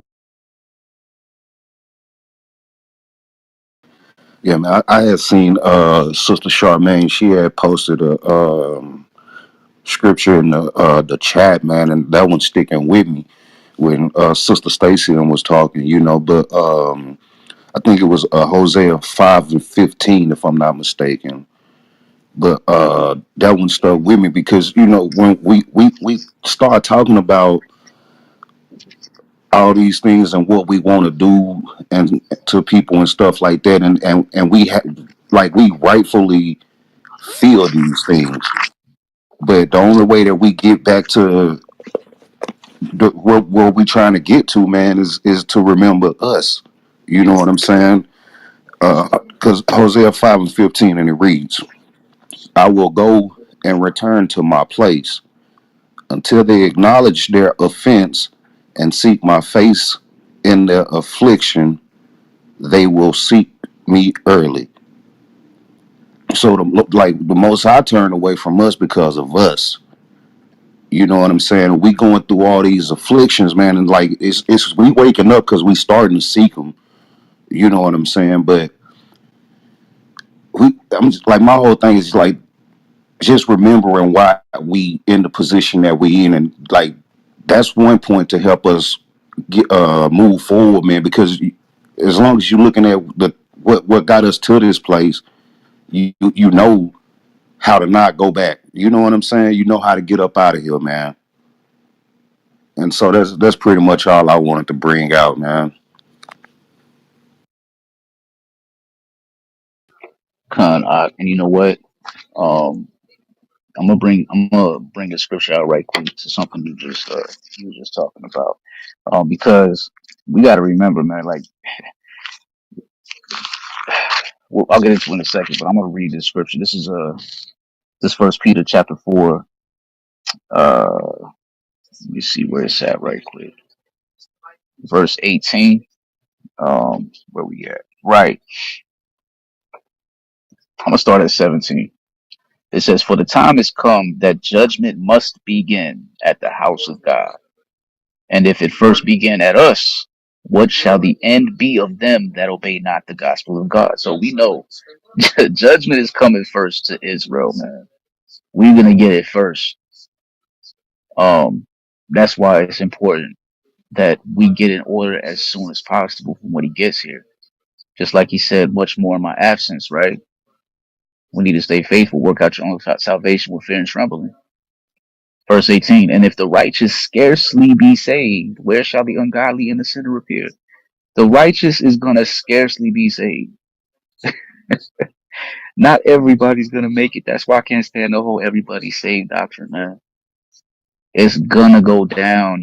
People are going to die and not make it. That's just what it is. Anybody who's righteous, man, it says we're gonna be scarcely be saved. Where shall the ungodly and the sinner appear? Explain that away, Christian church. You gotta explain that. It says, "Wherefore let them that suffer according to the will of God commit the keeping of their souls to him in well doing, as unto a faithful creator." So ain't no time to waste, man. No time to waste. You gotta get on it quickly. And I know, a majority, if not everybody in this room knows this already. And all praises for that. But the flesh is weak. The flesh is disgusting, and we need to make sure that when you start to feel yourself slipping, call somebody, get with somebody, open this book, open it, put that ass right back in check ASAP. Just like Second Timothy chapter 3, verse 16 say. Um, Shalom Power, what's good at? Shalom, Mark. I just wanted to bring something to the family. I heard the sister, and I just, it touched my soul, the pain and the grief that I could hear in her voice. And I just, a few precepts I just came to my mind. I just wanted to share. We know that these scriptures are written aforetime so that we might have hope. And I immediately thought of Psalm 17. I just want to bring that out. Psalm 17 and 9. It says, I'm gonna start at 8. It says, "Keep me as the apple of thine eye; hide me under the shadow of thy wings from the wicked that oppress me." We know these wicked Edomites are the Most High sword that He uses to punish us. It says, "From my deadly enemies who compass me about, they are enclosing their own fat with their mouth. They speak proudly that they have now compassed us in our steps. They have set their eyes bowing down to the earth like a lion that is greedy of his prey, and as it were a young lion lurking in secret places. Arise, O Yahweh, disappoint him, cast him down, deliver my soul from the wicked, which is thy sword, from men, which are thy hand, O Yahweh, from the men of the world." So, these wicked Edomites, they're what the Most High uses to wake us up to who we are. We know in Deuteronomy chapter 32 that Moses was told that the Israelites will go off, even going before the promised land. He said in Deuteronomy 32:17, he said, "Then my anger shall be kindled against them in that day, and I will forsake them, and I will hide my face from them, and they shall be devoured, and many evils and troubles shall befall them, so that they will say in that day, as we say in this day, are not these evils come upon us because our God is not among us? And surely I will hide my face in that day for all the evils which they will have wrought, and that they are turned to other gods." So, the Most High is trying us by fire even now to wake us up to who we are, to wake us up to what we should be doing, keeping these laws, statutes, and commandments in the faith of His Son. And I just want to hit Psalms 146. It says, 146, "Happy is he," in 5, "Happy is he that hath the God of Jacob for his help, whose hope is in Yahweh his God, which made heaven and earth and the sea and all that is therein, is which keepeth truth forever, which executeth judgment for the oppressed, which giveth food to the hungry. Yahweh looseth the prisoners. Yahweh opened the eyes of the blind. Yahweh raiseth them that are bowed down. Yahweh loveth the righteous. Yahweh preserveth the strangers, relieveth the fathers and the widows." So that's what we need right now. We need His hand. We need His angelic protection during these times. And the only way we're going to get it pursuant to Psalms 34:7 is keeping these commandments. One last scripture, Ecclesiastes. I can't wait for this day. Ecclesiasticus, Sirach, chapter 25. I believe it's verse. Man, I'm trying to remember this. It's the one that talks about uh, the day of seeing the fall of your enemy. I'm just looking for it real quick. I know it's in chapter 25. Um, dang. Bro, if you know it, just tell me the verse because I'm looking for it in 25. Oh, here it is. I got it. So, It's okay, you got to come. number 7. It said, "There be 9 things which I have judged in my heart to be happy, and the 10th will utter with my tongue, a man that hath joy of his children, and he that liveth to see the fall of his enemy." So we're all waiting on that day. But until that time, we have to use these scriptures for comfort. And I yield. Great scriptures, man. And you know what? There's a lot of scriptures in the back chat too. So a lot of everybody should have their notepads out, their pens and pencils, and writing these down. Because, like we were saying earlier, there's no excuse anymore. There's none, zero. There's too many. There's too many brothers and sisters that's here to help. Um, brother, y'all were all. I hit the invite. I saw the hand go up, but if you're trying to come up and it's not letting you, I do not know why. Um, but I hit the invite a few times. So Salaki, I don't know what's going on with that. Um, Shalom, Sister Jamila.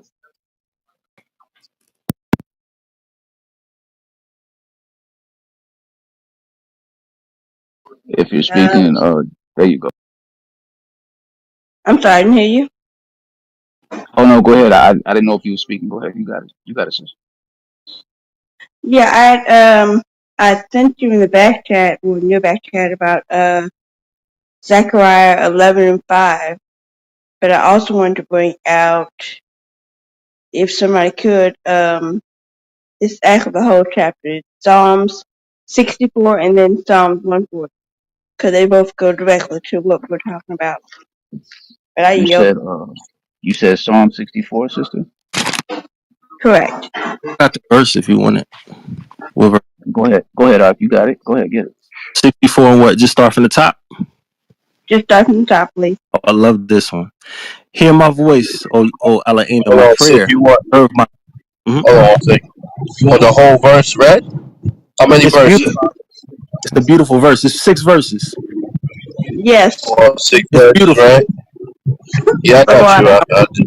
I pray this one every morning, bro. Hold on one second. Hold on one second, brother. All right, good. It says, hear my voice, O God, in my prayer. Preserve my life from fear of the enemy. Hide me from the secret counsel of the wicked, from the insurrection of the workers of iniquity who whet their tongues like a sword and bend their bows to shoot their arrows, even bitter words, that they may shoot in secret at the perfect. Suddenly they do shoot at him and fear not. They encourage themselves in an evil manner. They commune of laying snares privily. They say, who shall see them? They search out iniquities. They accomplish a diligent search. Both the inward heart of every one of them and the heart is deep. But God will shoot at them with an arrow. Suddenly they shall be wounded. So they shall make their own tongue to fall upon themselves. All that see them shall flee away, and men shall fear and shall declare the work of God, for they shall wisely consider of his doing. The righteous shall be glad in Yahweh and shall trust in him, and all the upright in heart shall glory. Con. All praises, man. Jamila, what was the other one? Damn. Thank you for bringing that out. That was the second one, right? Shalom, Yawal, and Elder Torah. Yo, shalom. And yes, you should racially profile white people. It's for your own good. Be safe instead of sorry. Con.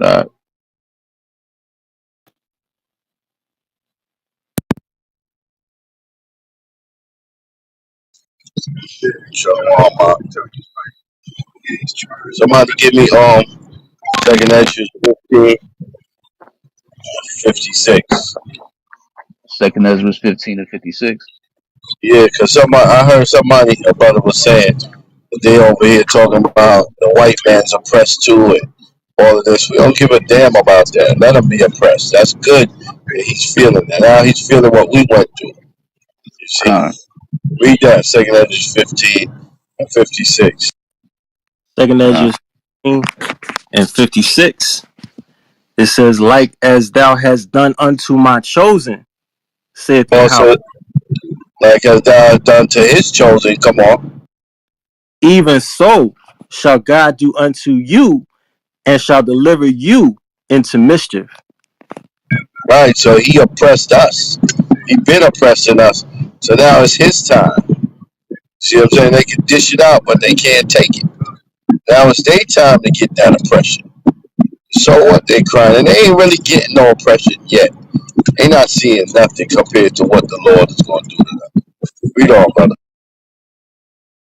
57. Thy children shall die of hunger, and you shall fail through the sword. Thy city shall be broken down, and all thine shall perish with the sword in the field. They that be in the mountains shall die of hunger. Right. So see, all these devils, man, all these devils have done destruction to us. You see what I'm saying? Wherever these devils at, wherever they cleave, the Illuminati, wherever they go, underground cities or mountains or wherever they at, the Lord gonna punish them.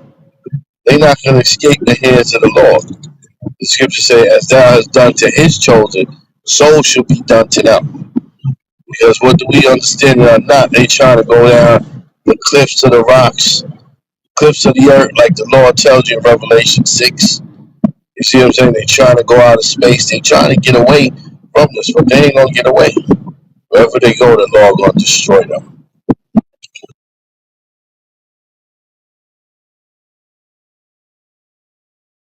Racial profiling would have saved people's lives.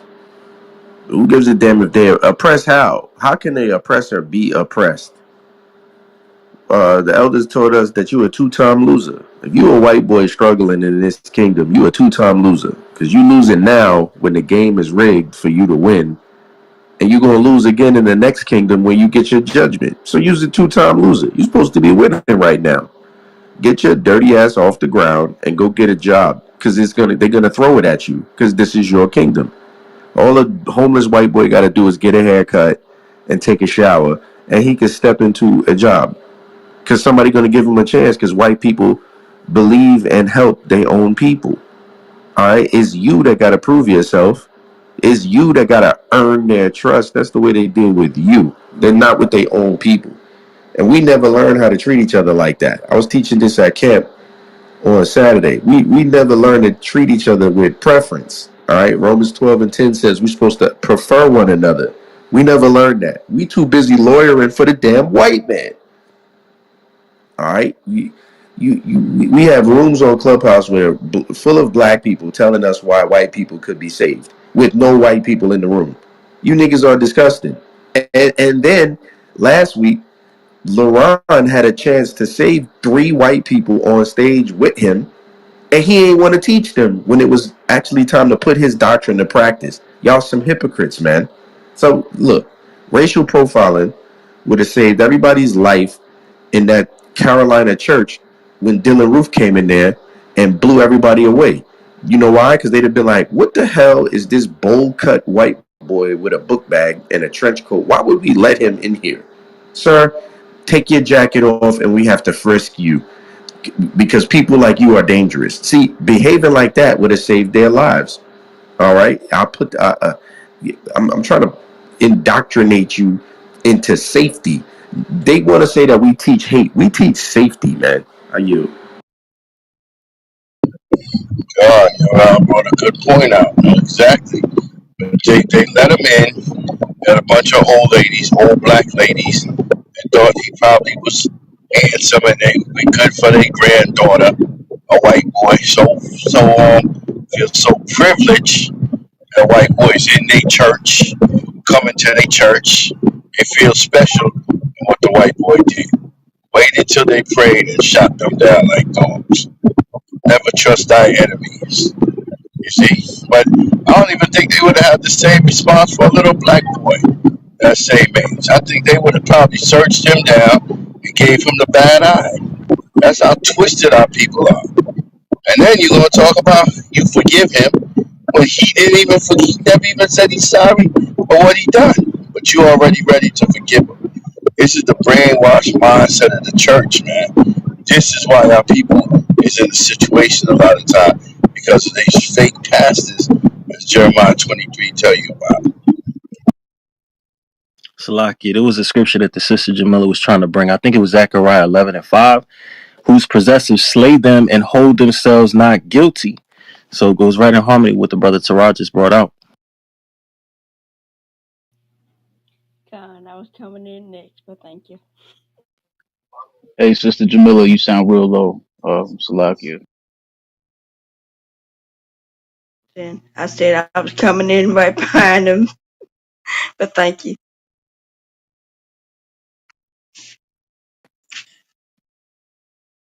Con. And you know what? That's how cowardly Esau is too, man. Is that they would never go into a neighborhood where he would not be able to do that because he would get dealt with real quick. He got to do it where people are most vulnerable. Try to rack up his kills against a weaker environment versus actually going and doing it where he'll get dealt with ASAP.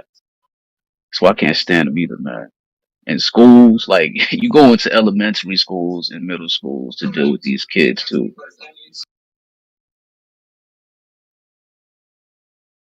That's why you gotta know your enemy. You gotta know what you're dealing with, man.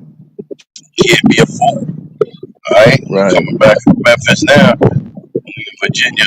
Some old white woman want to try to get hitchhike a ride going back to Texas. Get the hell out of here, Texas. She a white woman anyway. We ain't gonna get her in the car. So what? She could try and rape when we get to Texas and lock us up.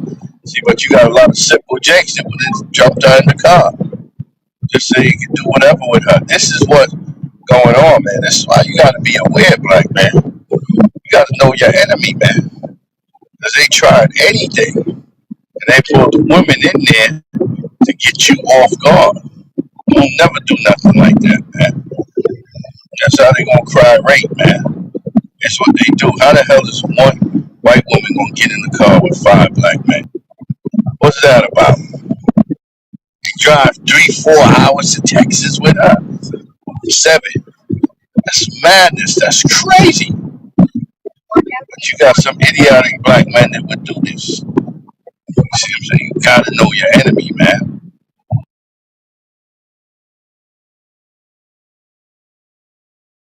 Yeah, sometimes our enemy is our own people, man. Dr. Umar said, some of you niggas got to be put to sleep. There's nothing we could do for you. I'm tired of my own brothers on this app making rooms to justify and save the heathen, and it's no heathens in the room. Where is your ministry? Where do you teach white people that they gotta love God and and and all nations can be saved? Where are you teaching this to them at? Where? Where do you gather with these people to serve God and teach them your doctrines about fallen angels and Trinity and all that? Where are you doing this at? Where? Your ministry is teaching black people that they have to love the other nations. That's what you teach. And how much you hate Hebrew Israelites. So you come on this app, invite us to your stages, overtalk us, try to attempt to humiliate us. Where's the brotherhood in that? I'm talking about your Pastor Sam, your Josh, your LaRon, your Faithful. Where is your ministry at? Y'all are fake, man. Y'all are a big joke. You mad at brothers that actually go out in the street and teach the Bible and have a community and uplift their own people. You mad at them. Where is your ministry at? I'm sick of y'all, man. Y'all gonna stop. Look, the Most High has a great sense of humor, and He make you eat the fruit of your own way. If y'all do get a ministry, them white boys that you loving on, I want to see if they show up to your church and they don't bomb it. I'm telling you, man. These people need to be racially profiled at every turn. I'm talking about hiring them at your jobs. If your kids want to date them, they need to be racially profiled. These people are crazy throughout history, but we the bad guys. Every time I wake up, I be thinking like, this is a bad dream. This can't be life. I'm dangerous. Me and these people have raped, robbed, and murdered the whole damn earth. Give me a break, man. My And yo, God. check this out. There was a dude that came in here earlier this morning talking about we should forgive. Uh, I think he was either talking about the Buffalo shooter or he was talking about the guy in the gas station, but and he was dead serious. Who was in here when he was saying that, man? Talking about forgiving them. That's something we should do.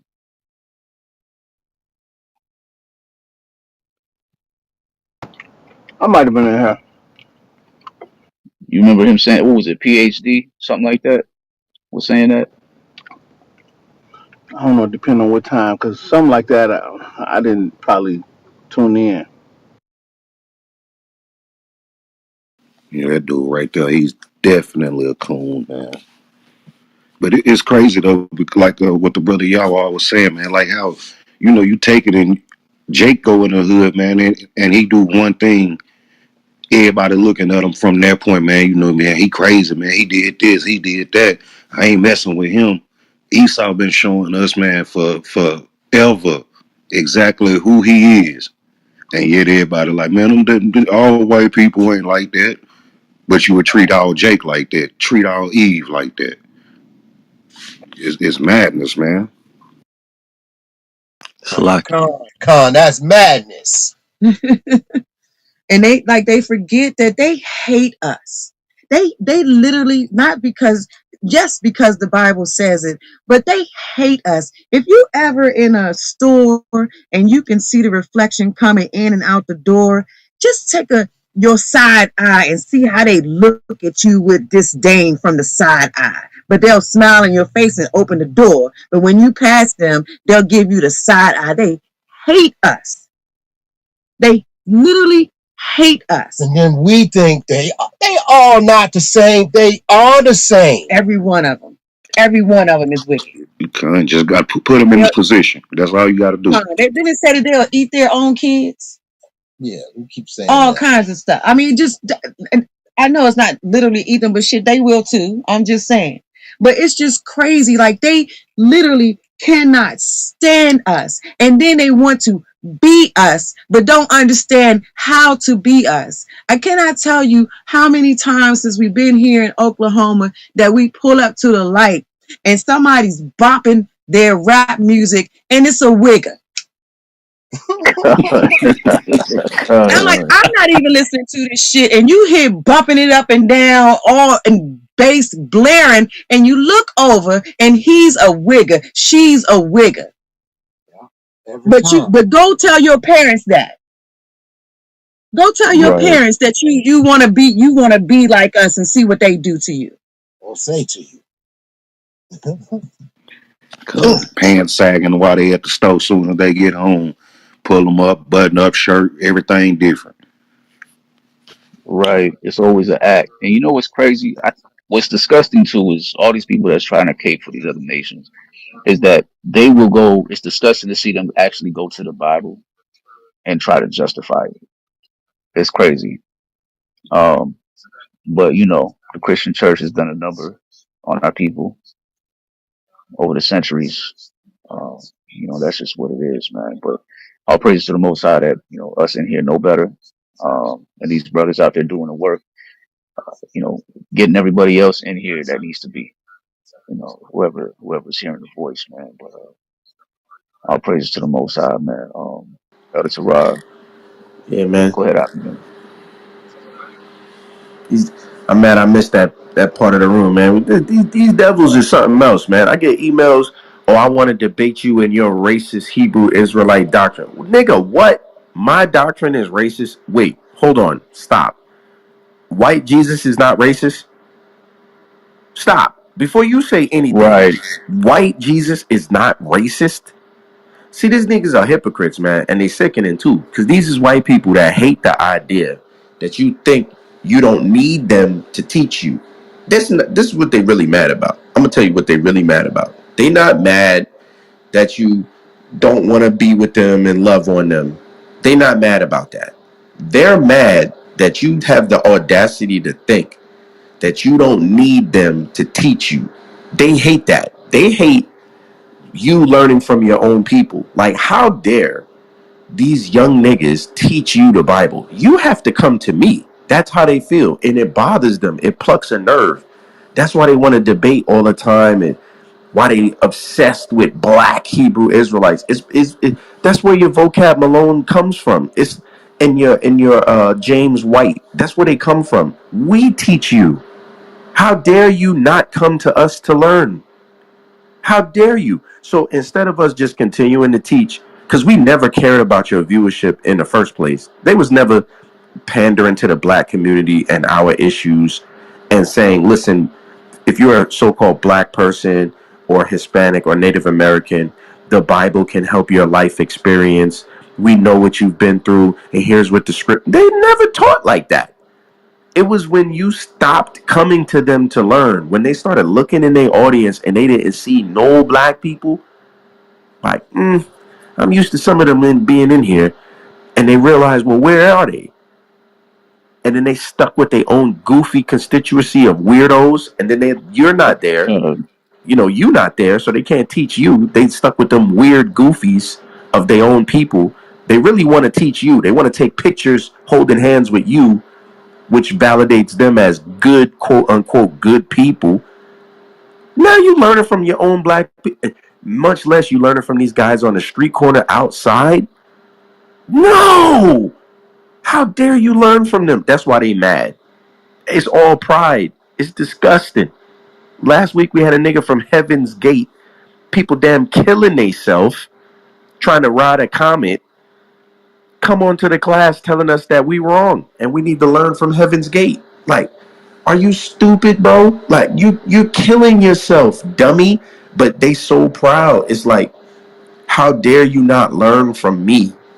And that's what it's all about. So what they do is they recruit black people like G-Man, like LaRon, and Pastor Sam's of the earth. They were Josh's of the earth. They recruit these people and they say, look, man, these black guys are racist. You're not racist, right? And then these black people with their weak spirit, they want to prove to the white man that they're not a bad person. Their theology is all messed up. The Bible is not about who's racist and who's not. The Bible is about what the Bible say. That's all it's about. It's about what it actually say. And what we've learned in these last days is these Christians is teaching things that do not appear in the text. That's what they've been teaching. Immaculate Conception, Trinity, Christmas, Easter. The law is done away with. Okay? Going to heaven. all of these ideas that the Bible don't actually say. There's not one scripture in the Bible says that you're going to go to hell where Satan is ruling and his demons are going to stab you with pitchforks forever. That's not in the Bible. Ain't nowhere. So they taking scriptures that they believe could mean that and they teaching that as law. That's the churches you've been a part of, right? But now you come in to learn from Hebrew Israelites who teach the scriptures and know that I'm going to say this. Hebrew Israelites have provoked Christianity to study again. We made them go back to the lab. Them niggas was like, whoa, it's people on the street quoting scripture, verse for verse for verse from memory on any topic. We can't do that. Hold on. We got to go back and study. You think they're not watching you? If you think Christian apologetics is not watching, y'all teach for hours and writing and taking notes and then going and studying it and then trying to rebuttal it, you are crazy. You are out of your mind. They watch you more than we watch each other because it's bugging them out. In these last days, they going insane. They can't believe it. Like, damn, these brothers know the scriptures. I can't believe this. They know the scriptures this good, right? But then they disguise it with pride. Like, I'm gonna put these guys down. First, I'm gonna call them racist. That's the first thing I'm gonna do. I'm gonna call them racist. Then I'm gonna say that they stupid for what they believe. But remember, this is not white people. This is your own people talking to you like this. And the white man get to sit back and watch us argue and fuss with each other. I'm telling you, it was beautiful. Last Friday, LaRon had a chance to teach an Edomite who believed he should go into slavery, an Edomite who did not believe in the Bible, was all on the stage at the same, and another Edomite who think he should damn kill himself to get on a comet. They was all on the stage at the same time. LaRon teaches that our job is to teach them people. And them people was on stage and we muted our mics and said, LaRon, teach them. And he didn't want to do it because they have a theory of being a light to the Gentiles, but they don't do it nowhere. You have never seen these black people teaching white people nothing. You've never seen it. Their job is to distract you from learning that you a Hebrew Israelite. All over the world, you Right. waking up and your kingdom is over with, and it's shortly going to come to an end. The Most High going to reestablish the kingdom through Jacob, and it's going to be an everlasting kingdom. Blacks, Native American, Hispanics not going to be in despair, poverty, and sadness anymore, and the white man going to be eradicated off the face of the earth because there's no reason for him, and he's had his chance to rule the earth, and all he's done is destroy it. So it's only logical that the Lord takes him off here. I was in That's that right. when that happened. The brother actually exposed himself and his agenda. He's caping for all of these crackers, but when it was time for him to step up and actually, bring out some precepts or help this Edomite, he wanted no parts of it. It just reminds us of the history in Second Maccabees. You had Jason at Second Maccabees 4:13, it says, "Now such was the height of the Greek fashions and increase of heathenish manners through the exceeding profaneness of Jason, that ungodly wretch and no high priest, that the priest had no courage to serve any more at the altar, but despising the temple and neglecting the sacrifices, hastened to be partakers of the unlawful allowance in the place of exercise after the game of discus, called them forth, not setting by the honors of their fathers, but liking the glory of the Grecians best of all." So these people are serving for these Edomites. They're looking for the glory of these Edomites. They're not looking to help their people. They're not looking to wake up Israel. They're just looking to cater for these crackers. And when you look at Isaiah, it's very clear that all of these that are sticking by these people, they're going to be like a chase row, according to Isaiah 13 and 14, and they're going to flee to their own people. It says in 15, "Everyone that is found shall be thrust through, and everyone that is joined unto them they'll fall by the sword." So they're going to die by that. Con. And you know what else is crazy is, while they're over here caping for the other nations, like y'all were always saying, won't teach them. Once they see that they can't even successfully rebut any of the doctrine that is the Bible, they start to attack your identity. So now it used to be rebuking Israelite doctrine, correcting the doctrine that Israelites push. They can't do that no more. So now the rooms is prove you're an Israelite. I bet you can't. All this other nonsense. So now we're not even talking about the Bible no more, which shows you that they never really had the truth, and they really wasn't arguing to correct what they thought was a lie. No, just like Brother Yahweh said, you weren't learning from them, and they hated that. They hate that. Oh, I thought I knew the Bible, but wait a minute, I'm hearing contrary doctrine, so I must be doing something wrong. And it hits them right in that pride, just like the brother was saying, man. And so now they're gonna attack you on your identity. It's ridiculous, man. Yeah, Now they want a First DNA Corinthians, test. yeah, 1 and 27. Salaki Elder, what'd you say?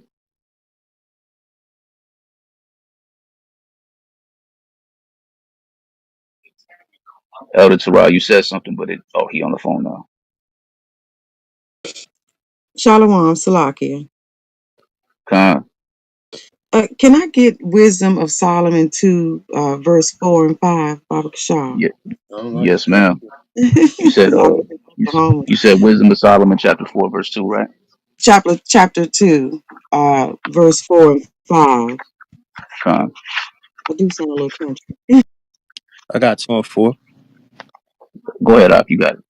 It says, "And our name shall be forgotten in time, and no man shall have our works in remembrance, and our life shall pass away as the trace of a cloud, and shall be dispersed as a mist that is driven away with the beams of the sun and overcome with the heat thereof."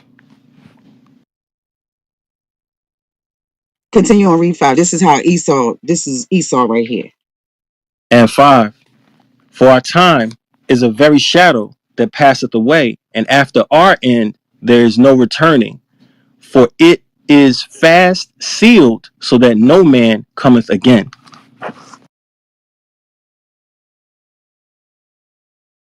And like, and if you read on down, you see that these are their attributes.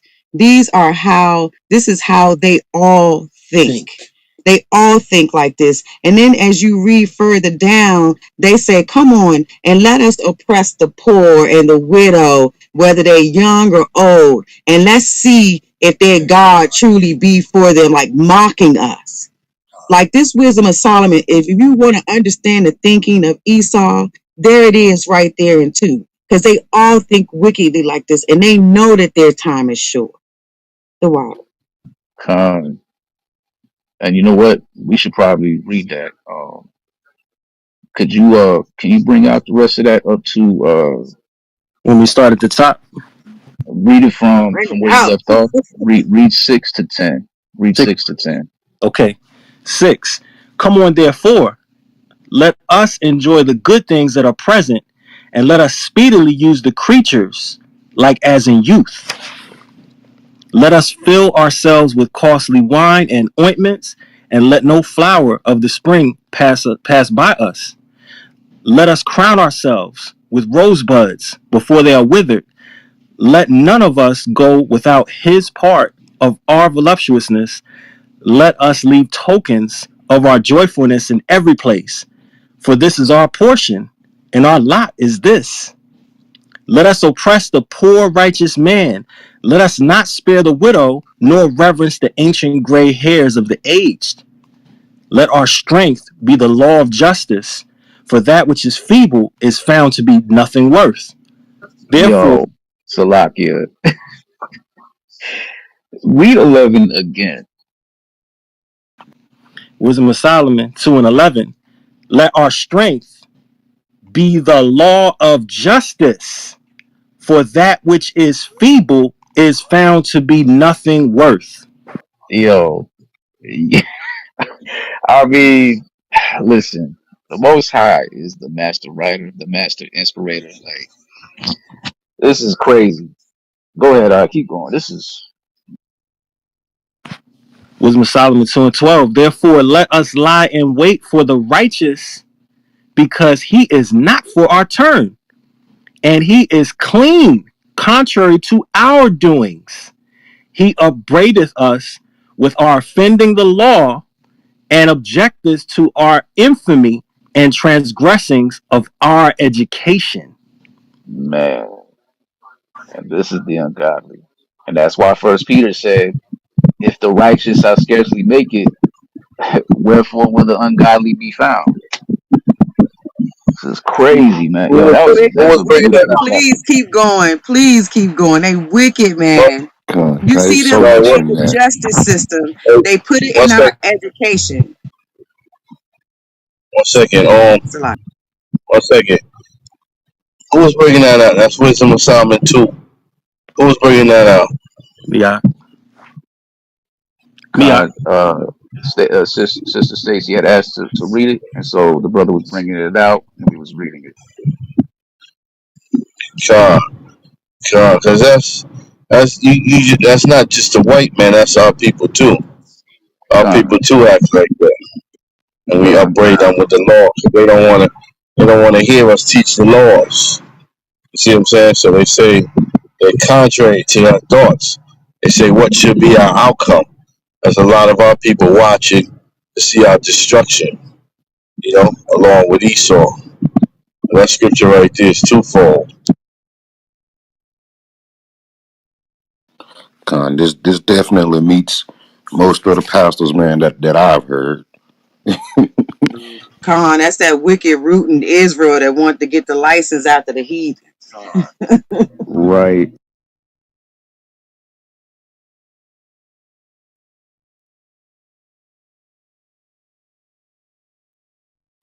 But what the brother Uriah was bringing out, somebody bring out First Corinthians on 1 to 27. Oh, you got it up? yeah, I got it. You said 1 and 27, First Corinthians. Yeah. All right, 27. But God hath chosen the foolish things of the world to confound the wise. And See God that? hath The Lord chosen, said, chosen the foolish things to confound the wise. So a lot of these guys with their PhD and so on, and they think they so intelligent, that don't mean they're wise. Scriptures say that the Lord have chosen, that they considered the disciples ignorant but at one time. You see what I'm saying? Why? Ignorant to the culture, the way that they've been brought up in their school system. So the Lord says he have called the foolish thing to confound the wise. Read And God has chosen the weak things of the world to confound the things which are mighty. the things which are mighty, which they consider weak. They consider us weak. We don't have no major schools. We're not like Creflo Dollar and these people. We're not in the media. We're just on the streets a lot of time. They think that we're weak.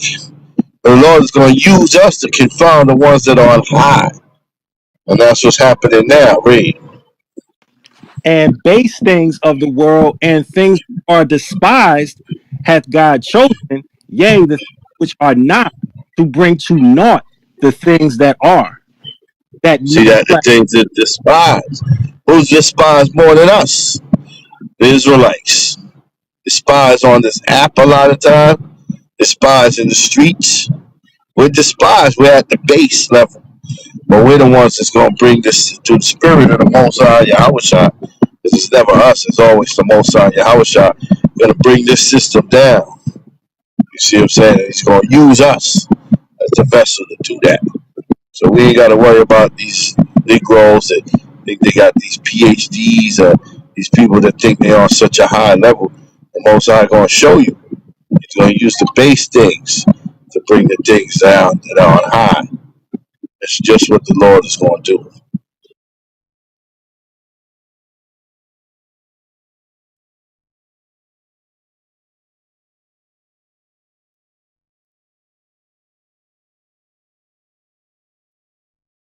Might as well get that Wisdom of Solomon 2 and 13, because it just goes right along with what Brother Terah brought out.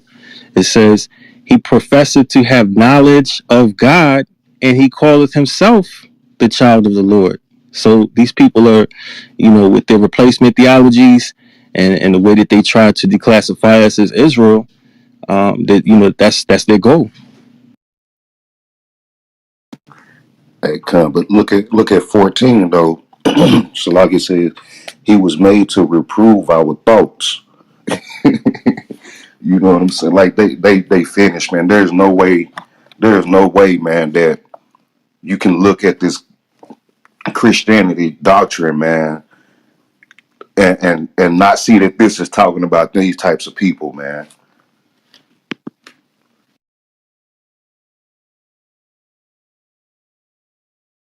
Same people who said once saved, always saved, but tell everybody they're going to hell at the same time. Right.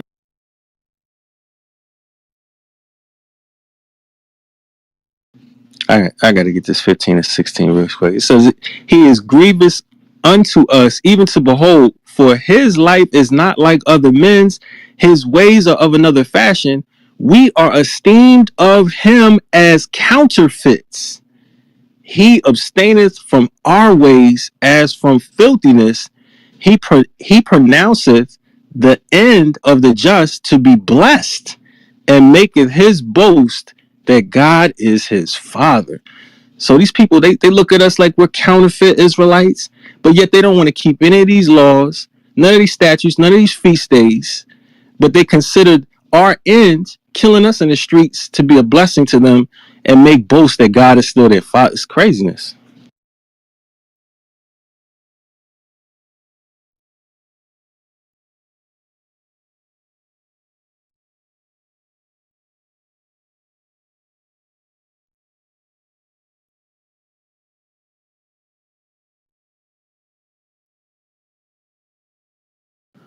Hey, it's no wonder the Christian church won't go to that apocrypha though, man. They don't want to hear that, man. The whole church would be empty. Um, Yeah, I heard some. no, I was reading the other day that King James actually he gave a sentence for anyone that tried to print a Bible without the Apocrypha. But as soon as 1666, these Protestants were trying to take it out of different versions.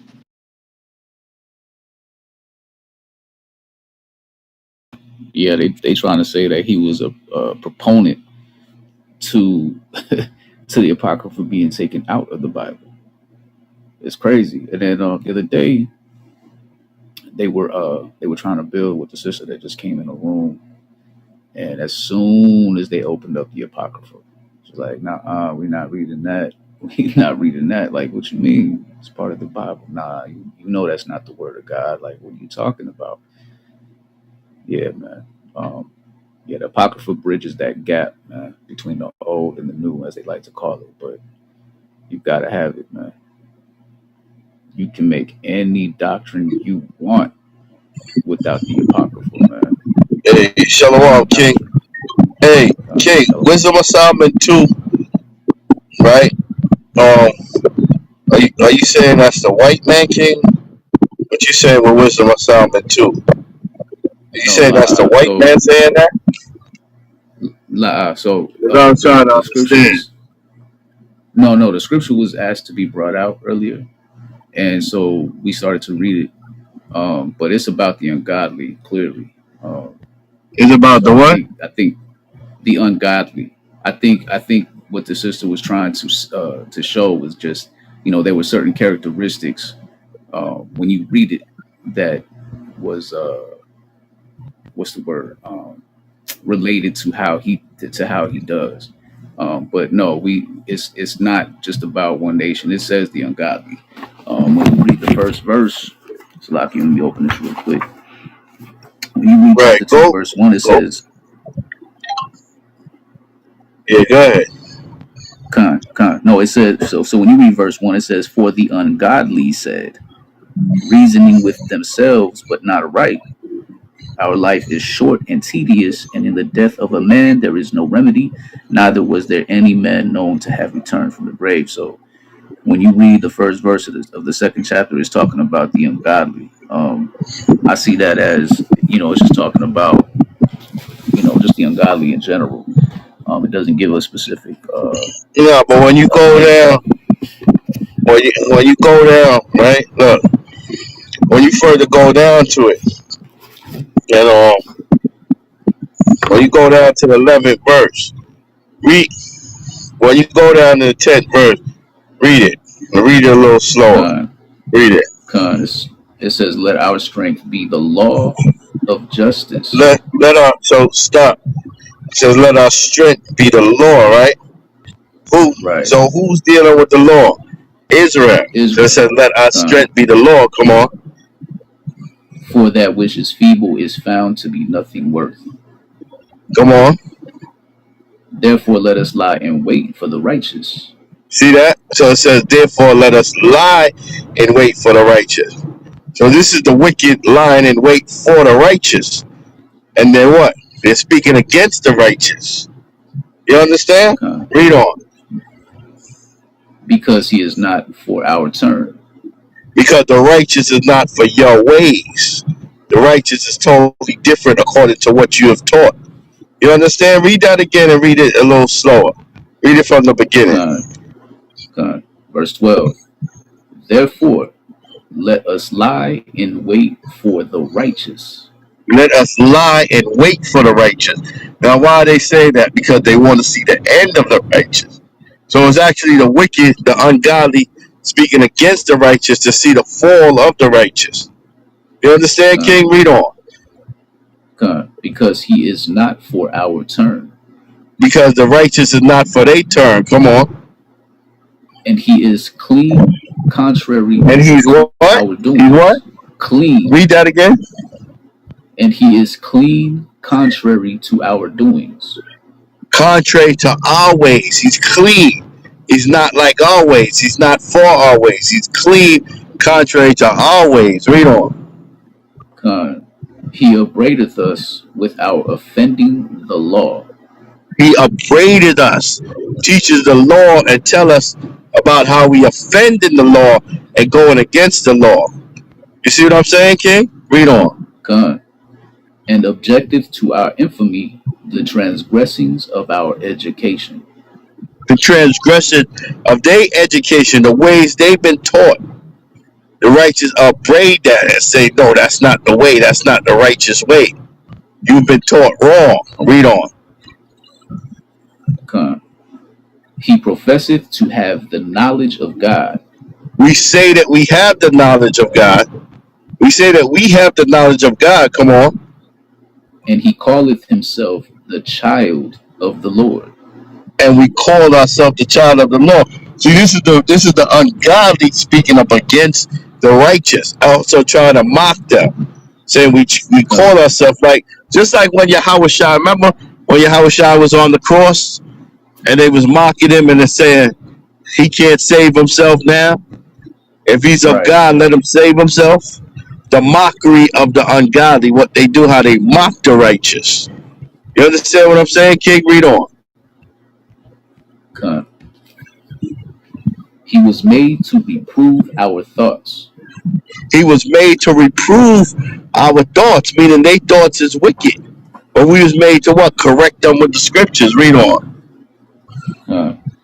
He is grievous, Salakia. He is grievous unto us even to behold. Come on. For his life is not like other men's. His life, our life is not like other men's. Why? Because we're doing the law, statutes, and the commandments. That's why our lives is not like other men's or the other ways. We're not trying to do what they're trying to do, which party, defile the Sabbath, smoke weed. You understand? We're going contrary to what they trying to do. Read on. His ways are of another fashion. His ways of another fashion. Come on. We are esteemed of him as counterfeits. We are esteemed of him as counterfeits. We're looked on like what? They're wicked. They're counterfeits. Come on. He Read abstaineth on. from our ways as from filthiness. Read on. Salakia. He pronounceth the end of the just to be blessed, He pronounced the end to be blessed. Come on. and maketh his boast that God is his Father. And make his boast that God is his father. We're saying that God is our father. This is the unrighteous trying to mock the righteous. Come on. God. Let us see if his words be true. Let us see. That's what they saying now. Let us see if they true. Let us see if in the end they gonna be right. All that they said. Let us see what shall be the end. What shall happen to them in the end? Read on. And let us prove what shall happen in the end of him. Come on. For if the just man be the Son of God, If you be the son of God, come on. he will help him Come on. and deliver him from the hand of his And enemies. that's what they said about Yahweh. That's exactly what they said about Yahweh. If you the son of God, then come down from the cross and deliver yourself. This is what the ungodly have always did to the righteous. Try to mock the righteous. You understand what I'm saying, King? Khan, You understand? Khan. Can you hear me, Elder? Yeah. I hear you are. Okay, Khan. I understand 100%. That very next verse is powerful too. Um, Let us examine him with despitefulness and torture, that we may know his meekness and prove his patience. And prove his patience. Because remember, Khan, you're right. That is heavy. Prove his patience because what? Here is the patience and the faith of the saints. The Khan, ungodly don't have no patience. he not, what are they patient about? The ungodly. They're ruling now. They ain't dealing with patience. But the saints, Revelations 13, 9, and 10. Here is the patient and the faith of the saints. You see what I'm saying? Khan.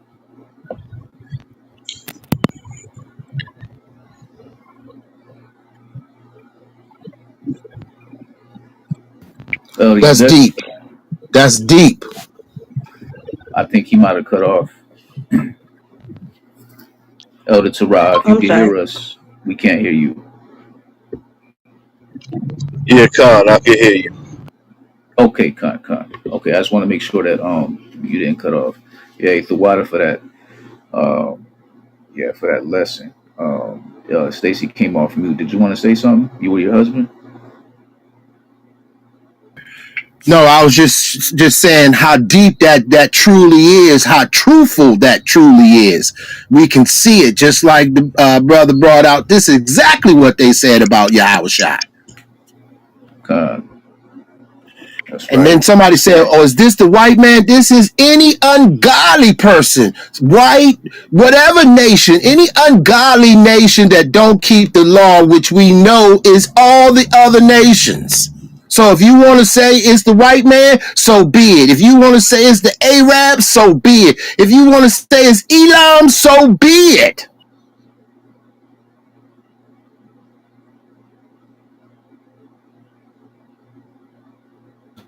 Because they all think the same way.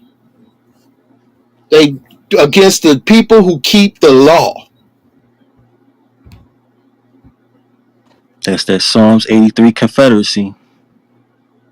God, make a tumult. Khan.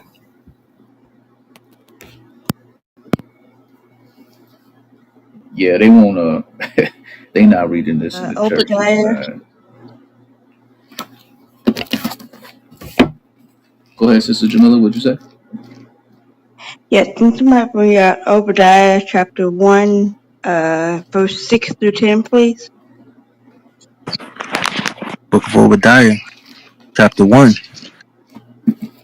The vision of Obadiah. Thus saith Yahweh concerning Edom. We have heard a rumor from Yahweh. An ambassador is sent among the heathen. Arise ye, and let us rise up against her in battle. Behold, I have made thee small among the heathen. Thou art greatly despised. The pride of thine heart has deceived thee, thou that dwellest in the clefts of the rock, whose habitation is high, that saith in his heart, who shall bring me down to the ground? Though thou exalt thyself as the eagle, and though thou set thy nest among the stars, thence will I bring thee down, saith Yahweh. If thieves came to thee, if robbers by night, how art thou cut off? Would they not have stolen till they had enough? If the grape gatherers came to thee, would they not leave some grapes? How are the things of Esau searched out? How are his hidden things sought up? God, that's Esau all day, man. In the stars, up there in their little space station. Yeah, that boy. Slocky, I'll be right back. Slocky. That's how you know the Edomite because he could never have enough. He's never satisfied. He never have enough. He's a greedy dog. That's how you know. You see these prophecies, he can't escape it, man. He can't escape it.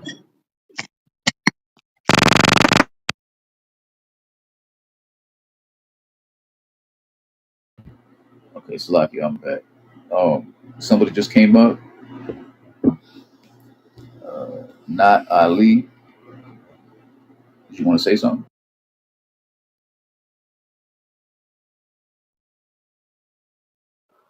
Yo, Hey, what's going on? Did you want to say something to the topic? nothing.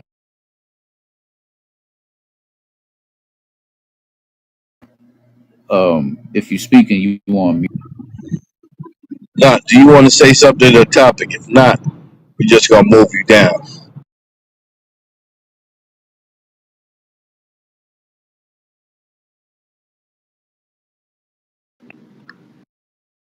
Okay, I'll move him down.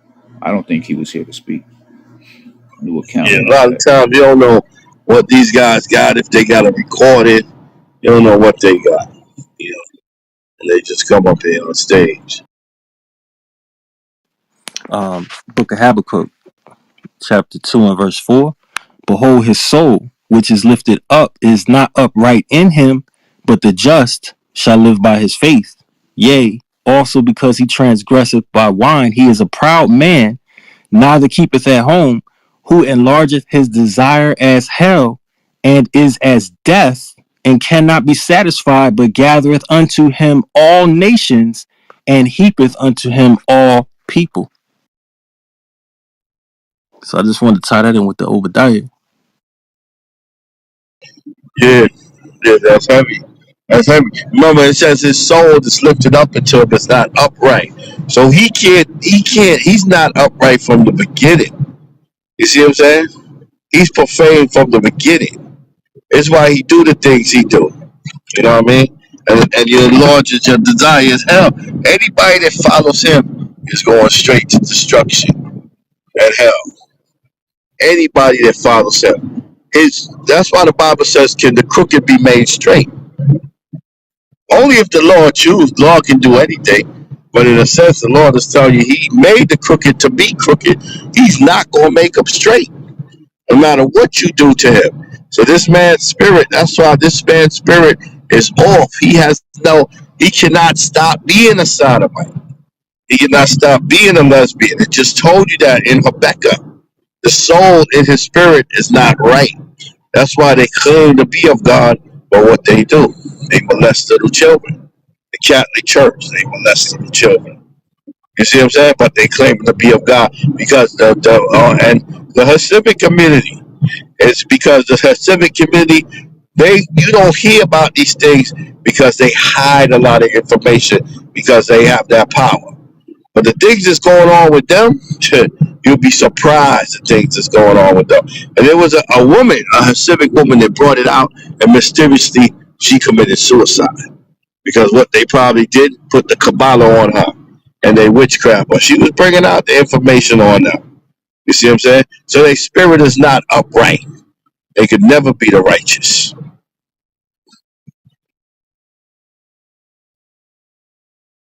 But elder, they could be saved though. They could be saved too. This is Romans chapter 1 and verse 28. Even as they did not like to retain God in their knowledge, God gave them over to a reprobate mind to do those things which are not convenient. So these Con, people, they don't have the ability to have any form of righteousness, even though they might feign righteousness, fake it here and there, fake it, they're not able to maintain it. hey, and Salakia, let me get Romans 9 right quick because it just is what it is, man. It just is what it is. I'm gonna read Romans chapter 9, verse. I'm gonna read from 19. Thou wilt say then unto me, why doth he yet find fault? For who hath resisted his will? Nay, but, O man, who art thou that repliest against God? Shall the thing formed say to him that formed it, why hast thou made me thus? Hath not the potter power over the clay of the same lump to make one vessel unto honor and another unto dishonor? What if God, willing to show his wrath and to make his power known, endured with much long suffering the vessels of wrath fitted to destruction? Some people is just made to be destroyed, man. And Christianity needs to get that through their thick skulls. And this in the New Testament. So they can't run away from the scriptures. They got to just accept the facts of what it is. And people are just going to be destroyed. You can't save everybody. It's impossible. You would really be telling God, this is what I want to do. Save him. You can't do that, man. That's why I said, who are you to reply against God, man? None of us can. Stomp on you real quick, blow that light out real fast.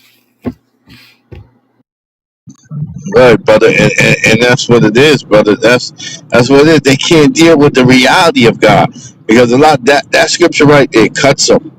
It talks about Esau and Jacob because they said that Esau had to do something, but they see this is what it's called the scriptures for a reason. And the Mosai is the director. Mosai Yahweh Shai is the director. They already destined this. They already put the bad guy in there. They already put the good guy in there. You can't tell them how to make this movie.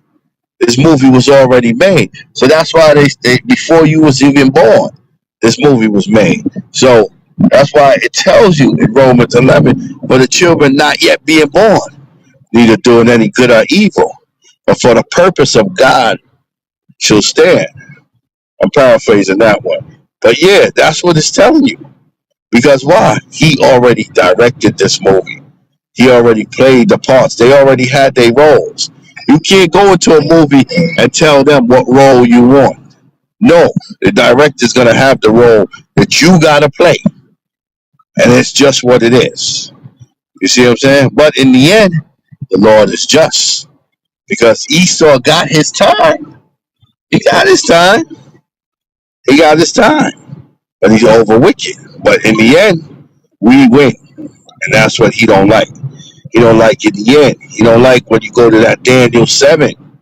When you go to that Daniel 7 at 25 or 23, from 23 to 27, and it tells you in the end, and the kingdom forever should be given to the saints of the Most High. See, he don't like that. He's a sore loser. You had your time. You ruled. You did your time, but now it's over. And he can't accept it. Nobody likes to deal with that end game, man. You could be working a job for years. When that day comes when you're gonna lose the job or get fired, you mad as hell, man. You mad as hell. Nobody like that end game, and the end is coming for Esau. And that's the problem with these churches is that they're praying to a God that was created by Romans. You create into this white Jesus so you believe in the things you believe in. You don't believe in the God of the Bible because if you did, you would know he's a just God and he's gonna whoop that ass when he gets here, man. It's not a God. It's not even about God loves everybody. It's just about that God can hate you if he wants to. If he wants to deal with you accordingly, he's going to, man. It's not about him. He just all love, this and that. No, he's like a parent. And when your mom is mad at you, if you did something crazy, she's gonna whoop you. She's gonna beat you down, and you got to deal with it. Is she gonna say I love you later? Yeah. Remember back in the day, I do this more. This hurts me more than it hurts you, type of stuff. And you a kid, like, what the hell are you talking about? I'm in pain right now. Because nobody likes to have to discipline their kids, man. But you got to, because you love them. You don't want them to be raised up all crazy. You don't want them to grow up to be wicked. That's the God you're supposed to serve, not the God of the church. The God of the church is not the God of the Bible. That Bible is just a placemat in the church because nobody picks it up and reads it. It just sits there as a show, as a prop. And what does the pastors do? They just sit up there at the podium and speak all damn day, not saying a damn word. They might, say a verse out of the Bible and then create a whole 2 hour sermon off of one line. What are you doing? These people are they in this slumber, man, and they're okay with it. They're very comfortable. Got their warm blankets, got their hot cocoa, super relaxed, super complacent. This God loves me. I like it. So this is where I'm gonna stay at. The path y'all talking about is too hard. Get out of here, man. It's ridiculous. A lot. Like you had pulled that Romans 9:22, and that's the spirit. Because as soon as you started to the bottom of that verse about the vessels fitted for destruction, I went right to Hebrews chapter 12 and verse 6. It says, "For whom the Lord loveth, he chasteneth, and scourgeth every son whom he receiveth. If you endure chastening, God dealeth with you as sons. For what son is he whom the Father chasteneth not? But if you are without chastenment, whereof are all partakers, then are you bastards and not sons." Right. Yo, that was perfect. Exactly. And look, New Testament. It's New Testament. Why aren't they reading this? But they would probably try to turn that into something completely different, man. Knowing how they get, oh, that's not what that's talking about. So what is it talking about? Oh, well, I mean, you interpreted it wrong. Well, then what does this say? And they won't answer you. They don't have answers. They just have plates that they pass around. And after it comes back to them, they empty off the money and then they polish the plates for the next Sunday or Wednesday. And then what do they do with that money? They pocket it while they laughing. It's ridiculous, man. Hey, These suckers know Salakia. nothing of. Khan, Shia, Shalom. Shalom, shalom. Yabashim Shabakata. Hey, look, not to change the Yabashim subject too Yashai. much, Yeah, not to change the subject too much, but I posted something up top on the link. I know we were speaking this morning about somebody needs to pull up on the situation where the sister was attacked. You know what I'm saying, by the cracker, right? And we thought it was in Tennessee. We thought it was in Arlington, Tennessee, which would be a suburb of Memphis, right? But it actually happened in Arlington, Florida.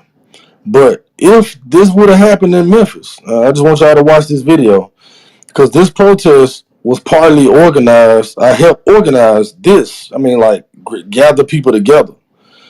And this was years before I actually came into account. But the brother Frank Gotti was actually, you know what I'm saying, the spearhead that started it. But that's one of my partners. I mean, back in the, just fighting against oppression type days, but not really, you know, fully involved in a camp yet. But just making phone calls and organize all these people that you see taking over this bridge. So if that would have happened in Memphis, trust me, a large portion of this people, it's about 200,000 people. I would have been able to organize and go in front of, you know what I'm saying? I wouldn't have had to organize, to be honest. I just would have made a few calls and I would have went and brought it out. You know what I'm saying? Like, but this is the type of response that we need to be able to get, at the drop of a dime, with a few phone calls. So, trust me, let a cracker think he gonna put his hands on the sister around here and he's not gonna be looked for. You know what I'm saying? Yeah, it's not gonna happen. But we just need to be able to have enough influence to mobilize and not just, you know what I'm saying, people that know the truth. You know what I'm saying? Some of these people gotta, Judah's gonna get roused up, right? So at the end of the day, man, it's not about inciting nothing. Nobody trying to incite no riot or nothing like that. But you know what I'm saying? I would like to implore people to try to gather and talk to people in the community too that also they're not necessarily in this thing yet, but they just sick of Esau. You know what I'm saying? They just sick of the bullshit. They sick of the brothers getting shot down on traffic stops. So I think this protest I'm talking about was it happened right after the Philando Castile shooting and all these different shootings, and then there was a young brother that got killed by the police in Memphis the day before this. But he was in the wrong. The young brother was running from the police, then he shot at the police and they killed him. But just because the police killed a brother, you know what I'm saying, this is the response that he got. And this needs to be happening all the time, but somebody gotta put it in people's spirit, man. So let's keep on pushing, keep pushing that message, keep challenging people. You know what I'm saying? Keep challenging people to do what's right, stop fighting each other, and we can make some things happen. Until Yahweh returns, we got to be able to do something. And with that, I yield. Con. And they don't want that, man. They do not want that because it's over. Especially when you got Northern Kingdom and Southern Kingdom coming together, man. It's gonna be crazy. They ain't gonna know what to. They really gonna have to call up the military, man. When it really goes down, it's gonna have to happen. And what's crazy is that the military is filled with our people. So what are they gonna do? There's nothing they can do, man. It's all the Most High, man. God, I can't wait. It's gonna be a glorious, glorious sight, man. It's gonna be a sea of people, innumerable multitude, just like the scriptures say, like a wave, man. You can't stop it. It's gonna be crazy. And guess what? Everybody's gonna be of the same mind. Hey, real quick before we move on, in about 45 minutes, we're gonna go ahead and shut the room down. I got the message from Elder Shawapar. So if anybody want to say come up and speak on a topic, even on the link that's up here, they thought the bridge was something. They ain't seen nothing yet. If anybody want to speak on that or the topic of the room, raise your hand so we can bring you up, and then we can chop it up for a little bit. That includes everybody that's up here right now. If anybody want to say anything else, Hey, to the link up there, man. Just if you look at that, and that's just mostly Judah, man. So imagine what happens when it's all of us, man. When Northern Kingdom and Southern Kingdom all get together, man, and it's gonna be on, man. And like you said, that's why they turn into the artificial intelligence, though, because they know we make up mostly everything. So they're gonna have to have somebody else or something else to step in. But chariots coming too. That's what they scared of right now. All praises to the Most High, man. That's, Right, and was set. Go ahead, my bad, Salaki. no, you got. I wanted to bring out Zechariah 9:13. When I bent Judah for me, filled the bow with Ephraim, and raised up thy sons, O Zion, against thy sons, O Greece, and made thee as the sword of a mighty man. So that's just popped in. Con, and it's over. And it's over when that happens. Yo, it's crazy, man, because both kingdoms have done a lot of creating in this country and built this country, man. Built a lot of the countries. Um, and when it's time to wake up, man, people start realizing the power that they actually have because it's slowly happening. It's happening, though. Um, and when it happens, it's going to be too late by then. And like your Ron was saying, the whole artificial intelligence thing, right? But you know what? Even worse is that you have indoctrinated of our own people that are going to be on that side. They're going to be the ones that are like, man, I like this comfort I'm in. You're not about to mess it up for me. That Steven spirit from Django, straight Steven, sleeping in Hey, the big cut, house, King, cut. right? Can't see nobody else in the big house. He the only one. Like, damn.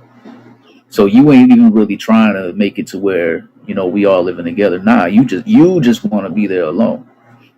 So it is what it is, man. That's why it said, what was that scripture talking about? Those who will be found with him will be thrust through. It's a scripture that you brought out earlier. Um, That was Isaiah 13. We try to go back to that. yeah, bring that out real quick because it's exactly what's gonna happen, man. But since they don't want to pick up the Bibles and read it, they're gonna be caught with their pants down, so to speak, or literally. Who knows with how wicked our people get with these other nations, man? Because you know what these other nations do to our people. They turn them into this wicked vessel.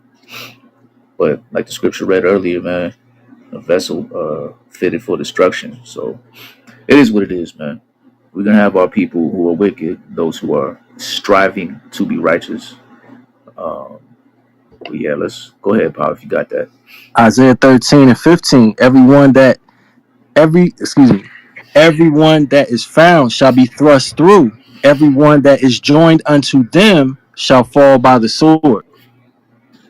Mm, mm, mm. And what sword is that, brother? What sword is that? What's that scripture that told when Yahweh Shai said, "Bring them before me"? And slay them. Right, and that's what's gonna happen. Go ahead, and they'll die for them. They'll jump over. They will shield them with their bodies. That one of them is gonna get ready to be dealt with, and they will jump on top of them. No, not him. Take me. Like, yo, the Most High is already back. Like, he's here. What are you doing? It's over. Like, it's clear that you can't save him. So what are you doing? You would just rather die? Okay, well, that's up to you. Or is it up to the Lord? And then they really got to sit there and think about that. Like, damn, I was a vessel fitted to destruction. I dare you to talk back to the Lord. I dare you. Say something to him. Ask him why he did that to you. Get out of here, man. Man, our people are destroyed. I swear. But it's like Salaki. It's like Brother Daniel was saying this morning. We gotta keep that fire going. The fire come, it dies out. The fire come, it dies out. We gotta keep that fire going.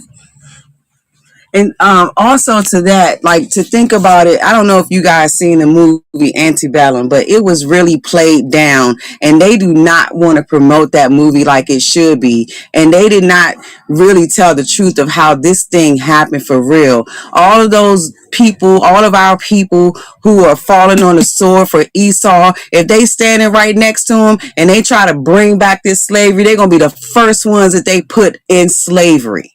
Like I said, they played that movie down.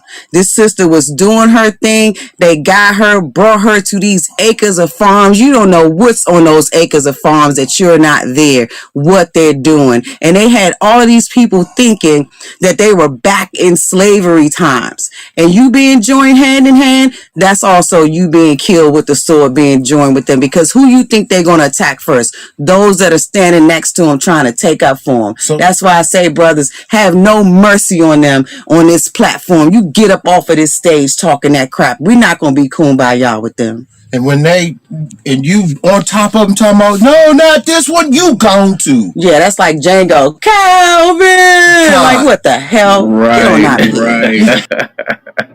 And you know what? You know what's crazy that you bringing that up is those people that is caught with them that was put in slavery since they was with them. They like that. They're okay with it as long as they can be with them. And it's a damn shame that that's what our people's minds is at, man. But it just is what it is. My kids, man, back in the day, my two older ones is older now. One's 19, the other's 18. And they when they used to cry from frustration or things they had seen, I would tell them to hold it. I say, you hold that, man. Just save it because you're gonna need it one day. And that's what we need to do. It's okay to cry, but nah, man, you need to save that. They remember that, yo. When before everybody got in the truth, anybody that's in this room right now, before anybody got into this truth, man, we were doing things on a spiritual level we had no idea we were doing. We had no idea. We just knew that what we were teaching our kids was something. It was in our spirit to do so. And that's how you know who you are, man. That's how you know you an Israelite for real, for real. Nobody could ever take that away from you. Not only that, but I had a conversation with a brother and a sister the other day. And you got to ask yourself this. Only an Israelite would say, ain't no way I'm sticking with Christianity, this easy path, this broad way, right? No way. Only an Israelite, a true Israelite, would say that and instead say, I want to take the hard path. You really got to ask yourself that. What is it in us that makes us want to take this hard path, man? That narrow walk. The walk that says that you can't even love your mother, brother, sister, father more than the Most High. That you might see them die one day. You might see them get dealt with one day, and it's because they didn't believe in the Lord. That you know that the enemies of your household, the foes, that your foes are going to be they of your own household, and you know that. Who wants to do that? Who would choose to take that to live this life, man? You got The to be real built to endure Israelites, to the man. end, man. That's the only way. Exactly. It's And built you in know you. this on a spiritual level. Exactly from the beginning. What did he say? I knew you before you were formed in the womb. That's how you know who you are, man. When you ready to to to walk that path so narrow that there is a chance that you could fall to the left or the right, and it's not good either way. But you willing to take that chance. You willing to walk this walk for real, not just talk the talk like these Christians do. You came away from that, so you just got to remember that, man, and just keep walking in the spirit, like the scriptures say, and go not away from it. Remember that you've been doing this since the beginning. And Salakia, I'm sorry, I'm gonna finish right now. That you've been doing this from the beginning and you never even knew why. And that you chose the hard route. You gotta remember that and always remember that you chose the hard route. Nobody just does that. Nobody just does that. Nobody says I want it the hard way. Nobody. But you did. And let that help you keep the faith, man. Salakia, I'm done. Kind, you in the spirit. I'm just bringing out these scriptures that you bringing to mind. That's that Second Ezra 7:7. The entrance thereof is narrow and set in a dangerous place to fall, like as if there were a fire on the right hand and on the left deep water, and only one path between them both, even between the fire and the water, so small that there could but one man go there at once. If this city now were given unto a man for an inheritance, if he shall never pass the danger set before it, how shall he receive this inheritance? And I Read said that it verse again. before. Uh-huh. Read that verse again. Uh-huh. If this city now were given unto a man for an inheritance, if he shall never pass the danger set before it, how shall he receive this inheritance? And I said, it is so, Lord. Then he said unto me, even so is also Israel's portion. So how is the easy way, Ah, the Christian way? How is it that ah. Christianity is the way? It's impossible. There's no way. It's too easy. It's too easy, man. There's a saying that I know a lot of us have heard that if it sounds too good to be true, it probably is. The Hey, scriptures say what the scriptures say, and there's no way that Christianity is the way. It's just impossible. It's got to be tough. How is gold tried in fire, and that's easy? Get out of here. And acceptable men in the furnace of adversity. Get out of here. There's no way that Christianity is the right path. The water for bringing that out. Con. Yeah, brother, in the spirit right there. He feeling what you saying and backing it up with scriptures. All praises. The hard What did path is the and what did the Most High say? We supposed to be the same mind, right? One body in Christ. We supposed to be doing exactly what He did, and the only way we gonna do that is together, man. Is the walk alone? Yeah, sure. Work out your own salvation with fear and trembling. But there's gonna be people that are with us, man, doing the same thing, working out their own salvation with fear and trembling. We need to help keep each other balanced because that path is so narrow and this flesh is so wicked that it could be easy to lose that balance, and we got to be there for each other to help rebalance, period. It's a hard job, but the Most High commanded us to do so. Because while we're trying to work out our own stuff, we got to look out for each other too. Right. But guess what? While you looking out for somebody, somebody else is looking out for you. That's the way it's supposed to be. It's lucky.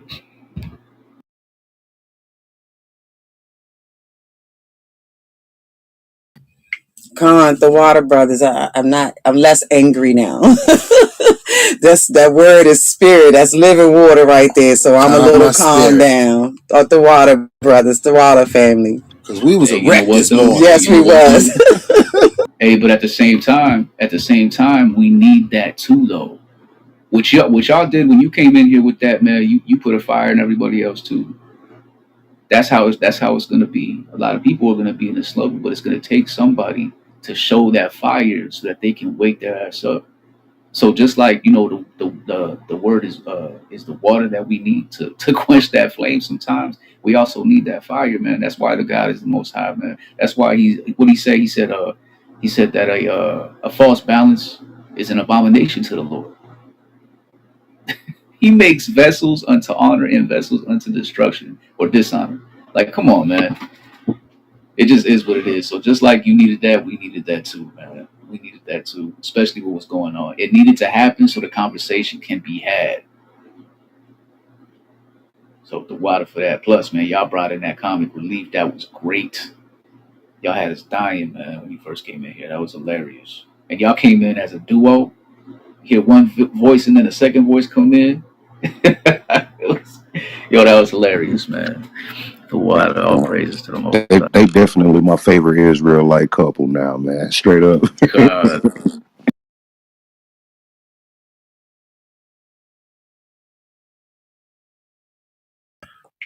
All praises, because we saw both of those videos last night before we went to bed. The one with the football player being attacked at the daggone airport, and we saw the sister get beat down like a man. And then to wake up, and then you guys were talking about it, and it was like, hey, this, it just like was on us already. And then you guys was talking about it.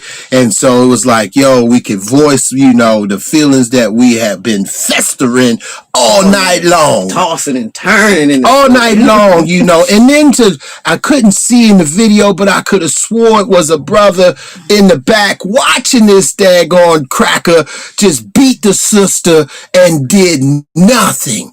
And I've been trying to find the law that say, yo, if you watch your brother get hurt or maimed or whatever, you gonna get it. And I haven't been able to find it. I got the Leviticus 19:16, but it's one that talks more into Leviticus 19 and 16. Any brother know what I'm talking about?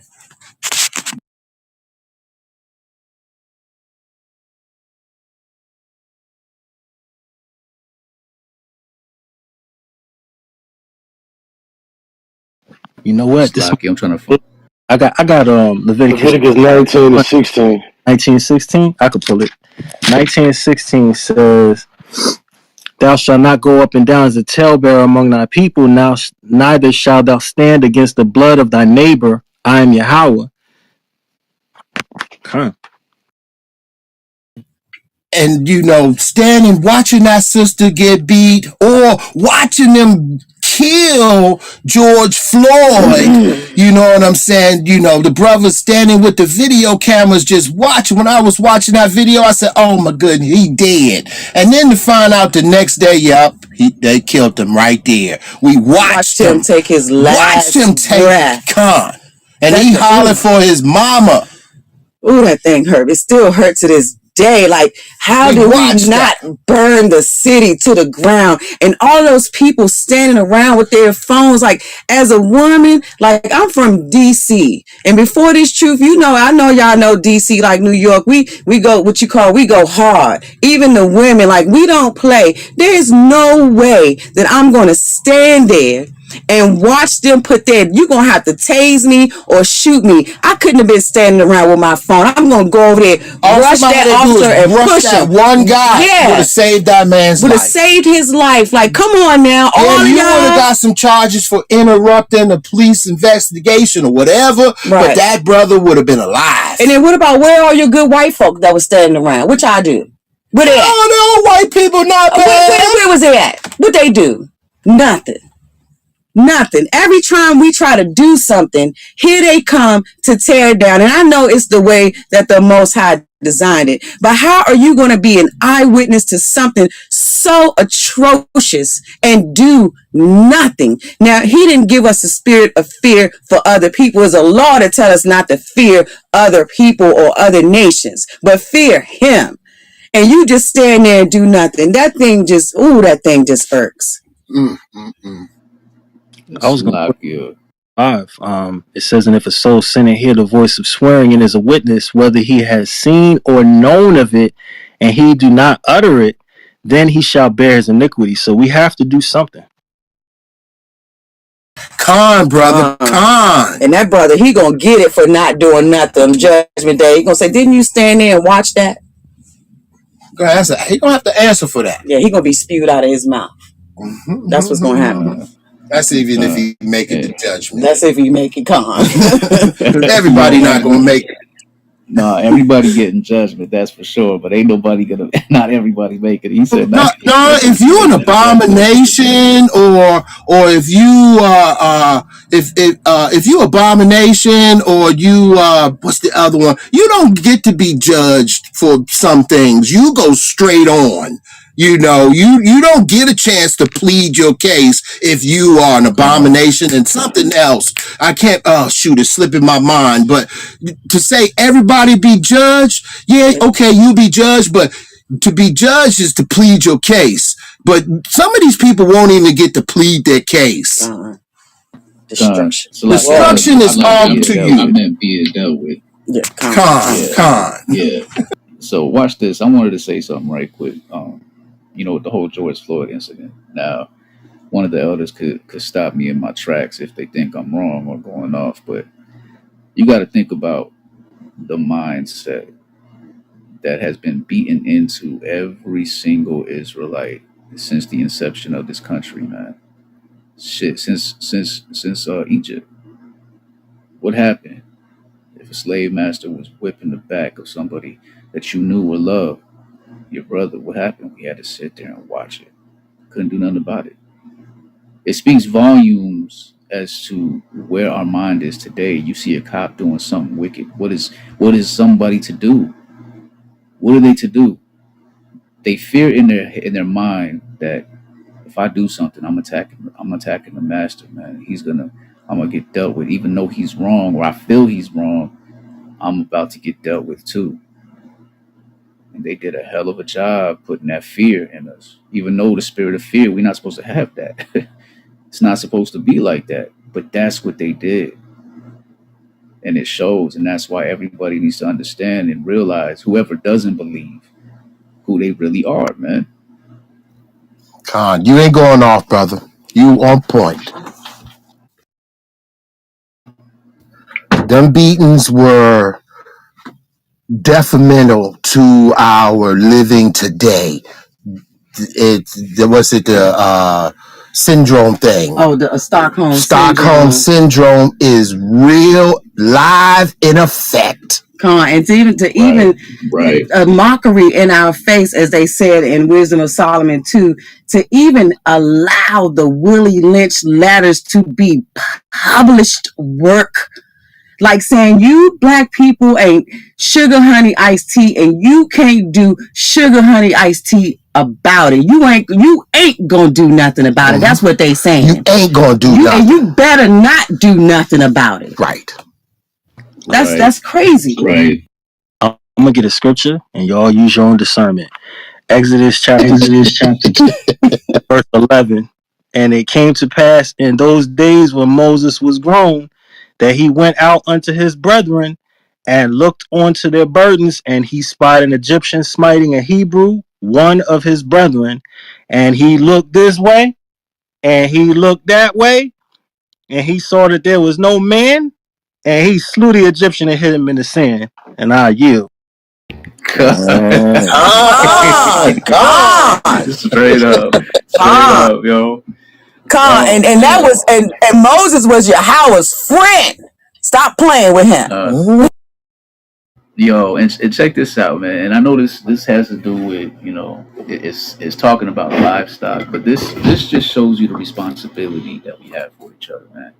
When you go to Deuteronomy chapter 22, verse 4, it says, "Thou shalt not see thy brother's ass or his ox fall down by the way, and hide thyself from them. Thou shalt surely help him to lift them up again." Now, I know that's not talking about, somebody getting whooped on, but we have a responsibility to each other, man. Period. Even that's law right there. That law. That law. Right.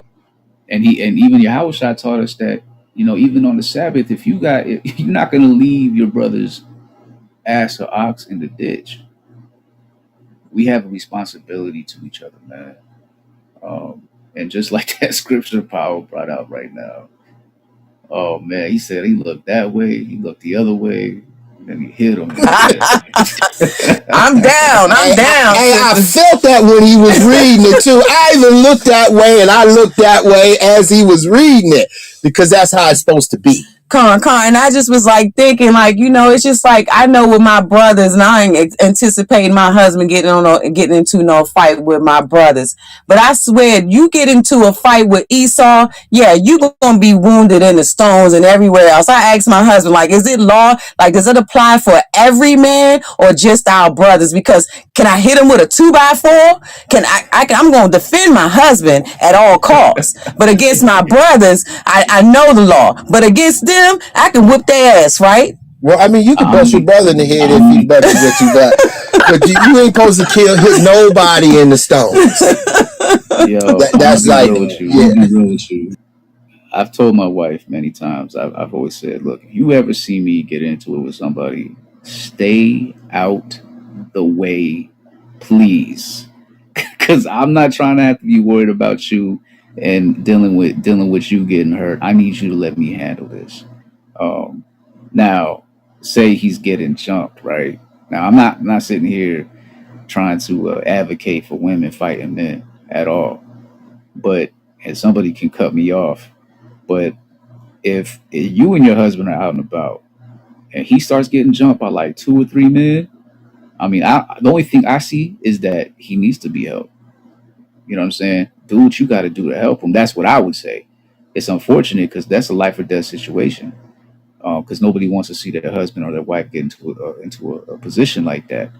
Um, but if your husband ever gets into it with another man, be it another nation or God forbid, an Israelite man, uh, we gotta just let us duke it out.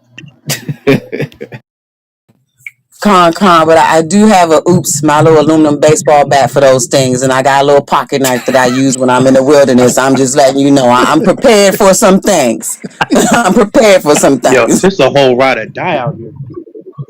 She No talking lube, no about Right, hitting but slugging. niggas with man, two by fours. the man is gonna be on his job back then, because that's how it's supposed to be. The man is supposed to be protected by the woman. The woman ain't supposed to come. She ain't supposed to get involved. None of that. She's supposed to stay in her lane and let the man do his job. And that's how the Lord ordained it to be.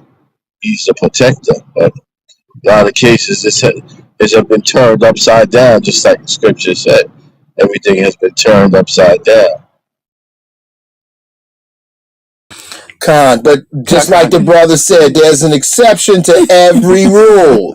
You know what I'm saying? If he getting jumped, my rib being my helpmate. I'm coming with the oops. Hey, Sister Stacy got that. I'm convinced she I came hear from you, brother. I Maccabees hear you. bloodline. Yeah, what you saying, Iran? I was just saying, I'm convinced Sister Stacy came from that Maccabees bloodline. uh, her womanish thoughts with a manly stomach, man.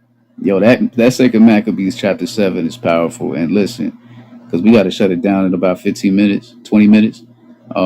But anybody who hasn't read it, I mean, you should definitely read the Apocrypha in its entirety. But if anybody hasn't read it, man, that chapter 7 and second Maccabees, read that together. Um, Stacy and her husband. What's your husband's name, if you don't mind me asking, so I can address your Brother husband? Mac. Yes, Brother Brother Brother Mac. Matt. Mac. Yes. Shalom. Nice to meet y'all. When y'all get a chance, have y'all read Second Maccabees yet? Well, the Absolutely. Maccabees. Absolutely. Yes. Con. Okay, so Absolutely. then you already know. Con. Yeah, We on it. yeah. How dare I? I should have known better. The way y'all come in here with the Holy Spirit. Yeah. I love y'all releasing. So I just wanted to say that. Shalom, shalom. Shalom. Shalom. That's our baby right there, Shama. I know that's Shama right there. I know that voice. I didn't even see the picture. Wait a minute. Con. Hold on. That's Bon right there. That's your child.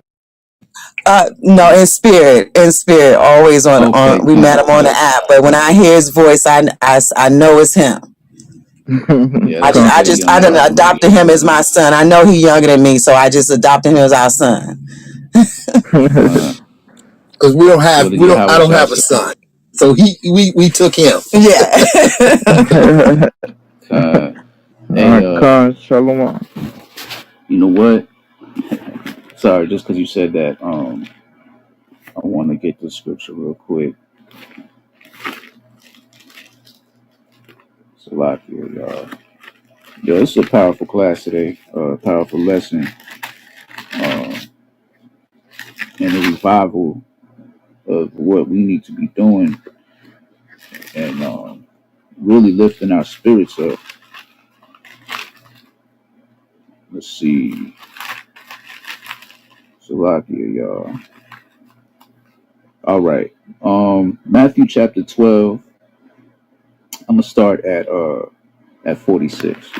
because y'all just, you say you adopted him as your son because you met him on the app and y'all connect. But this goes for all of us in general. You know what I mean? Just like we was talking about earlier, Scripture says, "And his foes shall be they of his own household." Um, that's just the way it's going to be.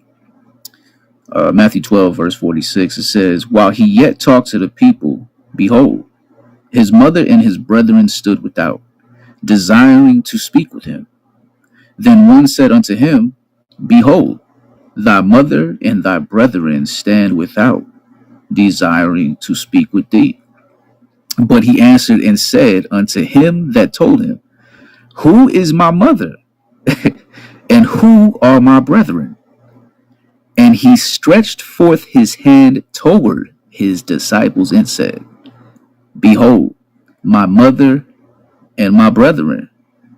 For whosoever shall do the will of my Father which is in heaven, the same is my brother and sister and mother." Yo, that's a hard pill to swallow, man. Um, for a lot of people who may have to deal with that, who have to deal with the fact that, their family just ain't dealing with the scriptures, or they stuck in Christianity, or they not keeping the law, statutes, and commandments, and they wonder why. Hey, how come you don't come around no more? Or why you talk to that person more than you talk to me? But well, because I'm on a mission. We on a mission out here, man, and it's a mission for our lives and our souls. Con, Like, ain't nobody con, playing with con, that. Con, con. what verse is that again? It's Matthew That's 12 Matthew 12. 46 on down. Con. Con. See, this Bible will either condemn you or it will justify you. And the things that people will look at you crazy with, and they think you crazy, well, guess what? The Bible just justified it. Period. And those same people who are telling you you look crazy, guess what? The Bible's condemning you. So go and work out your own salvation with fear and trembling. Yo, leave me alone. I'm doing what I'm supposed to do. Salakia.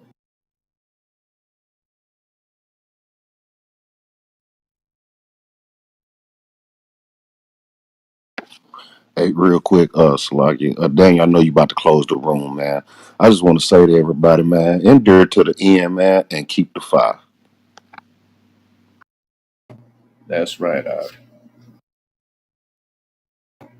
He that endure unto the end, the same shall be saved. Ain't nobody saved yet. Tell the pastor that though. Start a fight. Man, right. Get out of my church. You don't know what you're talking about. You Satan, you a demon. Wait, put money on the plate before you leave. Hey, look, this, Yeah, I'm saved, look, sanctified, and con, filled with the Holy Ghost. con, and they ain't listening to the rebuke. He said, treat him like a publican or a heathen. Wipe your feet off. Right. Oh, you know what? I gotta get it now. Hold on. Hold on. Because there's this, Matthew 23, when he's going in on the Pharisees. Oh my gosh, man. Hold up. Because there's something he says to him. I swear, like, when Yahushua was on the planet, walking this earth, it's like he was writing the nastiest lyrics ever. Like, no rapper on the planet could touch him. Con. He what we call in DC thorough. He was thorough. He was thorough. They say austere, but he was thorough. He was chocolate city thorough. He said he said this is Matthew 23 verse 15. He said, "Woe unto you, scribes and Pharisees, hypocrites, for you compass sea and land to make one proselyte, and when he is made, ye make him twofold more the child of hell than yourselves." Like, this whole chapter, I highly suggest everybody read Matthew 23. I'm telling you, man, he goes in on the Pharisees. It's hilarious. Me and my wife was reading that one day, and we were cracking up, man, cracking up. Like, that's the thing too. Like they be talk, like the people on here, man. Like prove that you an Israelite.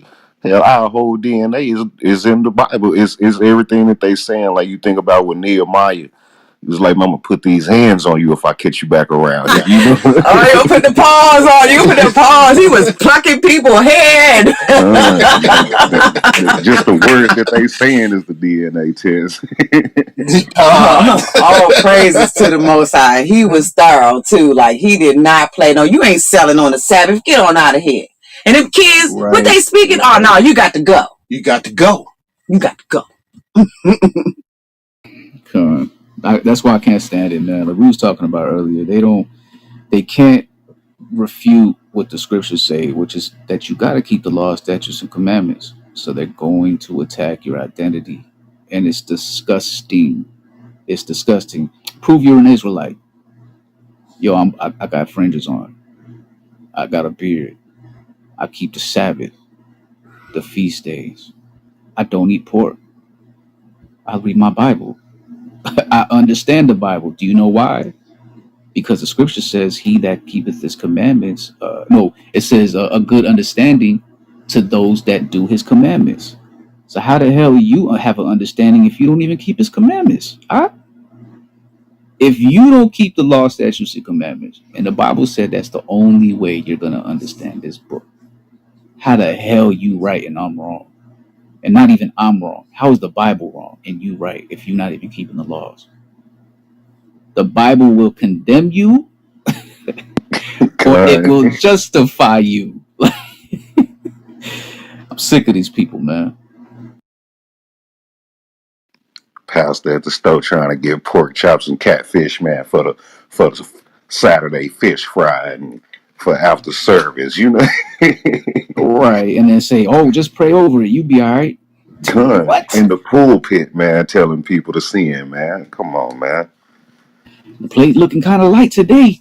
Come on, I got this whole table full of catfish and crab and lobster. I went all out for y'all today. Get out of my face with that, man. That plate gonna be light. You're not getting no money. Get out.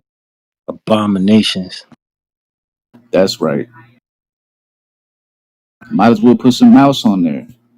Put some horse on there. Go get Why not? some All you gotta bat do is soup. pray over it. Yo, bring the roach appetizers out and pray over them and eat that. Get out of here, man. And I know that's foul and salakia, but it's all disgusting. You can't just eat what you want and do what you want and say, hey, I'm gonna be at church on Sunday. Hey, what you doing today? Oh, I'm out here being wicked. Yeah, I see you on Sunday though. You gonna be there? Yeah, I'm gonna be there. Yeah, we gotta pray hard on Sunday because I'm going in tonight. Get out of here, man. It's crazy. It's the easy way. Ain't no way. And I hope ain't no Israelites eating at McDonald's, Wendy's, Sonic. I hope you guys are not. I know some of you are aware of that video with that rabbi saying that they done took these children, drained their blood, drank their blood for Passover, then chopped up their bodies, put it in the meat and sent it to these places like Mickey D's or whatever, knowing that how come when I go to the store, two burgers cost me $6, but I can still get a burger at McDonald's for $1 and something. Get the hell out of here. Right. Don't even eat the fries. Can't even eat the fries from McDonald's because they all in the same touching all that abomination. Don't eat that stuff no more.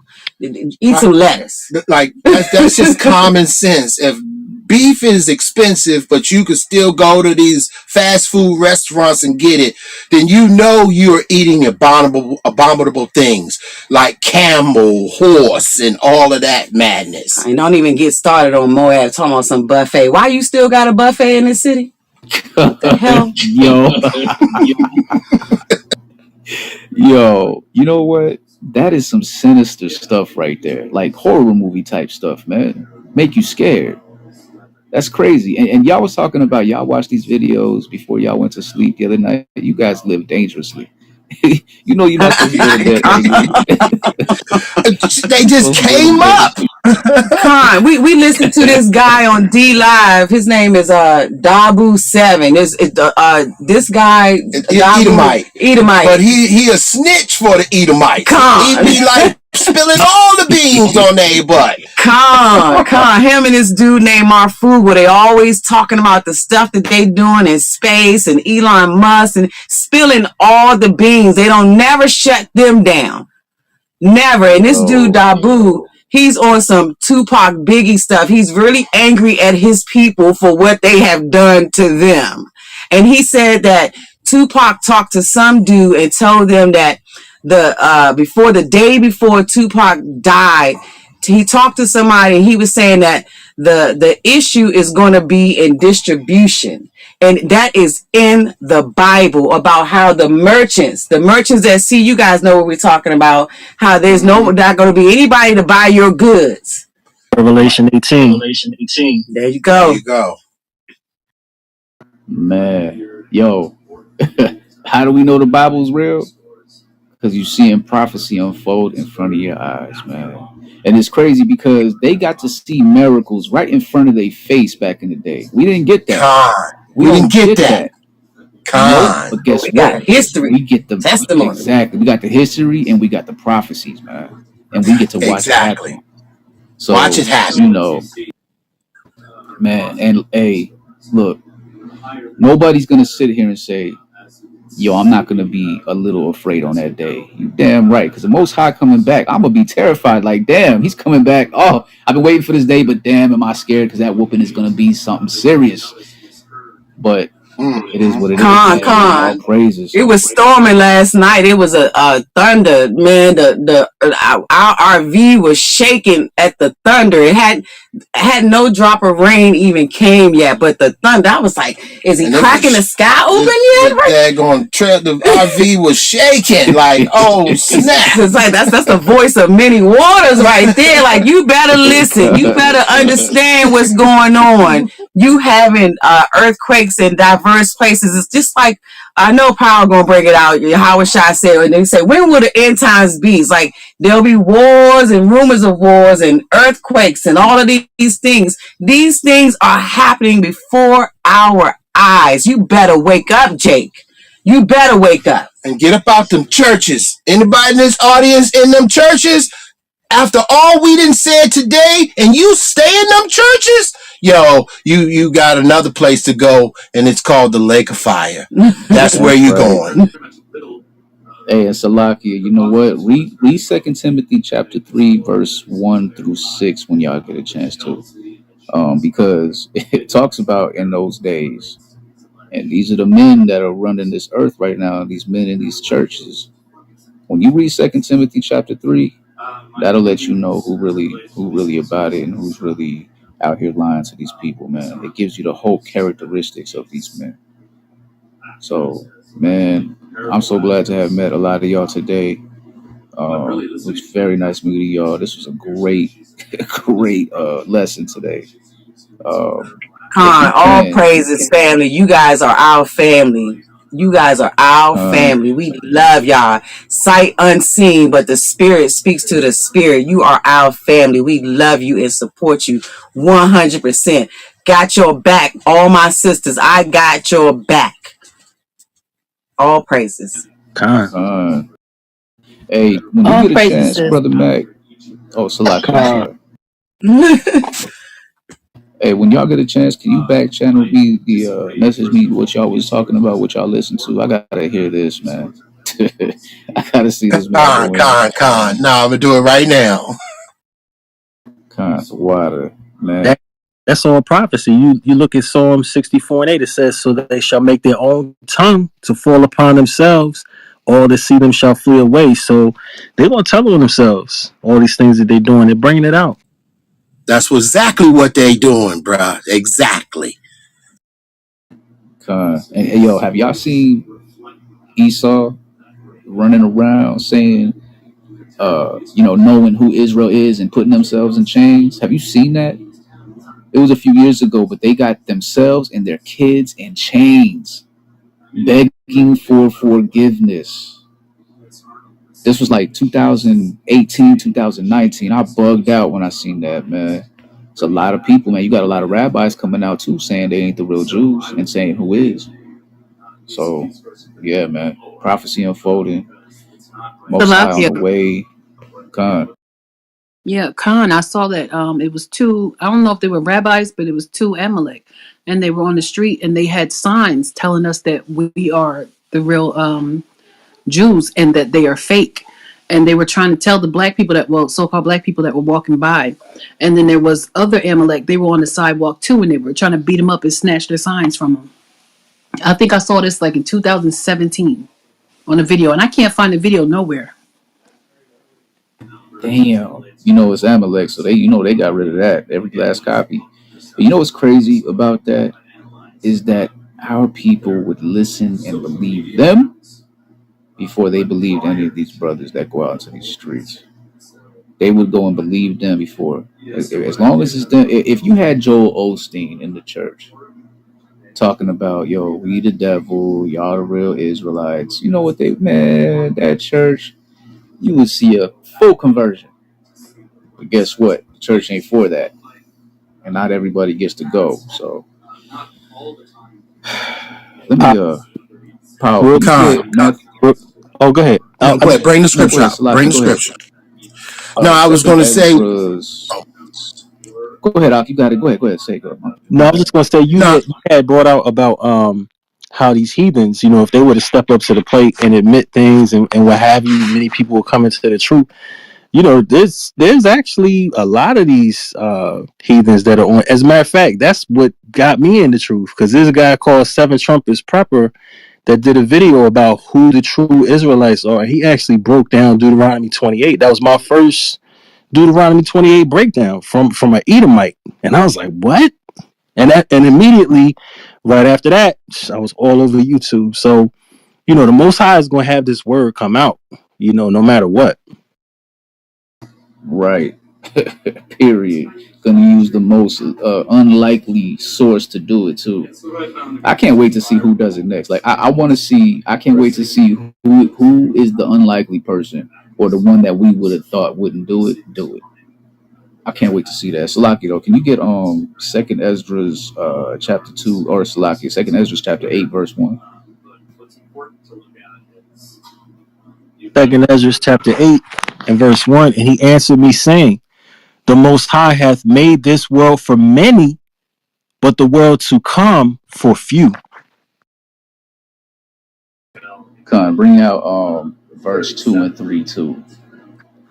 I will tell thee a similitude, Esdras, as when you ask the earth, it shall say unto you that it giveth much mold, whereof earthen vessels are made, but little dust that gold cometh of. Even so is the course of this present world. There be many created. Yo, Salakia, Uh-huh. Salakia, real quick before you bring out that last verse. It said that it giveth much mold, mould, right? Because that's where a creation would come from, a mold of something, right? Whereof earthen vessels are made, but little dust that gold cometh of. Go ahead and read that verse 3 out. Mhm. There be many created, but few shall be saved. Nah, everybody's gonna be saved. But Everybody. few shall be saved.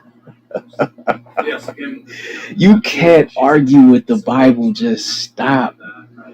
It said, whereof earthen vessels are made, but little dust that gold cometh of. Even so is the course of this present world. That's where we at. So no, not everybody can be saved. Get Mm-hmm. off that doctrine. It's ridiculous. Salakia, my bad. That just, I mean, even, I think Yahweh says it too. I think in Matthew 22, 14. I was about to pull it. Con. God. And we was talking about prophecies unfolding in front of our eyes. Now, like back in the day, you would see, brothers or, our people standing on the corners begging for money or whatever. But you look today, I don't see nothing but mainly white people standing on these corners talking about Right. help me. And they so lazy, they sitting down. They don't even walk back and forth, like the brothers do, going to the cars. They sit down and want you to still give them. And I'm like, what the hell? You don't even get up and come to me to get the money? And then they got it written on cardboard, and then the last thing they say is God bless, but the second S is on the last line. They can barely squeeze that in. Like, what the hell? He said, you don't even come walk to me to get the fuck. Yo, I swear, man. Y'all are a trip.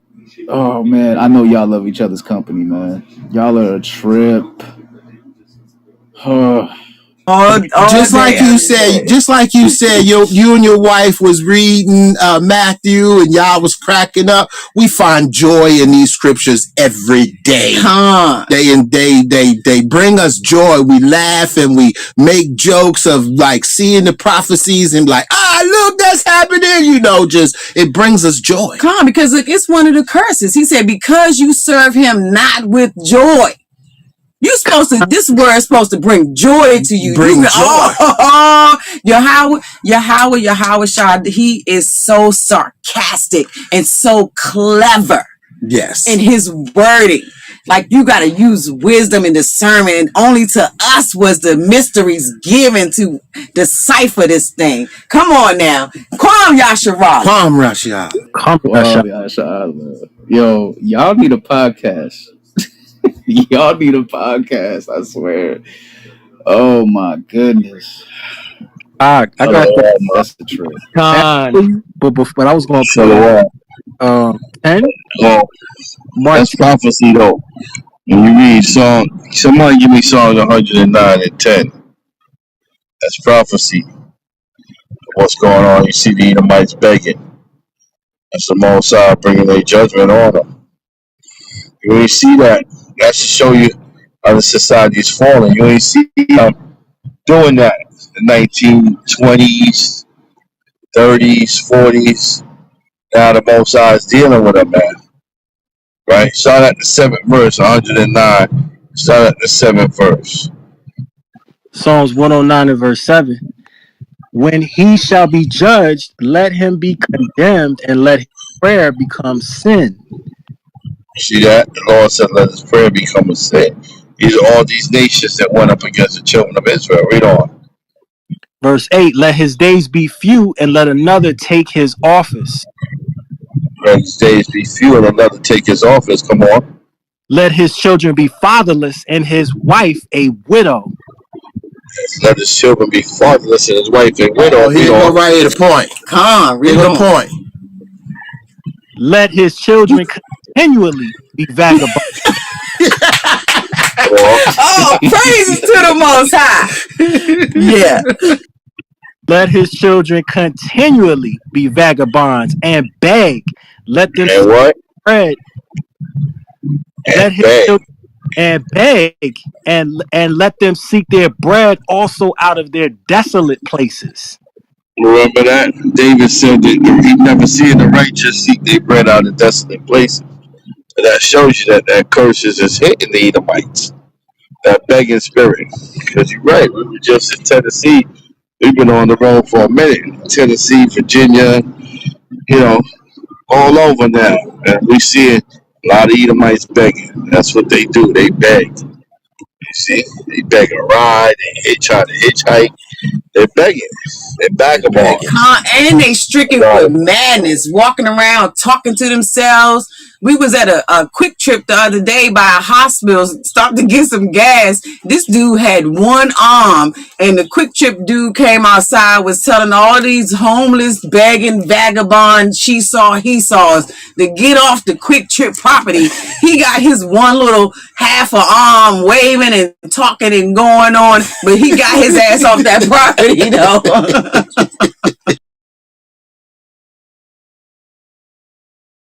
This one, Yo, I love go this ahead, song. Doc. You got it.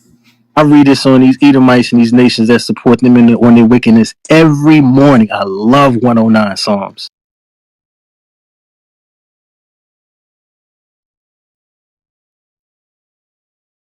Hey, Salakia, what was that scripture you was gonna bring out, Paul? The other one? Oh no, Ak, you was going into Matthew 22, and I pulled that for you, but I was gonna go into Mark chapter 10:49 first.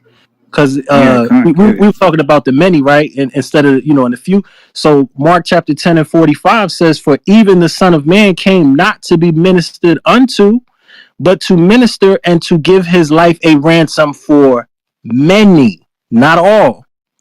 And then that Matthew 22:14, "For many are called, but few are chosen." Con. Con, Salakia. Hey, can somebody get that second Ezra's 8 and read down to verse 3? Second Esdras 8 and verse 3, "There be many Start at created." start at 1, Salakia. Starting from the top, Second Esdras 8 and 1. "And he answered me, saying, The Most High hath made this world for many, but the world to come for few. I will tell thee a similitude, Esdras, as when thou ask the earth, it shall say unto thee that it giveth much mold, whereof earthen vessels are made, but little dust, that gold cometh of.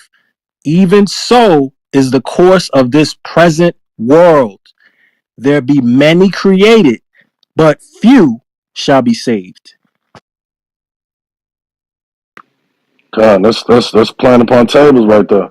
Hey man, everybody's not gonna be saved, so stop saying the Lord loves everybody. Everybody can be saved. You know what I'm saying? There's a precept for that.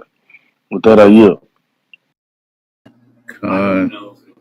And Salakia, the elder did tell me earlier to shut this down in an hour.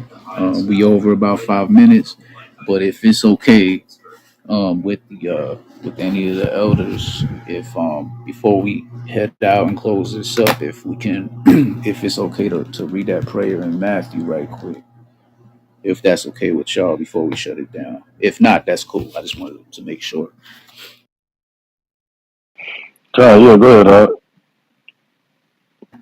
Okay, Con. So, hey, family, yo, this is a great lesson, a great room today. The water for the elders bringing it out every morning. And y'all be safe getting home, man. And the water for going out, putting y'all's lives on the lines the way y'all do every day. Uh, and bringing a lot of us into this truth, man, just by speaking the word. You didn't have to do it. He chose y'all as vessels, man, and all praise to the Most High for that. So the water for that. It was nice meeting a lot of you today. Hope to see y'all again. I know it's on an app. That's unfortunate, but one day we'll all see each other. So I'm gonna go ahead and start this prayer. Read the prayer from Matthew that Yahweh Shai taught us how to pray. All right, this is Matthew chapter 6, verse 9. After this manner, therefore, pray ye, Our Father which art in heaven, hallowed be thy name. Thy kingdom come, thy will be done in earth as it is in heaven. Give us this day our daily bread, and forgive us our debts as we forgive our debtors. And lead us not into temptation, but deliver us from evil. For thine is the kingdom, and the power, and the glory forever. Amen. Hey, Amon. family. Amen. Amen. Amen. Hallelujah. Hallelujah. It was nice meeting y'all. Please, y'all, be blessed and stay safe out there on these roads. You see, the climate is getting crazier out there. Everybody is game now. You know what I'm saying? Nobody's safe anymore. We was never safe to begin with, but it's worse now more than ever. So watch each other's backs, man, and be there for each other. Put your lives on the line for each other. The brothers went into that earlier. Protect your sisters, man. Protect your brothers. You really got to ask yourself what you really willing to go to jail for. It's like your family. I'm going to shut it down. Love y'all. Y'all be safe. Shalom. Shalom. Shalom, Shalom. everyone. Hallelujah. Shalom. Y'all Hallelujah. Shem Shalom, Yahshua. family. You closing? You closing it? What he said? Oh, Con yes. Elder Shower Par had asked me earlier to shut it down after an hour. So we just go ahead and con. Oh yeah, if somebody's gonna start up a room, go ahead. But I'll see y'all later. All right, again, shalom, shalom.